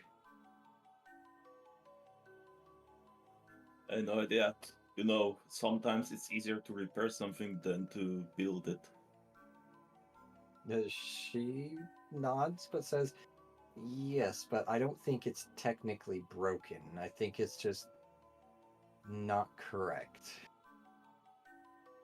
Then what are But the I will- errors? But I will try changing the frequency if the computer will let me. Yep, I mean, there's like a big frequency thingy that you can like slide. Well, it said the frequency was too high, so I'm gonna set it some notches lower. Okay. So what exactly were the errors about the physical parts? Mostly that there's like a wear and tear. Essentially the durability is too low. So those parts need replacing. It will inform you that those parts are nowhere in the facility. Well, fuck. Those are literally just like handmade for the machine. And Hey guys, does anyone have any mending move? Ah yes, I cast bending. man, I have to go to bed soon. Oh. looking for parts that are like thousands of years old. Is Ember, But yeah, Ember needs to go. Well, fuck. You need to go right now, or I could wait a little bit. is everything okay, Ember? Alright. Yeah, I'm alright. I'm just tired. Right. Since Well- Aris offered, I'm gonna put the revival seed in. Alright. And I set the frequency a couple ticks lower, and we'll give it another try. Alright. You activate the machine, it gives you more errors, I'm But- definitely reading them. but the revival seed vanishes from cascade 1 and teleports to cascade 2. Huh. There was no Okay, weird so- electricity happening this time. So we actually got it to function the way it's supposed to, even with the errors. But I'm still gonna read the errors. Yeah, it's again, basically dangerous durability, blah blah blah, But no more Yeah, mentioning who of the cares about that? frequency. Yep, no mention of wrong frequency.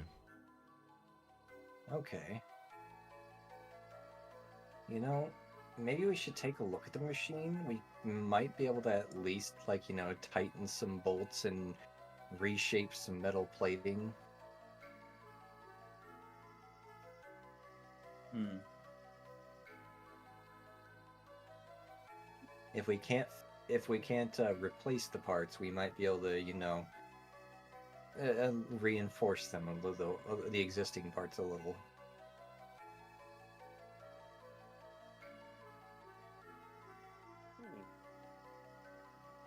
You know, that sounds like it's gonna take some time, so how about first we scout rest of the facility? Yeah, I guess that's probably a good idea. Yeah, keep this thing But for the last.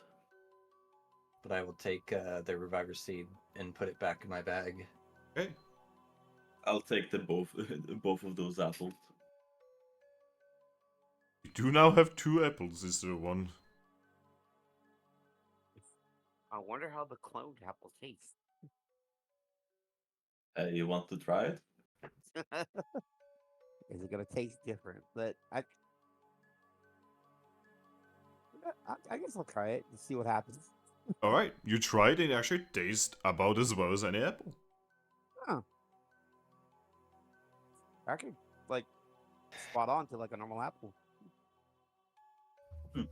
So, well, I guess we know we put it at high frequency, we can clone an item. Lower frequency, we can teleport from thing to thing. Yeah. Well, Alright. next floor, I guess. Yep. Floor Alright. 3 away. Floor 3 is actually... Well, the moment the door opens, you will get invaded. Invaded. Yes. Oh no. You get invaded by an aggressive amount of bullets and an aggressive amount on the boys. I use a white olive branch to turn into a chair. Oh my god, that's some Dark Souls reference. But yeah, you get invaded by a scary amount of golems and arons.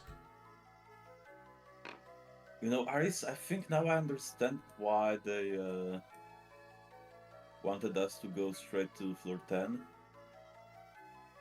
Like, who would be the first to leave the elevator? Probably me. Thrack. Alright, Thrack, Yeah. you have lots of children on you.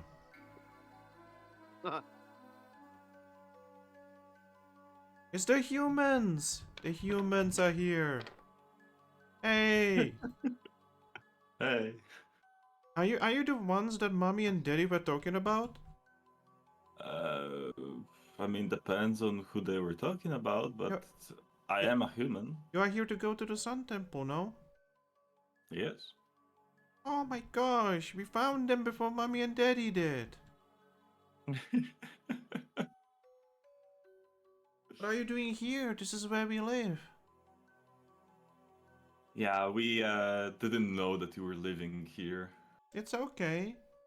We've been waiting for you.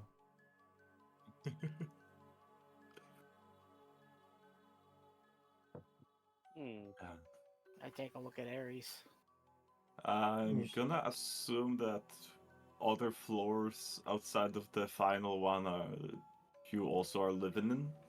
In some of them we live, in some of them we have bridges where we go to the mountain and eat metals.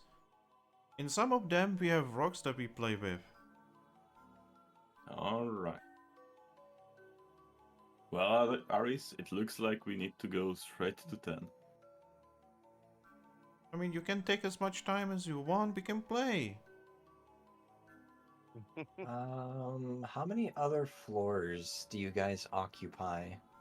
Like 5 or so? Depends on the day, really. Okay, can you tell me exactly like which floors? Most of the floors above here. Don't go to floor 9. Why?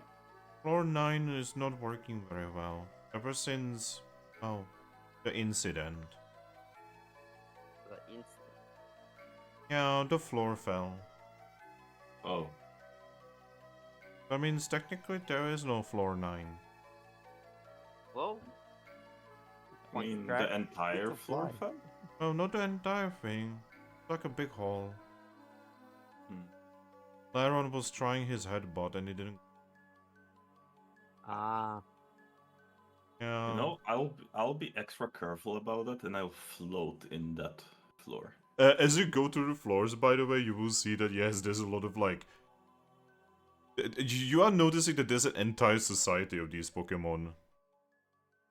You know, you see obvious, feeding areas. You see, recreation areas. You know, they basically kind of took over. They left the lower floors as they were, but yeah, this is just like essentially they're a pack, right? Yeah. And generally, this entire area is just theirs. They made it their home. All right, and how's the floor 9? Floor 9, definitely. So, he was definitely kind of like, going a little bit too far with it. It's not as fucked as you would say. There's just a big hole in it, right? But yeah, you would see that there's a lot of statues. Generally, the floor 9 has been kind of like turned into like this almost like a religious area. And on the walls, you can see that there's a story. Just sculpted into the wall. And what's the story? It is a story that you are somewhat familiar with. You know, a Cosmog being put on an altar and evolved into a different form that looks very similar, very round. And then, later on, being put there again in order to be turned into the sun. And then, whatever the final form is, just vanishes and becomes the sun.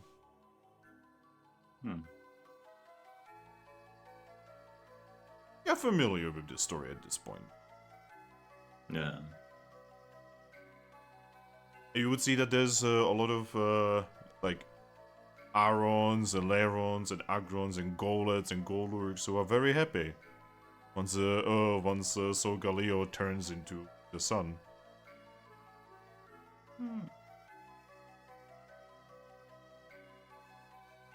You can also see that there's like these weird yellow lines that are literally made out of gold. And they are like wrapped around what is represented as humans. And this is the first time you're actually seeing humans represented as what they are actually supposed to be, as like, humanoids. That's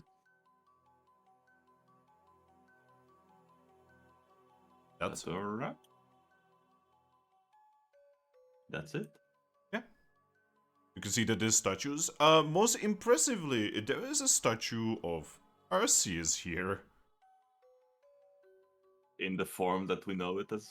Yes, looking like a horse, basically. Like a biblically accurate horse. Anyone up for some sacrilege? Just kidding. Oh my gosh. I'm gonna pet it. Pat, pat. You feel a little better about yourself. Yay. But yeah, I'll go back to the team. By the time you would return, the kids would probably pick a different target. Probably the giant monkey. Yeah, probably the giant monkey. DJ? yeah. You have Arons in your main. Huh. Arons will be like, wow, this is really cool. It's like the thing that Daddy told us about, the tree swing. I wonder if this is what trees feel like. I kind of hear them like, not that far off. You're gonna be picking Arons from your main for the next 2 weeks. I'm like, Hey, Aris. Yo. So, yeah, on pretty much every floor outside of 9 are pretty much living spaces. In the ninth floor, there's they have statues. Also, statue of Arceus in the holy horse form, which was a bit of surprise. And they also have paintings of, Cosmog coming here, in the altar turning into Cosmon, and later on coming back and turning into that Solgalea. Did you try offering an apple to the Arceus statue? Usually good things happen when we offer things to statues. Well, I did pats on the head and I felt better about myself. But yeah, let's go and we can offer something together. Sure, why not? Hey, alright kids, my big monkey friend here needs to go. Oh. Yeah, sorry, humans, destiny, we gotta do our thing, so, do you wanna go ahead and hop off? Okay. I'll bring a ball out of my hair. You see 20 arrows get out of your mane. Alrighty, thanks kids. We will see you guys later.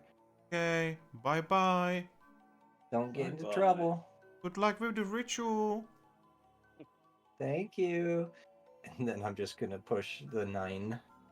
Alright. The elevator takes you to floor 9. And yeah, just like I described with Thrack, it has a story on the walls. Very empty, by the way. And you can definitely tell where the hole is, and one of the statues just like fell down, and it is actually a statue of Golurk there. It fell. And yeah, the story is before your eyes. These people know that you're supposed to put Cosmog there. Cosmog turns to Cosmoem, Cosmoem turns to Solgaleo, and Solgaleo is supposed to be sacrificed in order for the sun to rise up again. Don't like the way they put it. Sacrificed. She kind of just looks worryingly back at Cosmog. Cosmog is I actually wait. smiling. I was gonna say I waved back. I meant the one in my bag, obviously. Cosmog in your bag is actually smiling. Is everything alright? Looks great or not?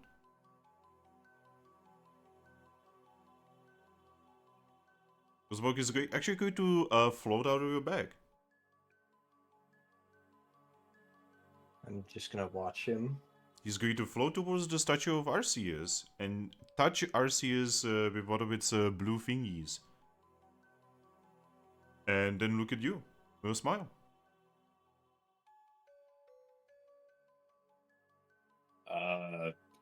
I guess I'm gonna float to him and also put my little hand on Arceus. And one on Cosmog. Cosmog looks weirdly proud of this statue. Almost like a child being proud of its father.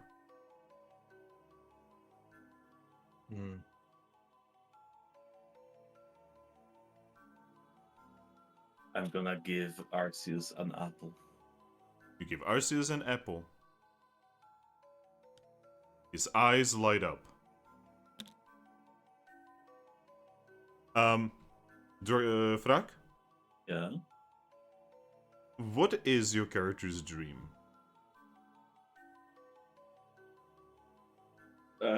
You mean that goal thing? Yes.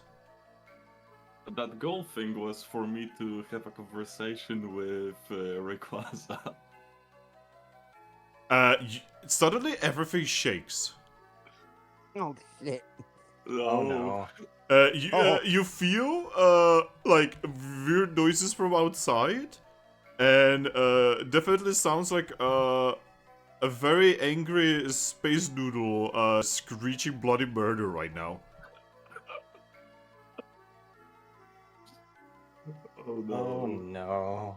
You hear like someone screaming, "Where am I? Why am I here?" Ah! Oh god. Oh no. Oh my. You guys can see that there's windows here, right?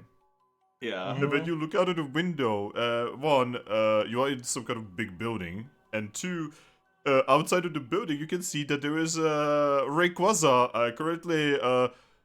You know how what a snake does when someone tries to like pick him up when they don't want to be picked up. They just like start like throwing their body everywhere like a fucking bloody murder. Uh-huh. Yeah, Rayquaza is currently doing that, just going ape shit. Blow, blow, blow. Well, I didn't expect that. What did you do? I gave it an apple. Wait a minute. Rayquaza is just going, help! Why am I here? Okay. Only to suffer. Literally right now. Shit. How do we get him out of there? Or Wait, what do we do? didn't something happen to Rayquaza? Yeah, wait a moment. Wasn't Rayquaza dead? Yep. And Well, he's he back? was revived. That's how the weather was stabilized. You don't actually know that. Actually, we do. We were told by Lucario that they handled it. But yeah, Rayquaza is there. In his mega form. Going apeshit. Oh. Oh, we did not know that he was Mega. That's different. Oh, Rayquaza has been mega since Gates. Ah. Okay. Oh. Yeah, he's basically stuck in mega form. Okay, so we would know that he was Mega then. Yeah, 'cause you we would've would seen know him that- chilling. Yeah. Basically, you guys would know that that's his form. Oh. Basically, he has a thing that every time he gets defeated, he gets stronger next time he revives. Is he a Super Saiyan? Like what? Yes, actually! I guess that is probably the best description. Right.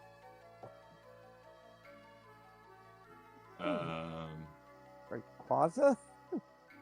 He How cannot far hear away you. is he? What the fuck? He's Oh. bigger than the building, by the way. How far away is he? He's actually right next to the building. Again, there's like this, you're kind of in like a massive cavern right now, where the building is. And yeah, he's just like kind of like jumping around like a snake. Like a headless there like a- chicken. Oh, Is I there can like a imagine. window? Gullet and Servine not taking this too well. Yep. Bigger noodle than Servine. Rilaboom? Yeah. You suddenly get a message from Servine. I read Why is it. there Rayquaza? She's asking, why is Rayquaza right outside of this building? You should be asking her, why are you not teleported back already? I just gotta look at the mess. I'm like, Servant is looking at Rayquaza right now. Should we go there to Rayquaza? You guys see Rayquaza aim at a random wall, and he uses his Mega Evolution to Hyper Beam. Oh shit! Oh fuck. You feel shaking as he just literally shoots a hole through the entire mountain. Thrack, you good. should probably put another apple there and try just like wish for him to be sent back wherever he came from. Doing just that. Alright. Yoink, Arceus, please let him go. Arceus' eyes light up. And Rayquaza suddenly vanishes into sparkles. He's charging the fucking laser, and suddenly he's not there anymore. Yeah, he was like about to cut this entire mountain in half. What? Yeah, I'm pretty sure going down there and trying to talk with him when he's enraged like that would have been a terrible idea. Yeah. You know, let's leave Arceus for now here. DJ, you get another message. Uh-huh. It's from Servine, and she's informing you that suddenly he's gone. I'm gonna write to her thing. Found Arceus statue. Apparently, it brings wishes to makes wishes come true. So I'm just going to mention, please don't make more wishes. Here I am with my apple almost ready to. I just look at the message. I'm like, someone has to not to make any more wishes now. Well, so that one was an uncontrolled wish, so Yeah, we didn't know what was gonna happen. now that we know what it does, Oh, we can. I'm we getting a can- phone call. Be right back. Sorry. Oh, Alright. Go on, Aris. well, he's waiting for DM.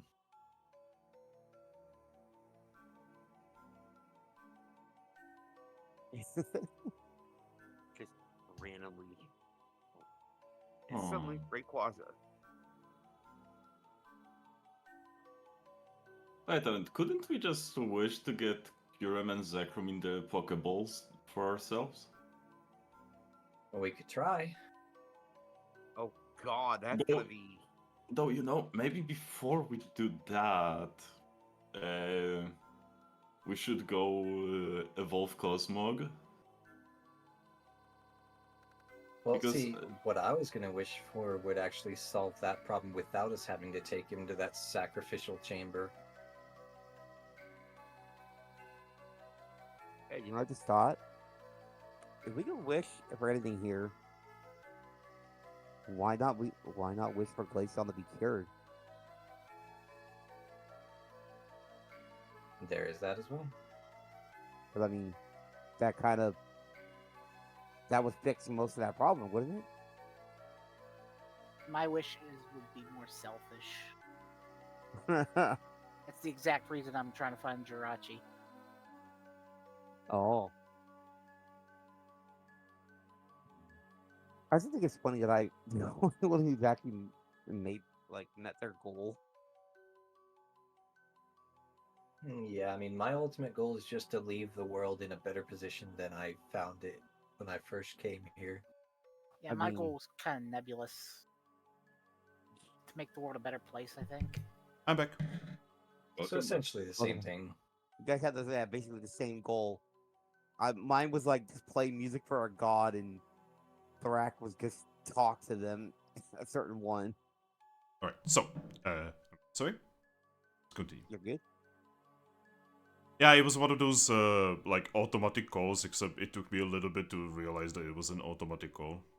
Mm, But yes, shall we continue? Sure, yeah. What do you guys want to do?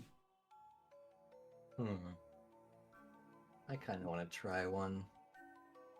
She's gonna pull out her only apple, put it there, and she's gonna specifically wish for one of Arceus's own tears. what? Cry for me. Cry for me, Alright. bitch! Alright. Put the apple. Oh, I don't have the little Oh. token apple. In that case, delete it from whatever you're taking it from. Yep, I already deleted it from my backpack inventory. The eyes light up.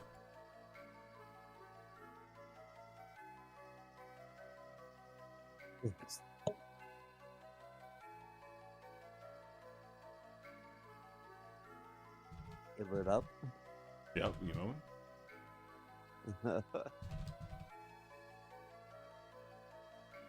And in the place of the apple is an item. I didn't actually. expect that to actually work.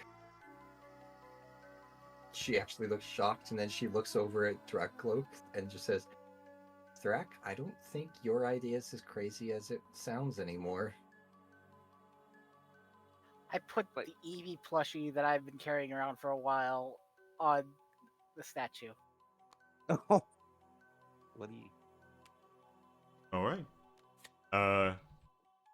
Ember, Yeah. the eyes light up.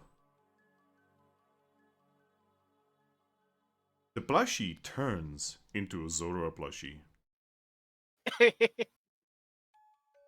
Huh. Aww. That's a neat trick.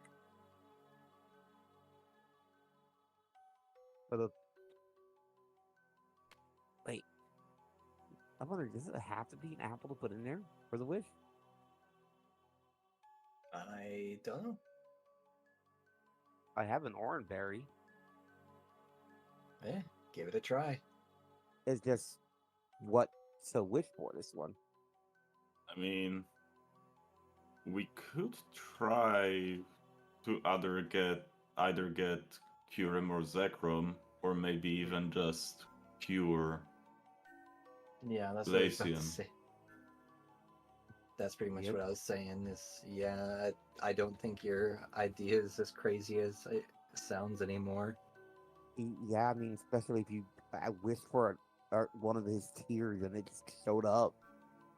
Yeah, like I said, I was not expecting that to actually work. I was expecting it to spit out something random instead. But okay, if we're gonna do this, I need to word it like correctly. Do I say Just gonna to- nod. I wish, like maybe wish for the Frozen Heart's curse to be dispelled? Lifted? Well, Hmm. so remember, it's Kyurem's curse that is putting her in a constant state of fighting for her life. But that's The what the Frozen Heart is. What? Right? well, so the Frozen Heart's curse is what's making her less sane. But it's Kyurem's curse that is keeping her reliant on the Frozen Heart. How about we lift both? Yeah, see, now there's an idea. Hmm. Because they are two separate, well, technically one's not a curse. The Frozen Hearts thing is more so corruption than a curse.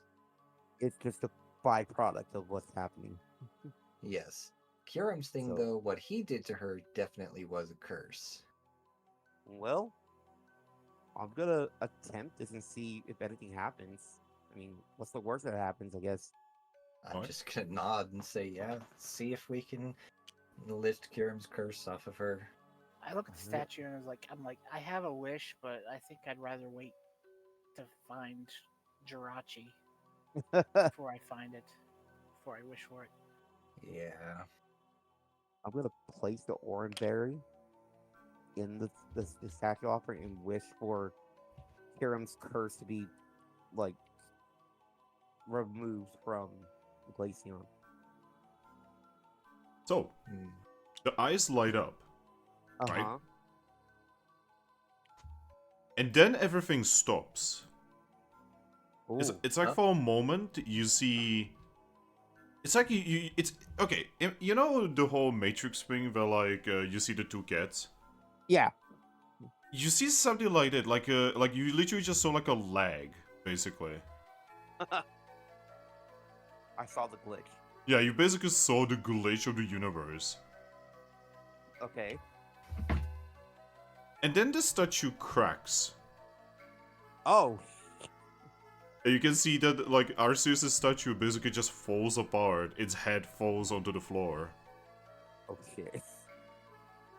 Was that too much of a wish? Well, I just stare at it. Well, that was dramatic. I'm looking back at her. He's like, oh god. I wonder if it works. I just look back and just say, well, we're gonna find out here in just a few days if it worked. I mean, couldn't you technically Wonder Mill? no, Glaceon? no, that's a bad idea. Yeah, I'm not talking to her right now. A better source would be to message one of the various gods we're in contact with. Ask them if they know what just happened. Hmm. Hey, Mew. Yeah, either Mew or maybe even Giratina. Speaking of Mew, shouldn't Mew like really be with us right now since we're at the Sun Temple?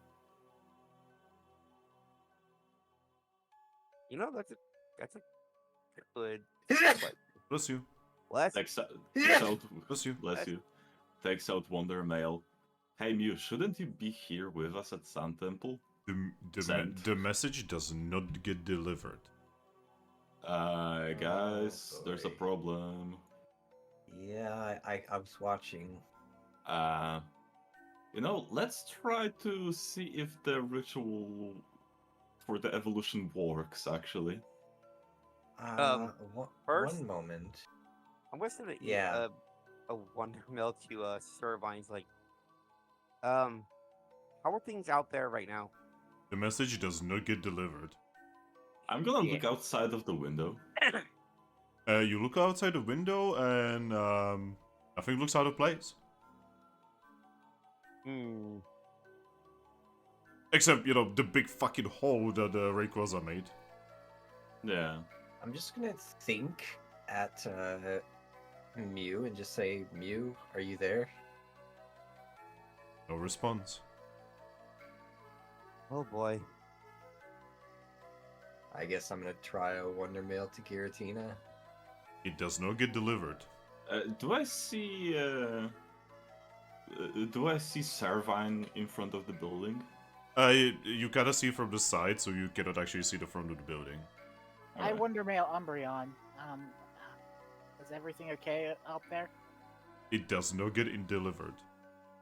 Guys, I think it's this location that's disconnected from the whole Wonder Mail.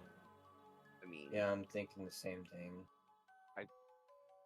maybe the wish was too, I guess, grand. Might have been. I'm just looking at the statue. I'm like, oh, I really hope he doesn't come in down here and try to smite me now for breaking the statue. I mean, hey, it broke itself. Yeah, I mean, it's not your fault. it will get him up off his ass. You know, I mean, yeah, but so what do we do now? I guess now we gotta go up to the 10th floor. Yeah. Well, I'm gonna Should I try continue? Should I continue being Cosmog? For now, that's probably a good idea, yeah. So are you guys going up? Yes. You go up. And you arrive at what is known as the Sun Temple. The actual proper Sun Temple. So it doesn't take you very long to be able to tell that this is actually some kind of observatory. You can see that there is a telescope, there's like an area that has light going through it onto some kind of pedestal. You guys would know that this pedestal is very commonly shown as part of the Sun Temple where the ritual is supposed to be done. Most of the things here have been replaced with things made by Pokemon, and yeah, it's just lots of seats where, you know, Pokemon are supposed to watch, and you know exactly what to do. The light is falling onto the pedestal, and you're supposed to put Cosmog there, for Cosmog to evolve.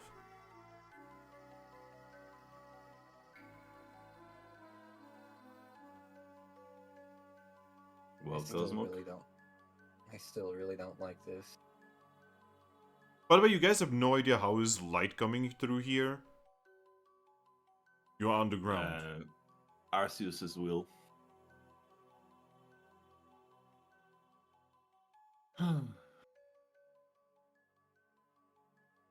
Call me a heretic if you like. At this point, I'm almost thinking Arceus's will be damned. As you say that, you feel and see something shake. Mm-hmm.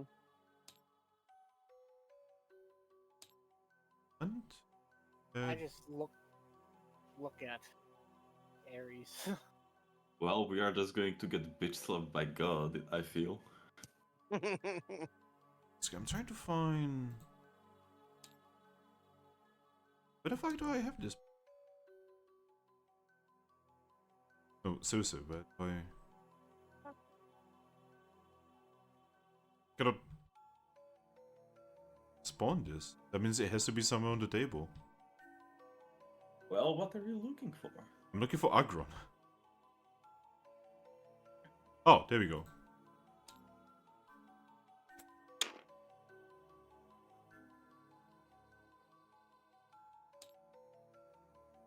God damn it, Striker. You can see that there is an Agron that just gets up Oh. from one of the corners of the room.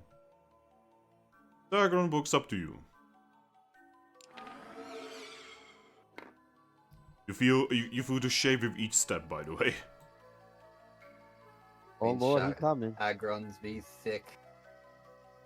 Agron stops in front of Rilaboom, Mhm. and then in a feminine voice says, "Ah, hello, I welcome you.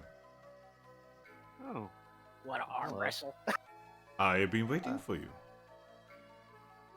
I knew I that you think would it- be coming, eventually." How long were you waiting for us? She points at the corner and says, "Like a day." Huh. Oh. For us, Agron, it is not a very long time. You're. Get. Oh yeah, so we ran. So we ran into your kids downstairs. Yes. I'm very certain that you have seen them. I'm glad you have not heard them. Those Aerons of yours are.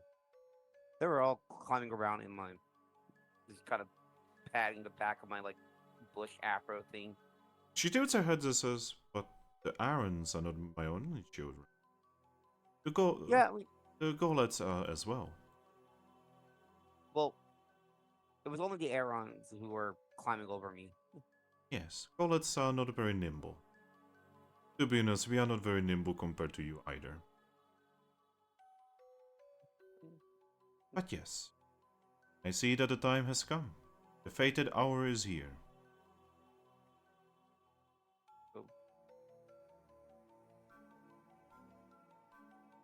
Oh. May I be of any assistance? I'm just kind of looking back at. Is I mean, how do you even do that? It is very simple. According to the legend, you just take Cosmog, put Cosmog upon the altar, and then miracles. hmm.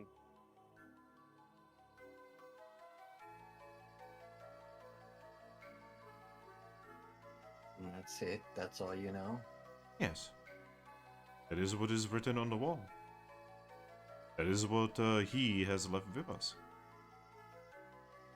Is it just me, or is that all very vague and not very fulfilling? She's I going to mean- smile and say, when you are as old as me, you will find that to be actually a wonderful experience."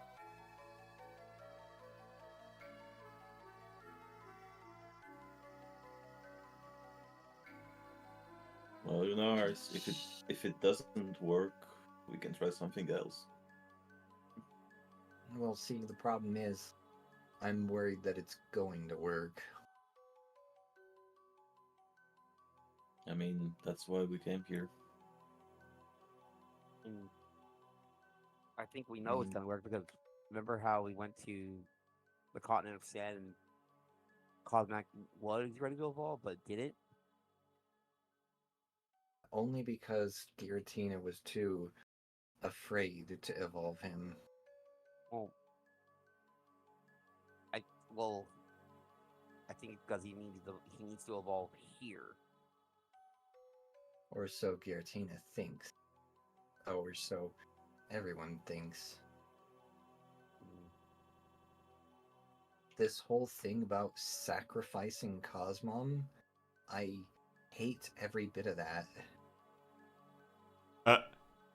Agron is just going to shake her hand and say, "But how could you know better than the gods?"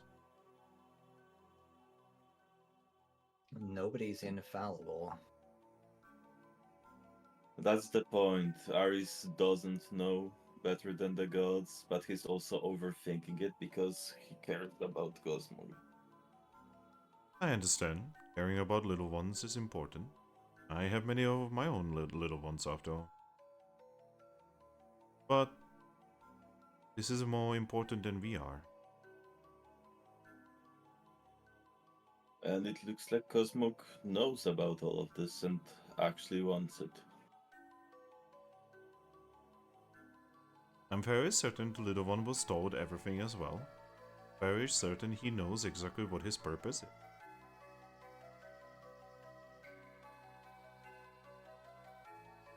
Isn't that right, Cosmog? Who just looks at you and smiles. Hmm. So you're just perfectly okay with never having a life, just serving a purpose for the world, nothing else. Uzbok tilts his head and he looks like he's thinking about it, and then he just shrugs. You have to have at some point thought about what it would be like if you were to serve some other purpose of your own. He looks really confused at that. Haven't you ever wanted to explore the world?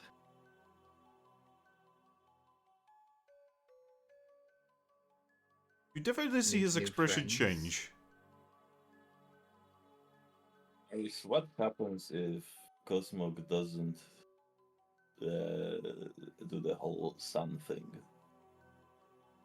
Agro actually agreed to step in and say, it is actually very simple. The sun will die. We'll all lose sun. Every Pokemon, every plant, everything depending on the sun will die. How can you be so certain of that? Because it has happened before. Oh, nearly. Has it? Yes. For my time, there has been other times when Cosmog has been used in this cycle of sacrifice. Every time the sun would start going out. At one point, apparently, it was so close that it was almost too late.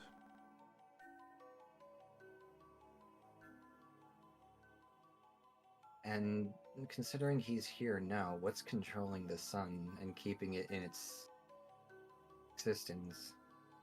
Well, that's exactly it. Nothing. That's why it is dying. And who's to say he has to be sacrificed to be able to keep the sun? The old lore. The ancient sculptures. The knowledge of the previous Maybe- Pokemon. Maybe this is why it's been getting colder.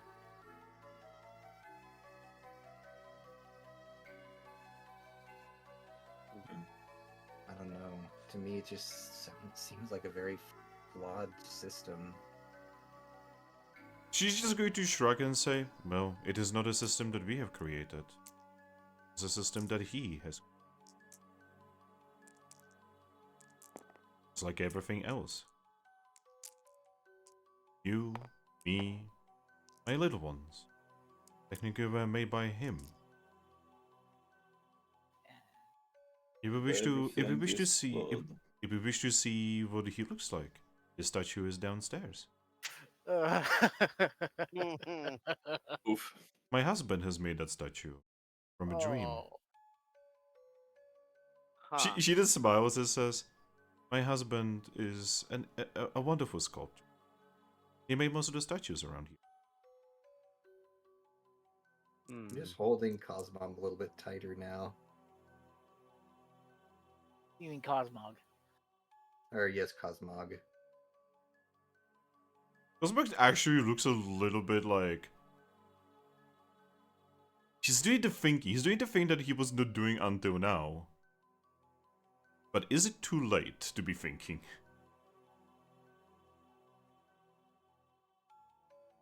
Well, no, that's the thing. If he doesn't do that, at some point... Well... If the sun goes out, then what's in it for him either way?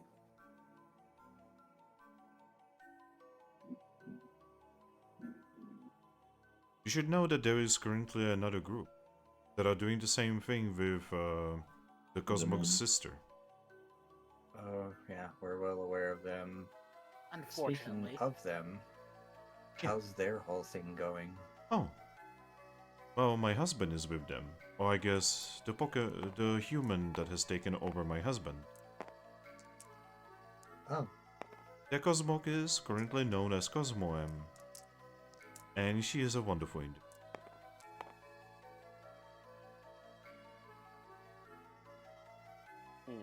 They're currently seeking the way for their Cosmoem to be turned into a Pokemon known as Lunala.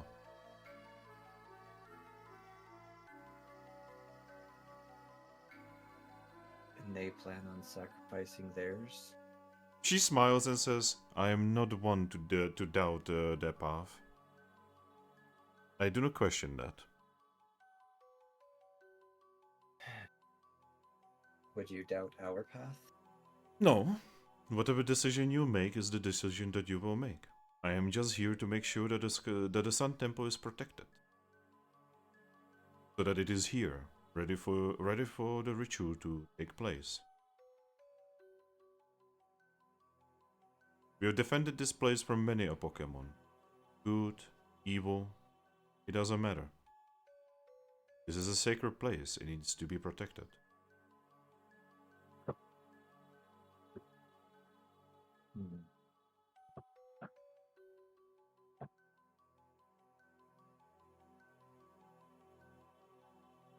So what is it going to be?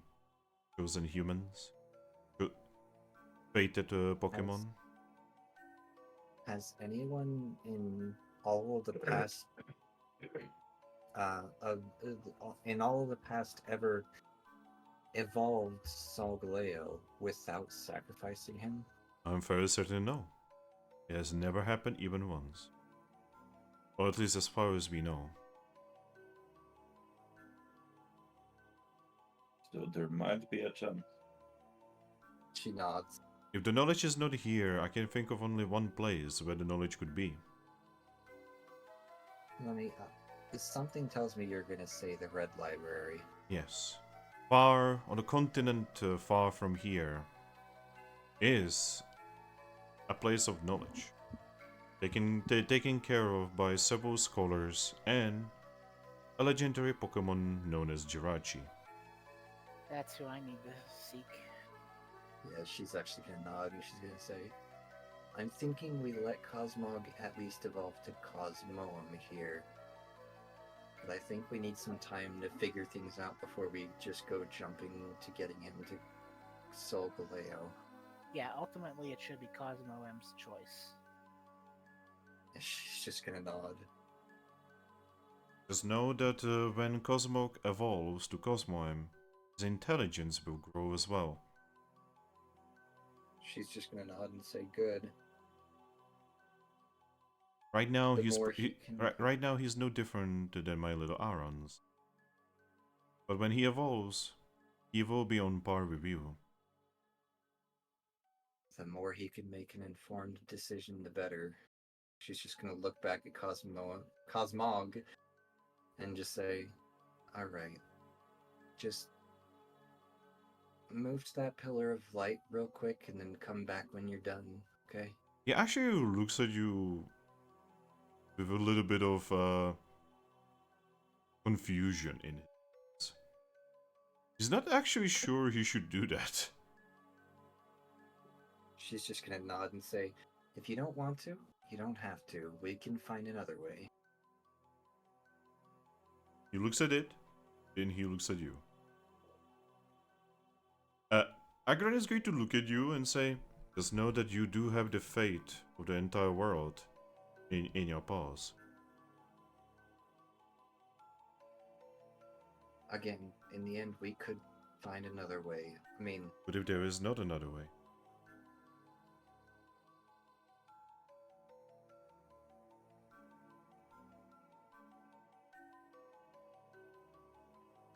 she just thinks for a moment.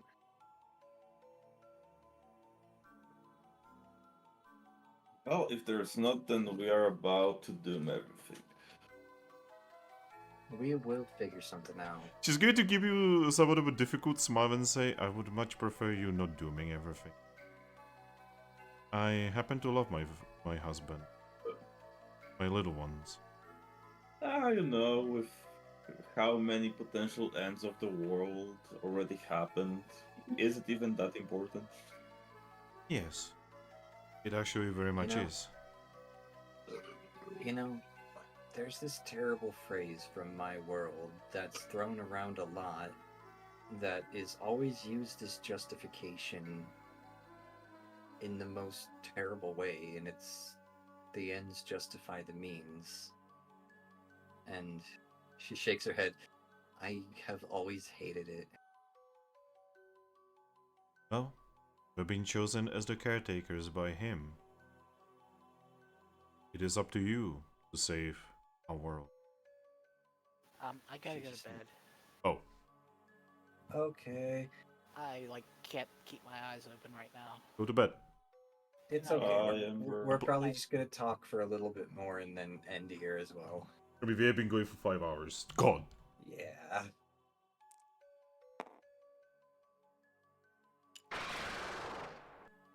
But yeah, This session has taken longer than I expected. she's just gonna kind of look back at Cosmog and just say, I really hate the idea of even thinking about the idea that his life or the world's. Why does it have to be him? Because Why does he have to sacrifice himself over and over just for the world? because he was made that way. By him. Was he? Yes. All of the gods are godly children. Him. But are we sure that the fact that he has to be sacrificed isn't just some mistranslation over the many, many countless years? No, technically I do not actually know that. I just know that we are to follow what the previous Pokemon have said and done. The most important thing about this is that he needs to evolve. That's what I actually nod at that, and I'm gonna say that's actually what I'm thinking is when he reaches Solgaleo, he's going to have some immense power. Who's to say he can't keep the sun going or, fuel the sun without dying? Agra is going to think about it and say technically it's not like we can actually tell how powerful he would be, considering he would immediately get sacrificed.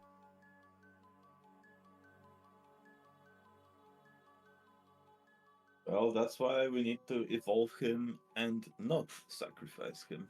But what if that's part of it? What if the true power of him only shows right after evolution? He would not be here for thousands of years if it... Just because something works doesn't mean there's no alternative. I'm not trying to argue with you, Vaporeon. I'm just saying that's how my predecessors, my ancestors, done it. I understand, and I'm not trying to argue with you either. I'm just trying to, do exactly that, find an alternative. Is there an alternative? I believe there could be. What if by leaving here without doing the ritual, what if you are dooming? In the past, did they always do the ritual right away to where they immediately evolve from Cosmog to Solgaleo in one go? That Or did they... That I do not know.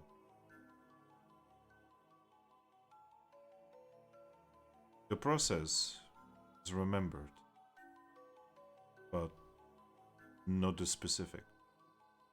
I mean, on the inscriptions, it was shown that Cosmog got evolved into Cosmog, and then he came back again and got into this ritual the second time. So, by the looks of that, he shouldn't evolve immediately. Agron actually thinks about it and says, I guess it could be understood as that as well.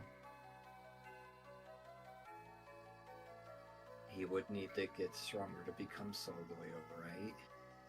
Yeah. And pass the test again.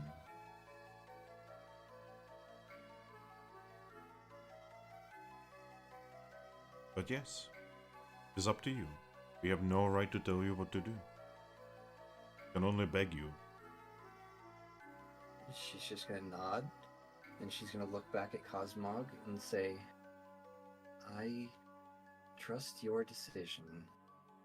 Even if she says that you're about the same intelligence as her children, I trust you nonetheless. If you want to leave now, so we can try to find something else out, then we'll leave right now.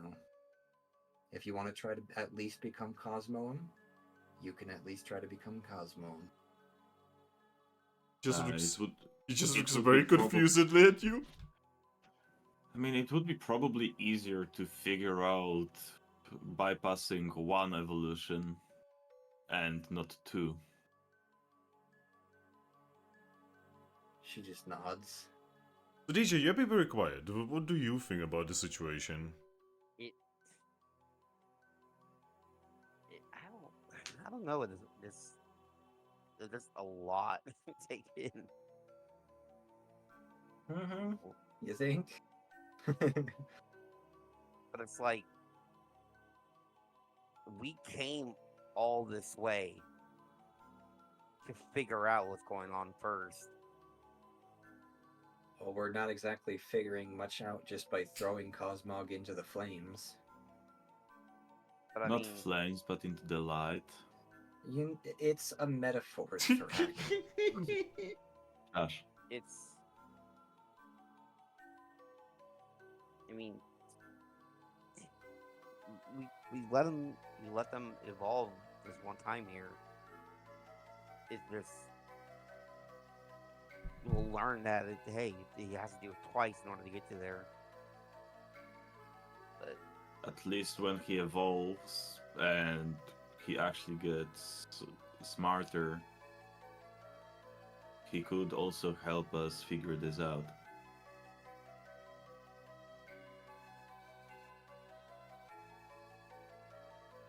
Remember, is that he probably knows a lot more about the whole process than us. Mm-hmm. I'm just worried now. Because what if he goes into the light and then it just decides to jump him straight to Solgaleo and just takes him away from us before we can even react? I mean, Don't you have that? Oh wait, I think that's Ember.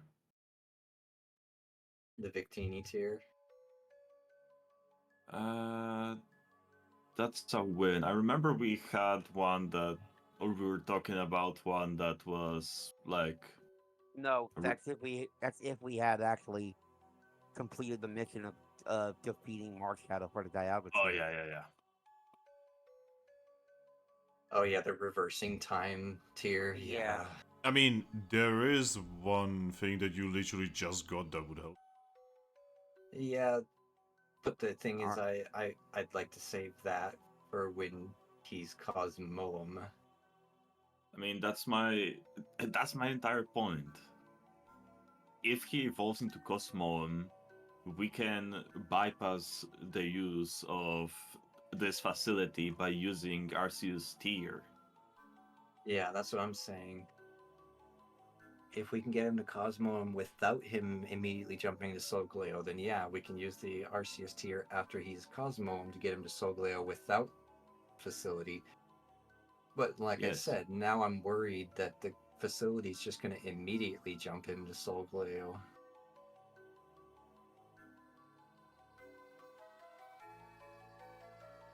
She's going to look up at Agron and just say, so you've never witnessed any of this for yourself? She's going to shake her head and say, no. It's actually my mother that has evolved the last Cosmog. Did she say anything about him becoming Cosmoem and then leaving? She actually thinks about it. Then she nods and say, I'm very certain from her tales. The Cosmog became Cosmoem, and then the group that was with him left. She actually sighs, like, happily a little bit at that and says, well, that's a bit relieving. Harris, what- I'm just gonna tell you, it but was what- also on the inscriptions down below. But what if, and I am not trying to scare you, but what if their Cosmoem is just not ready to become Solgaleo? Some Pokemon evolve only after certain things are achieved. Yes, but I've never personally heard of a Pokemon immediately doing 2 evolutions at the same time. Never did I. I was hoping that you humans would know better. You humans are supposed to be masters of evolution after. Well, I mean, from every evolution, well, I guess from both of the evolutions I've experienced now, I've always had the choice to choose not to evolve. Just So going I'm to thinking, even if he is ready to become Solgaleo right away, he could choose not to.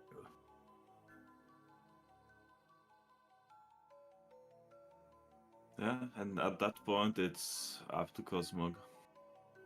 She just nods.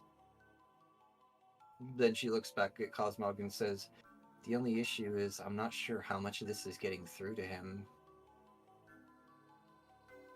Fascinating. You guys are kind of, talking about these insanely huge concepts to what is essentially a toddler. I mean, that's nothing new in the Mystery Dungeon universe. Yeah. I still come back to that one Teddy Ursa and Usaring, right? In Explorers of Sky, where Teddy Ursa really wants to become an Ursaring, then becomes an Ursaring and goes into depression because, he misses being a Teddy Ursa.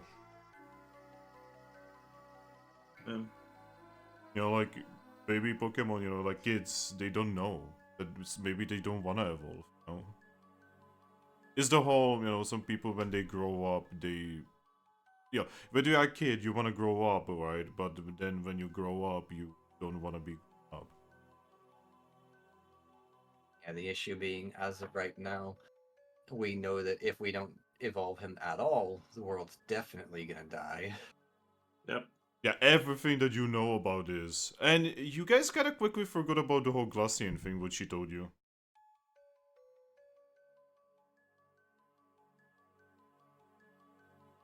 Which thing? Do you not remember that she actually did tell you that, she openly told you I that, remember. Oh, okay. But I just don't remember how much of that Ember's character told me in character. Well, I don't remember that conversation at all. I don't think you were there. Yeah. Yeah, you It were. was one. That was during the your. tea party. Yeah, that was during your days off when you weren't here. Essentially, long story short, she literally told us that the whole thing is bogus and bullshit, and they don't need to be sacrificed, and that was actually the reason that she fought with the Moonstruck group, is because she thought they were going to sacrifice their Cosmoem. Yeah, she was basically blaming you for, like, basically, Ember basically said something along the lines of, like, Glacier is doing a terrible thing, and then she, said that, oh yeah, but you are literally about to kill, Cosmog, even though you don't have to because the entire prophecy bullshit.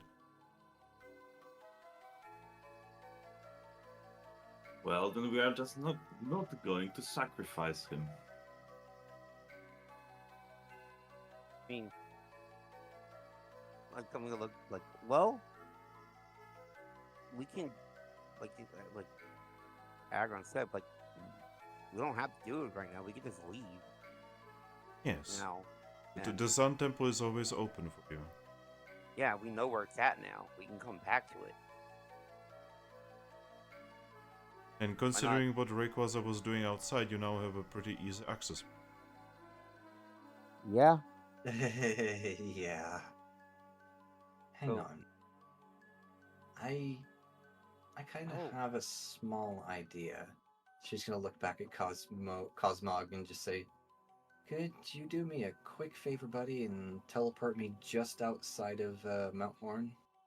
And just Aries.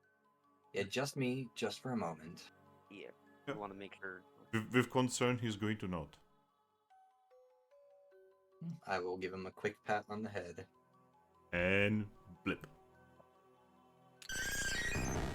Alright.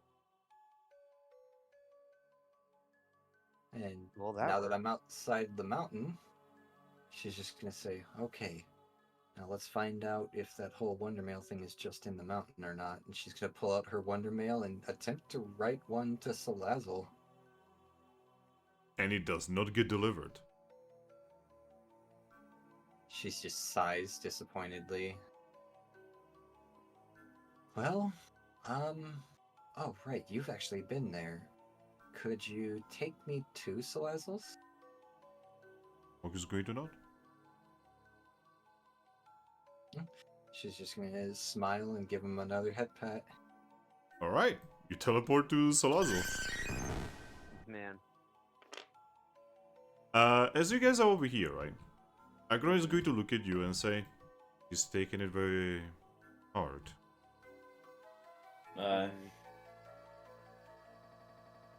Trust me, I understand. I would not want to give up my little ones either. I do not envy her. Or you.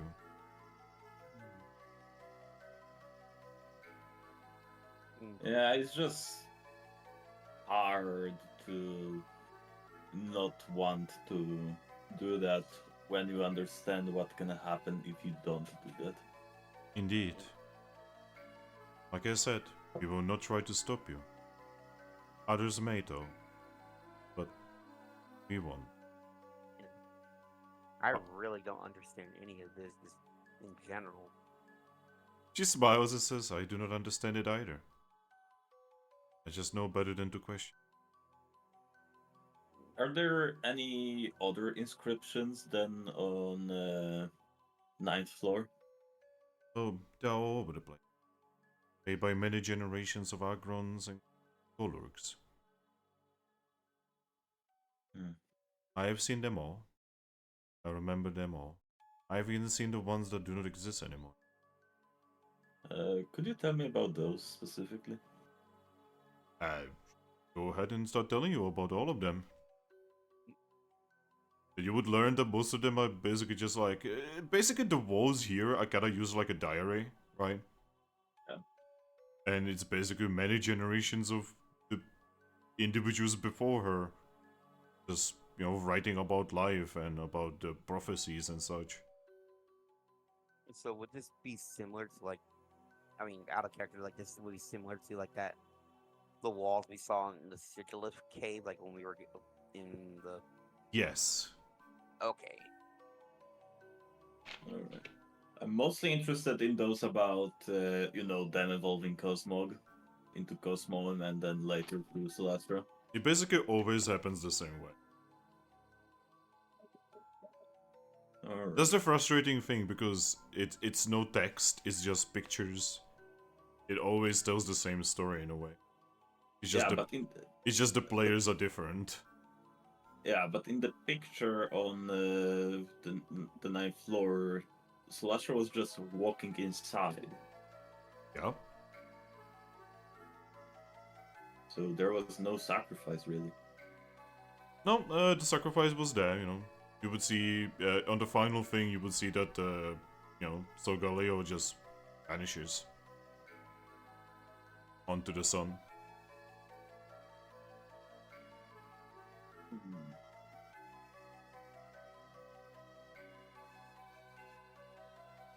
Aries. Yes. You appear at Salazzle's. She's gonna kind of just shake her head a little bit and just say, "I'll never get used to teleporting."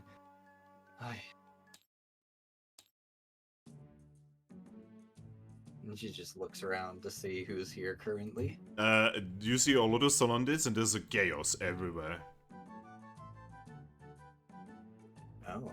Yep, everybody's just running around, carrying everything.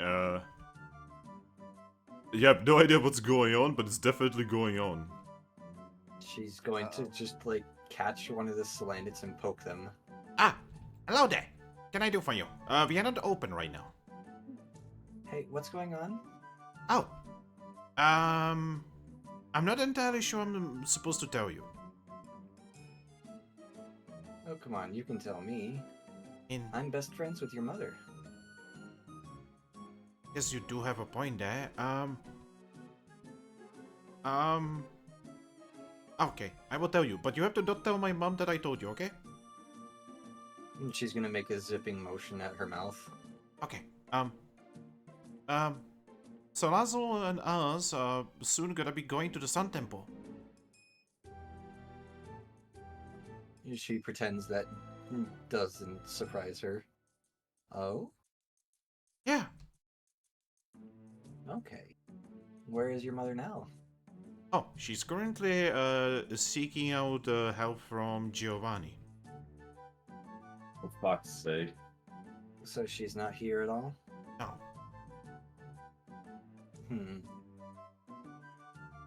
It's the Well. wonder go from here. Neither mommy or daddy are here right now. She just nods and says, okay, no worry. Well, give me one moment. She is actually, that's exactly her next idea, was she's gonna, since we're technically in a mystery dungeon, she's gonna try writing a wonder mail again. Alright, who are you sending Wonder Mail and what? Salazzle, and she's just going to ask, hey, are you immediately busy? You would actually get a reply. And it would even send and Oh. everything. And the reply is that yes, she's currently kinda busy. Also, I'm she gonna would reply inform back. you that she's that they are close and she cannot really sell you anything. Is the next reply is going to be, what if the matters of the entire world are at stake? She would reply to you that right now something much more important than the entire world is at stake for her.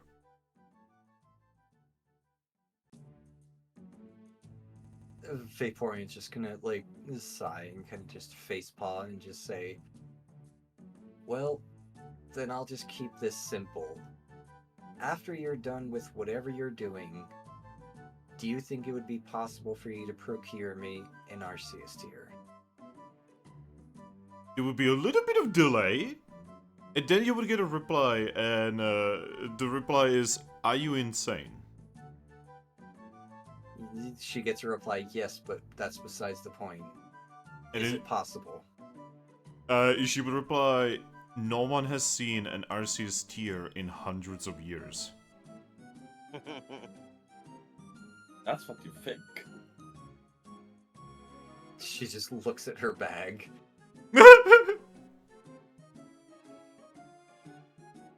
Like, literally, she would reply like, yo, even before her time, there has not been an Arceus tier at all.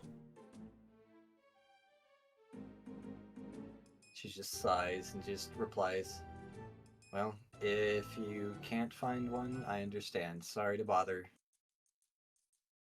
She would reply that you are not really bothering her. She cannot procure what possibly also doesn't exist. She just giggles at that. No, You, if you all tell right. her that it exists. Vaporeon, No. Vaporeon, What? you see someone pulling on your tail. She will turn her head. This two Salandits playing with your tail. Hey, what are you doing? may I just... You just run away. Alrighty then. Anyway, she's just gonna sigh a little dejectedly.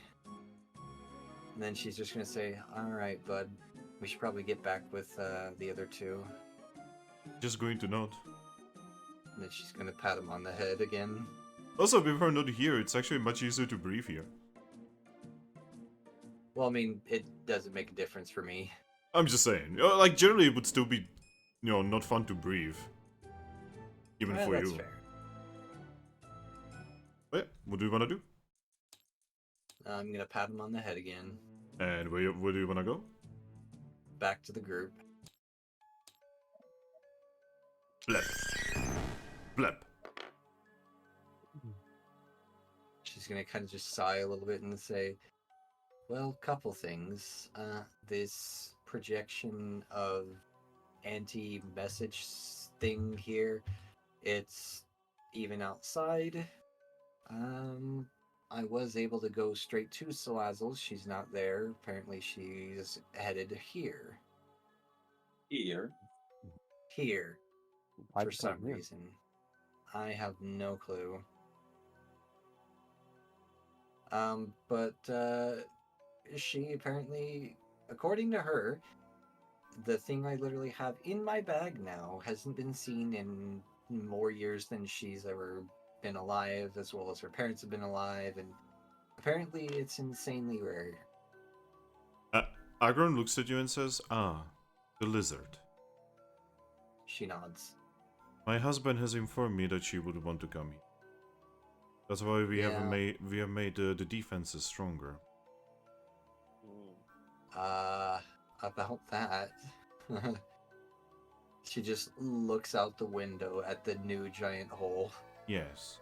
But still entering the Sun Temple is gonna be impossible for Well, there is one problem.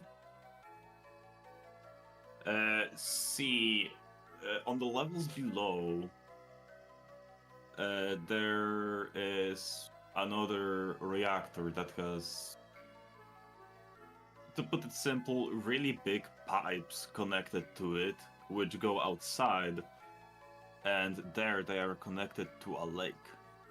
She actually thinks about it and then nods and says, thank you. We'll make sure that that area is protected. Aye. Just don't close it, otherwise that thing might explode. She nods Meaning again. no more Mount Horn, no more Sun Temple at all, ever. Because we actually know what she is seeking. Not why, nor what. And what is she seeking? One of the floors there is a machine. A machine that, according to my husband, she is planning to use it in order to duplicate something. My husband has sabotaged the machine in ways I do not understand. Oh, we actually found that machine. Oh, whatever you do, do not fix it. The machine is useless if it's not working. Are you talking about the machine on the lowest level or on the second level? The second level. Well, so two things. We actually did fix it, but so well that now it actually works as it's intended to work. And so it doesn't it's still, duplicate. Yeah, so it's still useless to her while also being functional. I see. Mostly. So do you know what is she trying to duplicate? Well, according to my husband, she is trying to duplicate a Pokemon. That's not good. Apparently some kind of Umbreon. Oh, I know exactly who she's talking about. Oh, I don't think Espeon can handle that. that must be what Espeon was talking about. How she can get him back, but also Salazzle keeping him. She nods. Agro is going to tilt her head. What do you mean? So, from that information you just gave us, essentially, the big issue between Salazzle and one of our town mates, or town members, Espeon, is that Salazzle, essentially, thanks to her pheromones, stole this Umbreon's heart from her. Because apparently, Umbreon and Espeon used to be not quite mates, but almost. They were young childhood friends, and She did love him, but they never made anything official yet. But she loved him. That's the big key part here. And then Salazzle came along with her pheromones and stole his heart.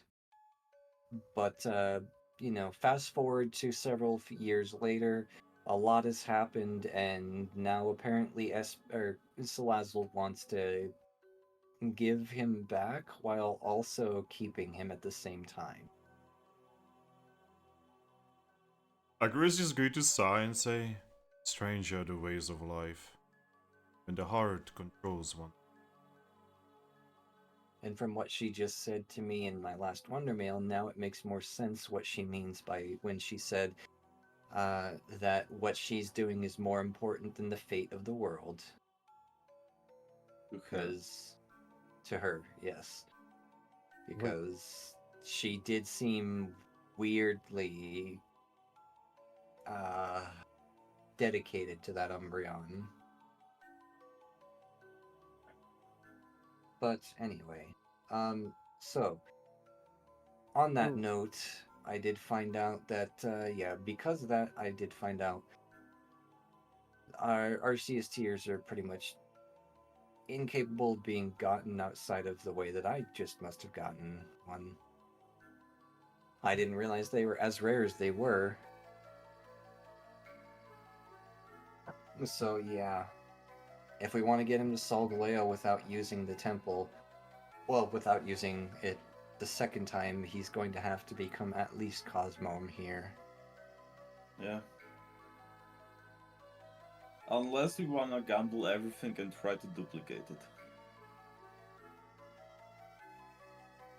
She looks thoughtfully at that. Oh god. Oh But the god. problem is that if we fail, either we are still left with one, which would be the good ending, or this one also disappears, and then we don't have even one. She's just gonna nod and just say, I don't like either way, but she's gonna just look at Cosmog and say, do you think you could become Cosmo without becoming Big Solgaleo? He just looks at you, conflicted. You can tell that he doesn't know himself. She's just gonna think a moment and say, so when you float into the light, the big voice is gonna ask you if you want to become Cosmome, and you say yes. And if it asks afterward that you want to become Solgaleo, say no, okay? He's going to not. And I need you to mean that no. Don't just say it. Make sure that that voice knows you do not want to become Solgaleo here. He okay? hides into your bag again. You're putting too much pressure on the boy. She's gonna sigh. I'm sorry. She's gonna reach into her bag and just give him head rubs and just say, I didn't mean it that intensely. Just pokes his head out of the bag.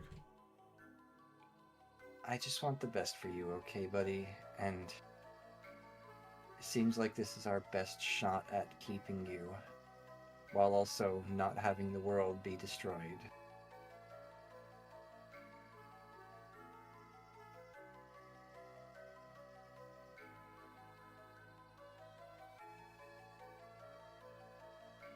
In the end, I'm gonna leave it up to you. If this is all too scary and you don't want to do it, I will bend hell and earth to try to find you another. I don't care what Salazzle says as to how rare they are. I will find some way to get you another Arceus tier. Or I will go bend Giratina over my knee and make him evolve you. Agro is going to look at you. This, Agro is going to look at you and say, I'm not entirely sure you actually have need.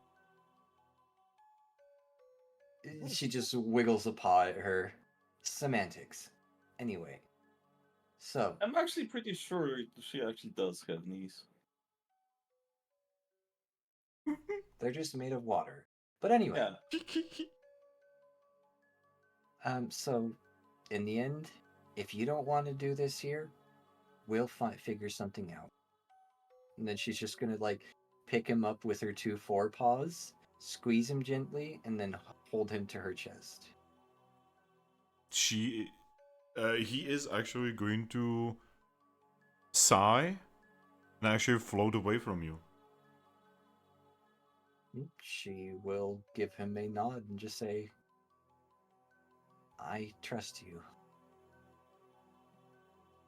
Go towards the light. Trust in yourself, Cosmo. Remember that. She looks very nervous, but she doesn't stop him. He's But going she to does look.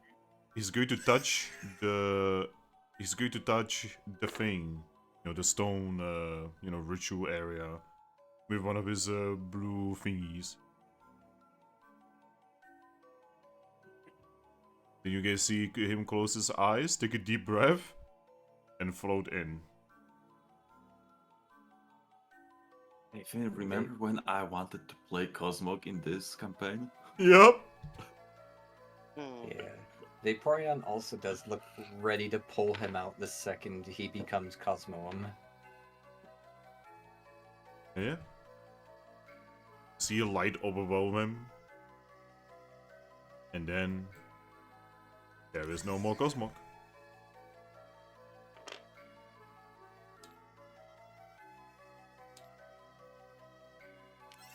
Pokemon that is then left there in the light is a tiny Cosmoem. Oh god, he's even smaller. She's gonna reach out her paws and like try to pull him closer.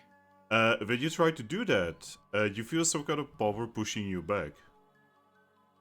She pushes right back against that. Do me a will check.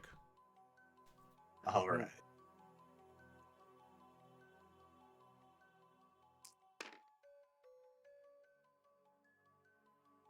Well, it's not a crit, but I got max passes. You push against the pain. As you feel your paws being slightly burned. You being water type is probably helping with that. Yes. And you pull Cosmoem back. You also can see that Cosmoem is unconscious from this experience. Just gonna make sure he's completely out of the light. And she's gonna just cradle him for a moment. Just gently petting his head. Moem is asleep. And she's gonna just look up at Agron and just say, I hope you trust us to make the right decision. She's actually going to shake her head and say, no, I do not trust you at all. Just like I would not trust myself with such a decision. I do not trust you either. She actually nods respectfully at that. You know what? That's actually fair. Then in that case, if we've made the wrong decision, I not only apologize to you, but the entirety of the world. But she's just going to shake her head and say, I refuse to openly sacrifice his life for this. But I will make sure he becomes Solgaleo, so we have a chance. Going to nod and just say, do that. I can return to my little ones. Aye. Yeah, let's head back to town, guys. She's just gonna like nestle him gently on her back and just start walking. Yeah? Well, Huh? Did you say DJ?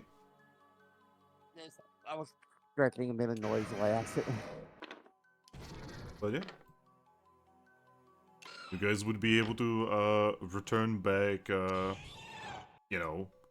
I assume, do you guys want to go grab Servine? Yeah, Yes. we're Yeah. obviously gonna grab Servine along the way. Yeah, so Servine is still there.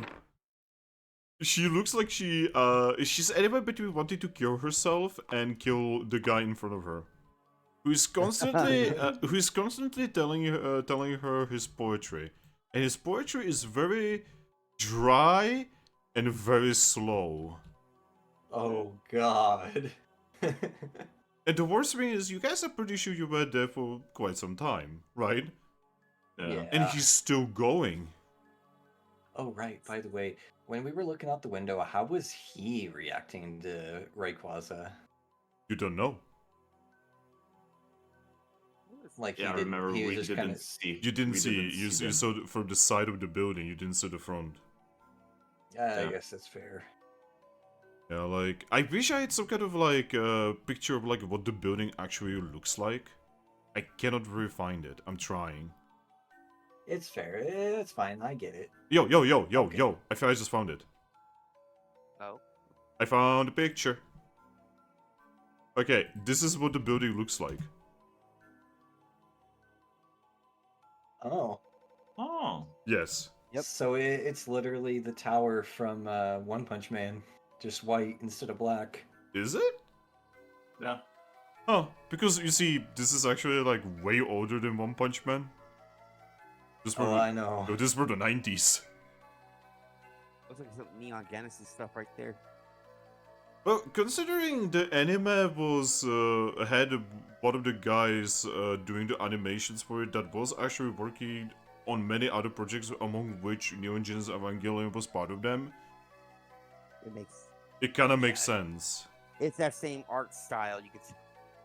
They also, for Well- the movies, they also had, this is actually from the movie, and for the movies they had the guy, they had a studio working, that was working on the Miyazaki's movies.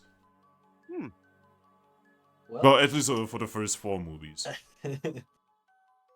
So Vaporeon's just gonna look at Rilaboom and just say, "You might want to go collect your lady and fast." I'm gonna go collect Servine from the German poet. She's just going to, when you show up, she's just going to look at you and say, "Please take me." Giggity. Without. As soon as I pick her up, put her like around my neck, and I just go look. She has become Scarf.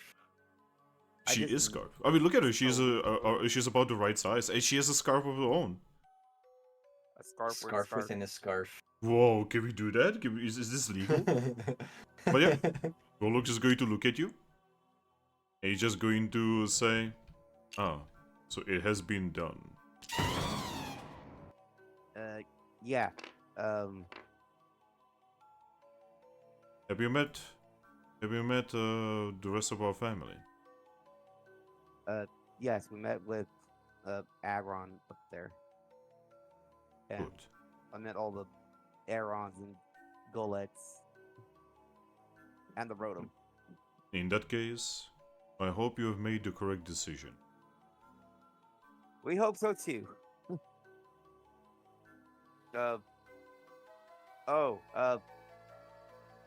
What happened with the Rayquaza thing? The big green snake? Yes, It appeared and then disappeared. I'm gonna look at the hole it made. Yep, it is. It is a girder-sized hole in the ceiling. Jesus. I'm guessing there's already like posted guards in that hole. Yeah, you can see that there's definitely a couple Pokemon there, you know, just like making sure, you know, it would be kind of dangerous to try to like go down, as you would basically fall through the ceiling and onto the floor, and this is quite a lot of floors, you know, like literally turn a human into paste. Size Yeah. bullshit. But all right, we are going to take our leave now and figure out what we're gonna do next. He's going to nod and say, "You're always welcome back at the Sun Temple, fated." Thank you. That was I thought. We're trying to come back and okay, we gotta All right, yeah. The way he let's said go, it is let's like go. he stole something. go. I mean, Let's to get be outta here. fair, we did break the Arceus. Yeah, well, I kind of broke it by accident by that wish. I don't know if it happened, if it went through or not, but So everybody's Forgot just about going to look at you guys and say, "Guys, you have no idea. In how many ways I've been told about rocks. I'm sorry. Yeah, rocks are cool. No, I hate rocks now. Marble Wow. Pie would love him, Thrack. Yeah, Ooh, uh, you know what? Never mind. Let's just get out of here. a certain Yes. horse. Yes, a certain horse. Yes, let's go. A She starts skateboard? walking quickly towards Capim Town. There is no walking though. What do you mean he's not walking? Remember, you either have to use the pipe, or you have to use a hole in the ceiling, or you have to go through the mystery dungeon again. Starvine, can we have the skateboard? Oh yeah, here we go. I Okay. mean, Yeah. you know, I can just float you through that hole, right? Too late. I'm just gonna use the skateboard to get us back to the Yeah, guild. I kind of agree with him. I really don't feel like having to deal with all that. Let's just Yep. they're cheap. We can easily buy more from the chess bins. Definitely. This is the quickest way home. So I hold up the orb and kind of skateboard us back to Capim. Well, you see, where was the last place you guys rested? Oh, In the actually, guild. EB Village. No. Oh no, EB you're Village. right. Yeah, EB you guys gotta Village, yeah. teleport to EB Village. I mean, hey, that's better than being where we were. And honestly, Ember's gonna be happy for us to start here next session. Yeah, I'm okay with us being here again. Are you okay, Yeah. DJ? Yeah, because I don't want to be around when the Aggron see that the RC stats are broke. DJ is like legitimately going through the stages of like, oh shit, oh shit, oh shit. It's like a child that is just, you know, broke like a vase or something. Well, he did break something more important than a vase, an actual working connection with fucking God. Don't worry about it. With the God of this universe. So, question, Finn. Yeah. Considering that Salazzle is pretty sure that Arceus tiers don't exist, but the fact that Amara braces are apparently semi-common as far as she knows of, because she's seen several, and then Amara brace is worth 1 million Pokash. Could we even feasibly calculate the rarity of an Arceus tier? No. Or the value? It is literally priceless. Like all the money in the Pokemon world wouldn't be enough to pay for that seer. Yeah. And out of character, it's funny because Mono was specifically trying to get several of these to help Pokemon that can't normally evolve. Yeah, see, the whole thing is, yeah, that would help, but like, there's not a lot of those around. Mm-hmm. Yeah. They only can be found in extremely dangerous dungeons from essentially RNG rolling a chest. No, wait, you need RNG to get a chest, and then RNG within the chest to get the item. Like how we got Which- the Victini seer. Ironically, we actually rolled twice in Moonstruck. Yeah. But you have to understand, your average Pokemon cannot go into those dungeons. Mm-hmm. Yep. And in the first room, they would just get melted.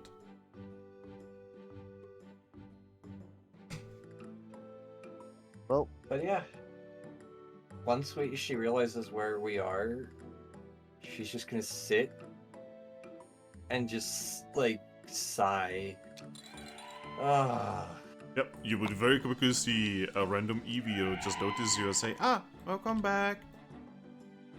She's just gonna wiggle a paw at them. Hi. You look tired. Oh, I'm exhausted. we are. Oh, you should probably go get some rest then. I'm just gonna, guys, I'm feeling fine. You're a I'm ghost. just gonna you don't lie need to sleep. down. I Well, do need see- to sleep. Well, see, I'm wearing an insomnoscope right now, which technically makes it to where I never get physically, like sleepy, but I am beyond tired. I mean, I have that ability. That I'm not able to go. I have Vital Spirit where I can't be afflicted by sleep either. So Nice. Well,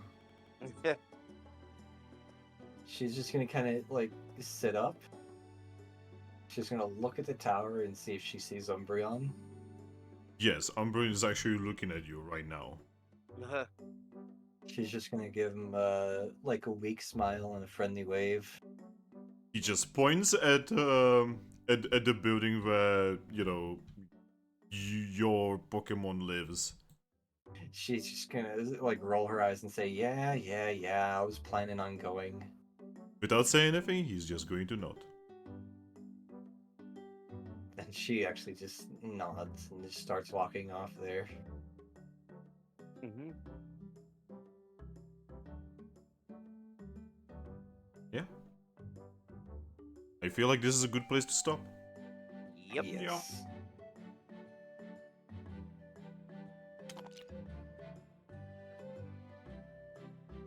Alright, I'm going to save the table. XP.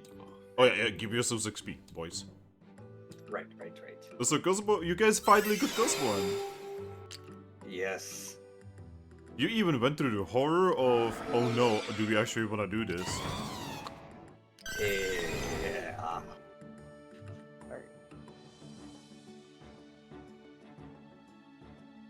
Well, now the question is, when do you want to use the Arceus gear on him?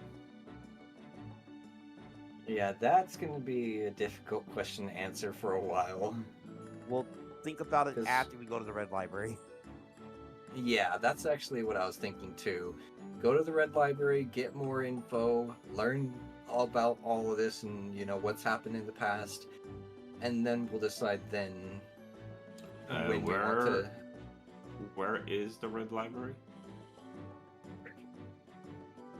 I believe it's on the Wonder Continent? No, on the air continent. Air Continent, right. It's actually pretty close to a town called Baram. Okay. By the way, this sprite needs changed now. We will do that next time, remind me. Yep. Okay. It's because I closed my files already. It's okay. All right. Oh, right, You do your Dude. XP. Wait. Who's doing that?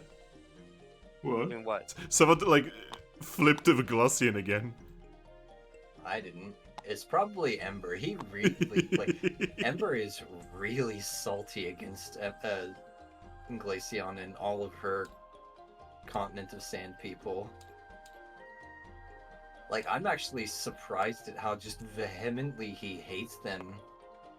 I mean, to be fair, when we were talking with people on Continent of Sand, you were also pretty salty whenever you were talking with anyone. I mean, it depends. It just I'm None more of so us just like- overly I'm more so overly cautious around them. See, this is why the current campaign we are working on, right, is literally set on the continent of sand. yeah. Yeah. I wouldn't go so far as to say that I'm salty or that I vehemently hate them because, you know, I'm very much the type of person that's, you know, give everyone their fair chance before ostracizing them. What about the religious zealot who you don't trust at all? You It's ostracized not- them zealots before Again, you- that's a very complicated situation. Is it though? I mean, it Yes. doesn't sound like it. It's, don't like- You don't like religious people. He doesn't like continent of sand people. That's I never said anything about not liking religious people. you don't like Um, zealots. It's not exactly that either. It's more so people who blindly follow faith with such like intensity and passion without really knowing why. I mean, So you just hate That's- monks? I didn't say I hated them. that's what religion kind of does, where it makes you have to follow it blindly because there's nothing tangible. Yeah, exactly. Like- and again, This is a I don't- conversation, holy shit. I don't hate them. It's more so I'm just trepid. I'm careful around them. Yeah, but And sometimes I will you're admit I am too careful. I am distrustful.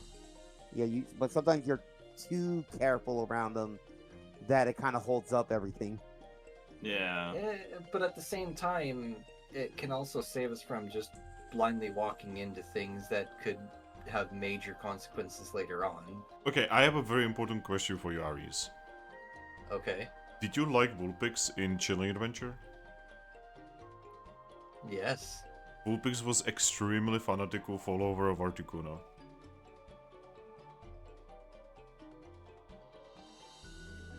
The Vulpix that we saved from Yes. the snow? Yes. Ah. Our town, the town mayor, Vulpix.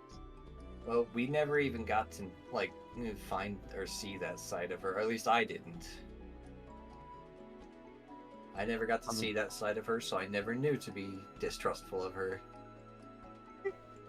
I mean, they only built the town right, like, at the base of Articuno's, And thing. I'm supposed to know that that's in reference to him, or in reverence to him. I